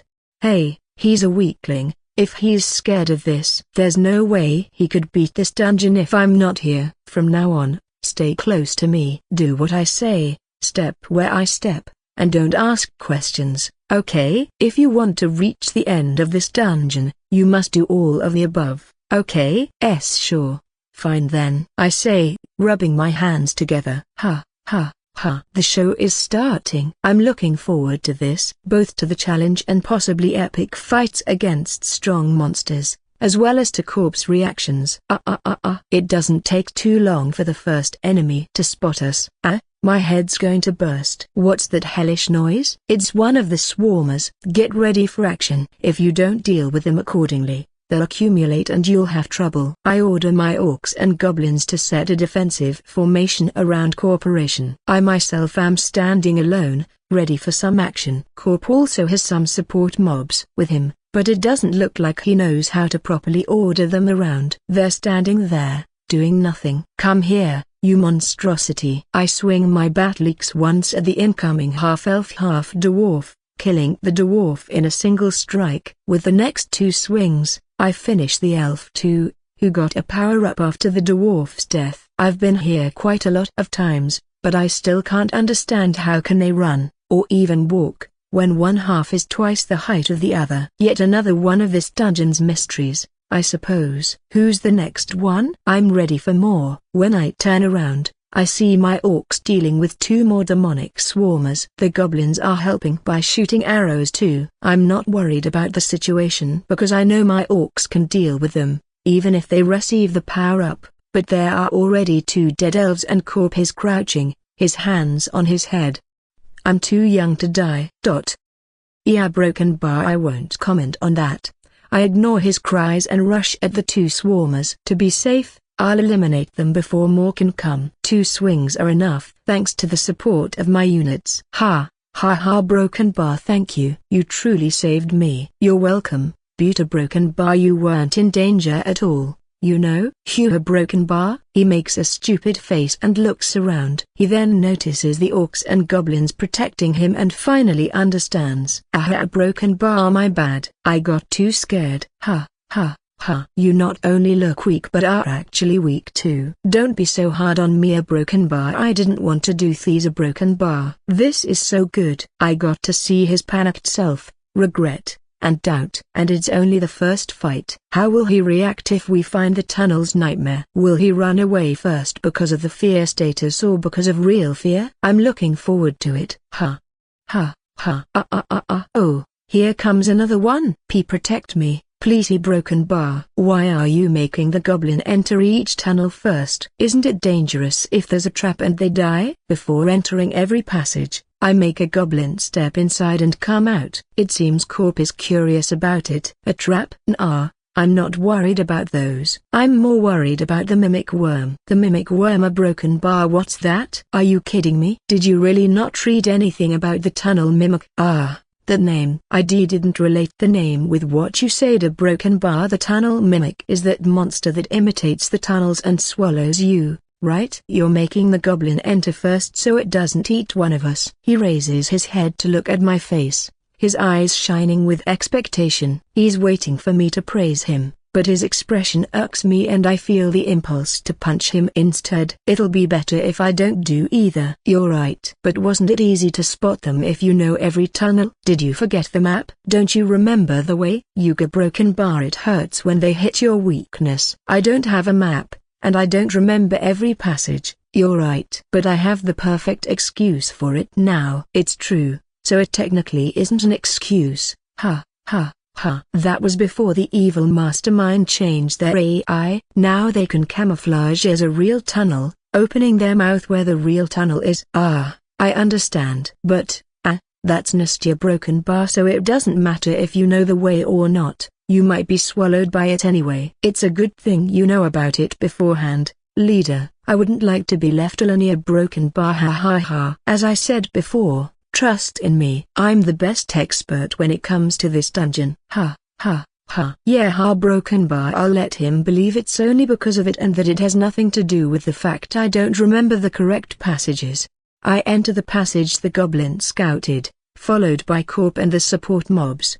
I'm sure you're checking your HP all the time, right? My HP? Oh. You told me to check it before, a broken bar. He opens the status screen before turning at me with wide open eyes. My HP is decreasing all the time. I'm taking damage. Save me, leader. Sigh. This guy, a broken bar. Why is he like this? You know what? Let's play with him a little bit or I'll explode. I'm sorry, Corp. It's already too late for you, a broken bar. I put on a sad expression before turning away from him. What do you mean, a broken bar, leader? He looks at me with an anxious face, but I must do what must be done. I look at the goblin mage and give an order. Do it. Attack him. Wait. Stop it. You are supposed to protect me. The goblin mage releases a small fire projectile. It flies to Corp and explodes upon contact. Hi, you liar. Corp tries to run away, but he can't because I grab him. Huh? I'm fine? He looks incredulous at his body. Then, he turns his head and looks at me with the same expression. Ha. I explode in laughter once again. You fell for it. Ha. What do you mean? Why did you attack me? I can't stop laughing for a while, but I finally managed to say, look at the ground. Is that a broken bar? A butterfly? A butterfly, a broken bar. He takes a thinking pose. I can almost see smoke coming out of his head. Aha, I remember. It's the death butterfly. Thank you for saving me. I must tease him more. This is too funny. You mean, saving you yet again, right? A broken bar. He scratches his head awkwardly because he knows I'm right. It's a good thing you're an expert. You're right. I can confirm I'm the player who knows the most about the death butterflies. After all, I was the first player ever to die because of them. I checked it up, so I'm sure of it. If this doesn't make me the most knowledgeable, what else will? Anyway, let's go. And a broken bar. As I'm about to continue, something hits me from behind. Is it our broken bar? I turn round to see the attacker. Right after, I get attacked once again from the other side. It's them. Them? If there's one thing, one single fucking thing, I truly hate in this whole dungeon. It's them, the fucking annoying goblin pests. Come here you little shits. I'm going to slaughter you all. Right after shouting, as if to mock me, another spell hits my back. I madly rush to the closest one while ordering the orcs and goblins to target the rest. I think there are 3 of them, but who knows? I swear, I'm going to pester the DMA staff with messages until they implement a feature that allows the players to ban one unit from the dungeon invasions. A broken bar. I'll keep asking them to implement it until they do, or until I die of accumulated rage, whatever happens first. Hey, what about me? Don't leave me behind. Soon, the DMA staff received a huge influx of messages from the same player, asking for the same thing. They answered they wouldn't implement that game feature, but the messages continued. As expected, they ended up ignoring the messages and blacklisted the sender. So Broken Bar, how far do you need to go? Corp tilts his head to the side at my question. What do you mean by how far? I want to reach the end if possible. This isn't what I meant to Broken Bar. Maybe I wasn't specific enough. How can I explain it to somebody who doesn't know anything about this dungeon, so that he understands the situation? My Broken Bar. I touch my tusks, thinking. What I mean is, how much do you want to see? There are a few zones and monsters that can force us to split, or outright kill us if we're unlucky. A Broken Bar. So I want to know if you want to experience them too, or if you want me to try and avoid them. Though I can't promise anything. A Broken Bar. This dungeon is too unpredictable. Why are you asking this? Isn't it obvious I want to see everything? And you're the expert. You should know how to deal with the monsters here. Corp points at me as he shouts. Oh, come on, why are you acting all high and mighty? Weren't you scared a few minutes ago? This is why I don't like playing with other people. Broken Bar. What do? My Broken Bar. I want to see how he reacts to the other stuff, so I won't get angry at him for this. I'm being serious here, Corp. There are a few monsters in this dungeon nobody can do anything about. The first ones that come to mind are the Tunnel's Nightmare and the Monster Train. Do you want to split up because of fear? I mean the fear status. Not even I can protect you if we're both affected. Or even worse, being swarmed by an unending stream of monsters. I've died every time it happened, you know. How do you expect to survive? What are you talking about? It makes no sense. Don't lie to me. I ignore him and continue my explanation. I force him to look at me, clasping his head between my hands. Do you understand, Corp? If we encounter those, it's GG. We die. The end of the road. He calms down before opening his eyes wide in understanding, fear etched on his face. Hey, how funny. So answer me. Do you want me to try to avoid them or not? Keep in mind I can't promise anything, but I'll do my best. Then, let's avoid them if possible. I don't want to come here more than on. See a Broken Bar. Nice. I release him. Good decision if your objective is to see as much of this damned dungeon as possible in one go. Ha, ha, ha. Corp doesn't reply. But as I resume the dungeon invasion, he follows my steps. As we agreed, I'll keep an eye out for them. Ha, ha, ha. But who knows what'll happen. A Broken Bar. It's impossible to know how, or when, they'll appear. And that's if they appear at all. I stretch my shoulders and swing my bat-leaks around. I'm looking forward to a fight to the death. It's been so long since the last near Broken Bar. Run, Corp, run. I start running without looking behind. There's a thundering noise coming in our direction, which means it's time to run away. Okay, but what's up now? He shouts from behind. It's the monster train. They're coming in this direction. We must run away. Didn't you say you'd avoid them? That's what I'm doing right now. Like hell I can avoid them. The only thing I can do is run away as soon as I know where they are. The noise grows louder as we run. It seems the monster train is getting closer. The path splits into two and I turn right. In the next split, I turn left. Let's hope the monster train goes another way. Our Broken Bar. Shouldn't we be checking if there's a tunnel mimic? Do you think there's time to waste? Just pray there isn't one and follow me. The thundering noise from the monster train starts to fade out. Did we manage to lose them? It seems they chose another path, but we're not safe yet. There are a lot of tunnels that connect to multiple other tunnels in this area. A Broken Bar. It's possible we'll encounter them again soon. I decide it isn't safe yet and continue running. What a shame. A Broken Bar. I could be enjoying an epic fight right now, and I'm running away instead. I regret my current situation so much. The tunnel goes downward and then moves to the right. A broken bar. Maybe we're safe now? This area should lead to the underground river if I remember properly, so we should be safe from the monster train for now. Right as I'm about to stop and return to normal peace, I see it. Shit. This is Bada broken bar. Corp can't stop on time and crashes into me. He's so weak that I'm sure he felt like crashing into a wall. What are you doing? Stopping so suddenly? Don't look there. Look where broken bar. What's that? Is it a new monster? I try to stop him, but I can't move properly due to its passive skill. Corp avoids me and takes a step to the side, looking at it too. Fuck this. It's too late now. Right in front of us, there's a tunnel's nightmare. And it's getting ready to use Alpha's howl. We're screwed if the fear effect works on both of us at the same time. I'm sure there's an idiom about this situation, a broken bar, something about going from a difficult situation to another that's even worse. Broken bar. Why am I always so unlucky? Why did it have to be here? It could be some other kind of strong but dangerous monster, but no, it had to be the stupidest one in this whole damn dungeon. It's the same every single time. If there's something bad that can happen to me, it always does. The only way this could get worse is if the evil mastermind himself comes to test one of his new creations. A broken bar. I really hope he doesn't come. I don't want to die a pathetic death in front of this noob. After the howl, if you're not affected by fear and I am, chase after me. Understood? What? Chase after you? What? A broken bar. There's no time for explanations. The nightmare howls and the 5 seconds of forced looking end. At the same time, several of our support mobs and corps start running away in random directions. Here goes our chance to defeat this dungeon owner. Broken bar. Oh, I'm not affected? I incredulously look around. Only me and one orc didn't suffer from the fear. I should do my job then. I chase after Corporation.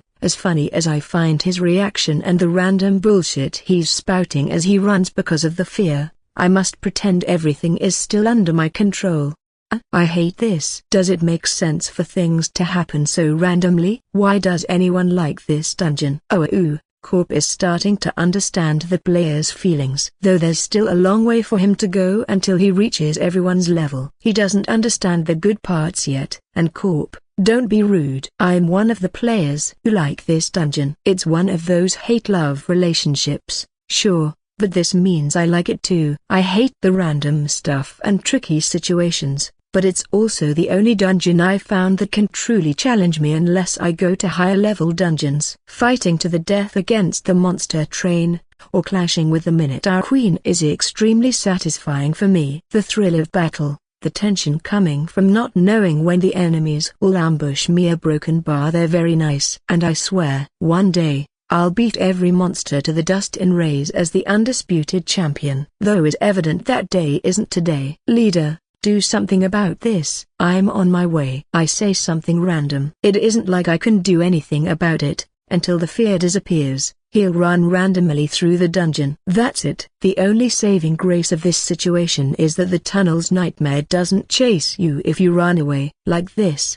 Corp, me, the orc who wasn't affected, and the goblin mage, who got lucky to run in the same direction as Corp, continue running inside the tunnels. It's about time the fear ends. A broken bar. Right after I mutter this, Corp hits one wall and finally stops. This is a common sight when you're feared since the movement is random. It's common to hit walls, objects, and other random stuff as you can't control where you move. You okay? Yuga. Broken bar. Where are we? A broken bar? Corp fumbles around, trying to rise from the ground. He waves his hands around, looking for something to grab.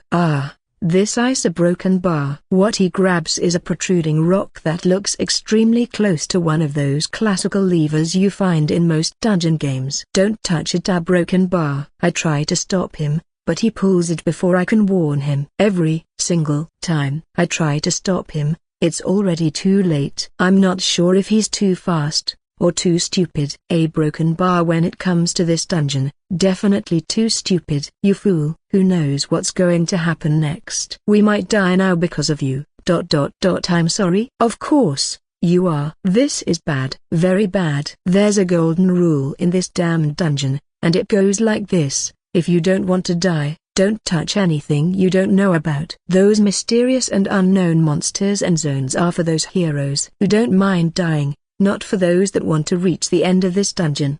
I'm the one who's spreading the idea. I know what I'm talking about. But Corp goes and ignores it every time. I'm 100% sure it's important because every time I died was because of something new I didn't know about. In short, new equals death. If you're really lucky, it can be new equals pain, but for some reason, when it comes to me, it's always the first option. After Corp pulls the rocky lever, the dungeon trembles. Then, the wall collapses and a new passage appears. This is Barda Broken Bar who knows what's there. Corp, why do you never follow what I say? I intimidate him, and he lowers his head in shame and fear. This time I'm not joking around.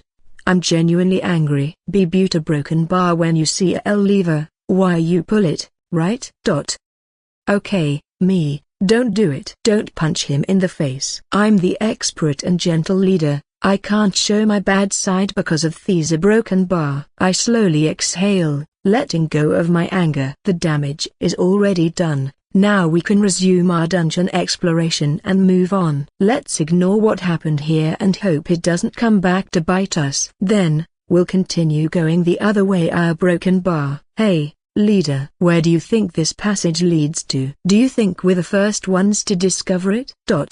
He isn't planning on going inside, is he? I have no idea, but nobody said anything about a secret passage in this area of the dungeon. I think we're the first ones to find it. Thena Broken Bar, shouldn't we go inside and see what we find? How exciting, we're the explorers of the unknown. That's a Broken Bar. A bad idea, I'm about to say. At first, I think about dissuading him, but then I change my mind. Didn't Corp say he wanted to see everything? Didn't he say he wanted to experience the whole dungeon? Then, who am I to stop him from doing so? You said you wanted to understand why the players fear and admire this dungeon in equal parts, right? Then I'm going to allow you to experience it firsthand. You'll have the honor to be the first one to die to the monsters, traps, or whatever lies on the other side of this passage. And this time, I won't be the one to suffer. I'll be the spectator watching the others suffering. I'll finally know what it feels like to be on the other side of the screen.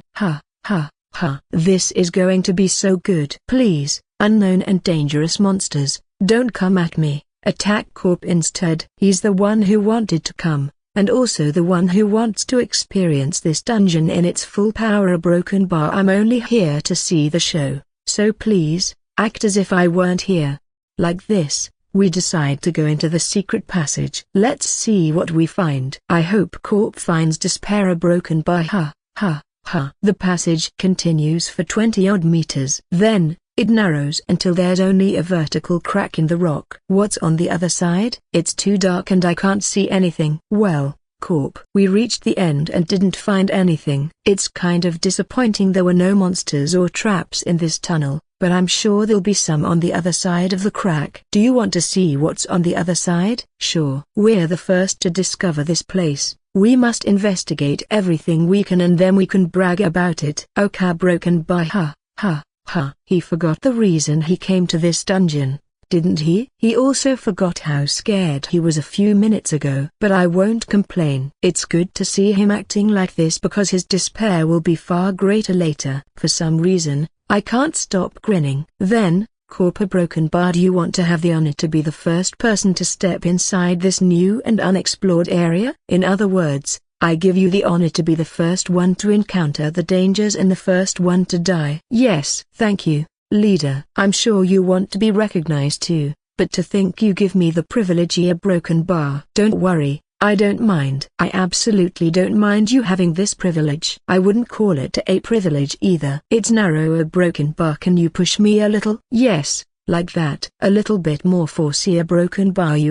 He falls to the ground at the other side of the crack. I'm okay. I reached the other side. I'm looking forward to this adventure of his. You are. It smells bad in here. And what's this sticky substance? From the other side of the crack, I hear Corp complaining. He continues to ignore one of the most important rules. Don't touch stuff you don't understand. But it's not that bad. He didn't die immediately. Is he lucky? Or unlucky? Not dying immediately doesn't make you lucky. It sometimes is the worst result. A slow and painful death is generally worse than a quick one. I decide to cross the crack too. It's hard because I'm larger than corporation. Will there be a big scary monster somewhere? I hope so, because it'll make all this endeavor worthwhile. But if it's random monsters with dangerous or unexpected skills, please ignore me and have some big fun with corporation. He's the one who wanted to come, after all. First survival rule. If you don't want to die, don't touch stuff if you don't know what they are. Don't put your hand inside, don't get close, don't smell it. If it makes noise, don't listen to it. Don't look at it. If you can, treat it as if it didn't exist. You might still die because you ignored it. It might be something you can't avoid, but it's better than knowing it's your fault you died. To help players invade the Mad Rat's lab, some players compiled a set of rules to follow when inside. It started as a shorter version of the How to Stay Sane in the Mad Rat's Lab guide, but a broken bar. It ended up being a very long list.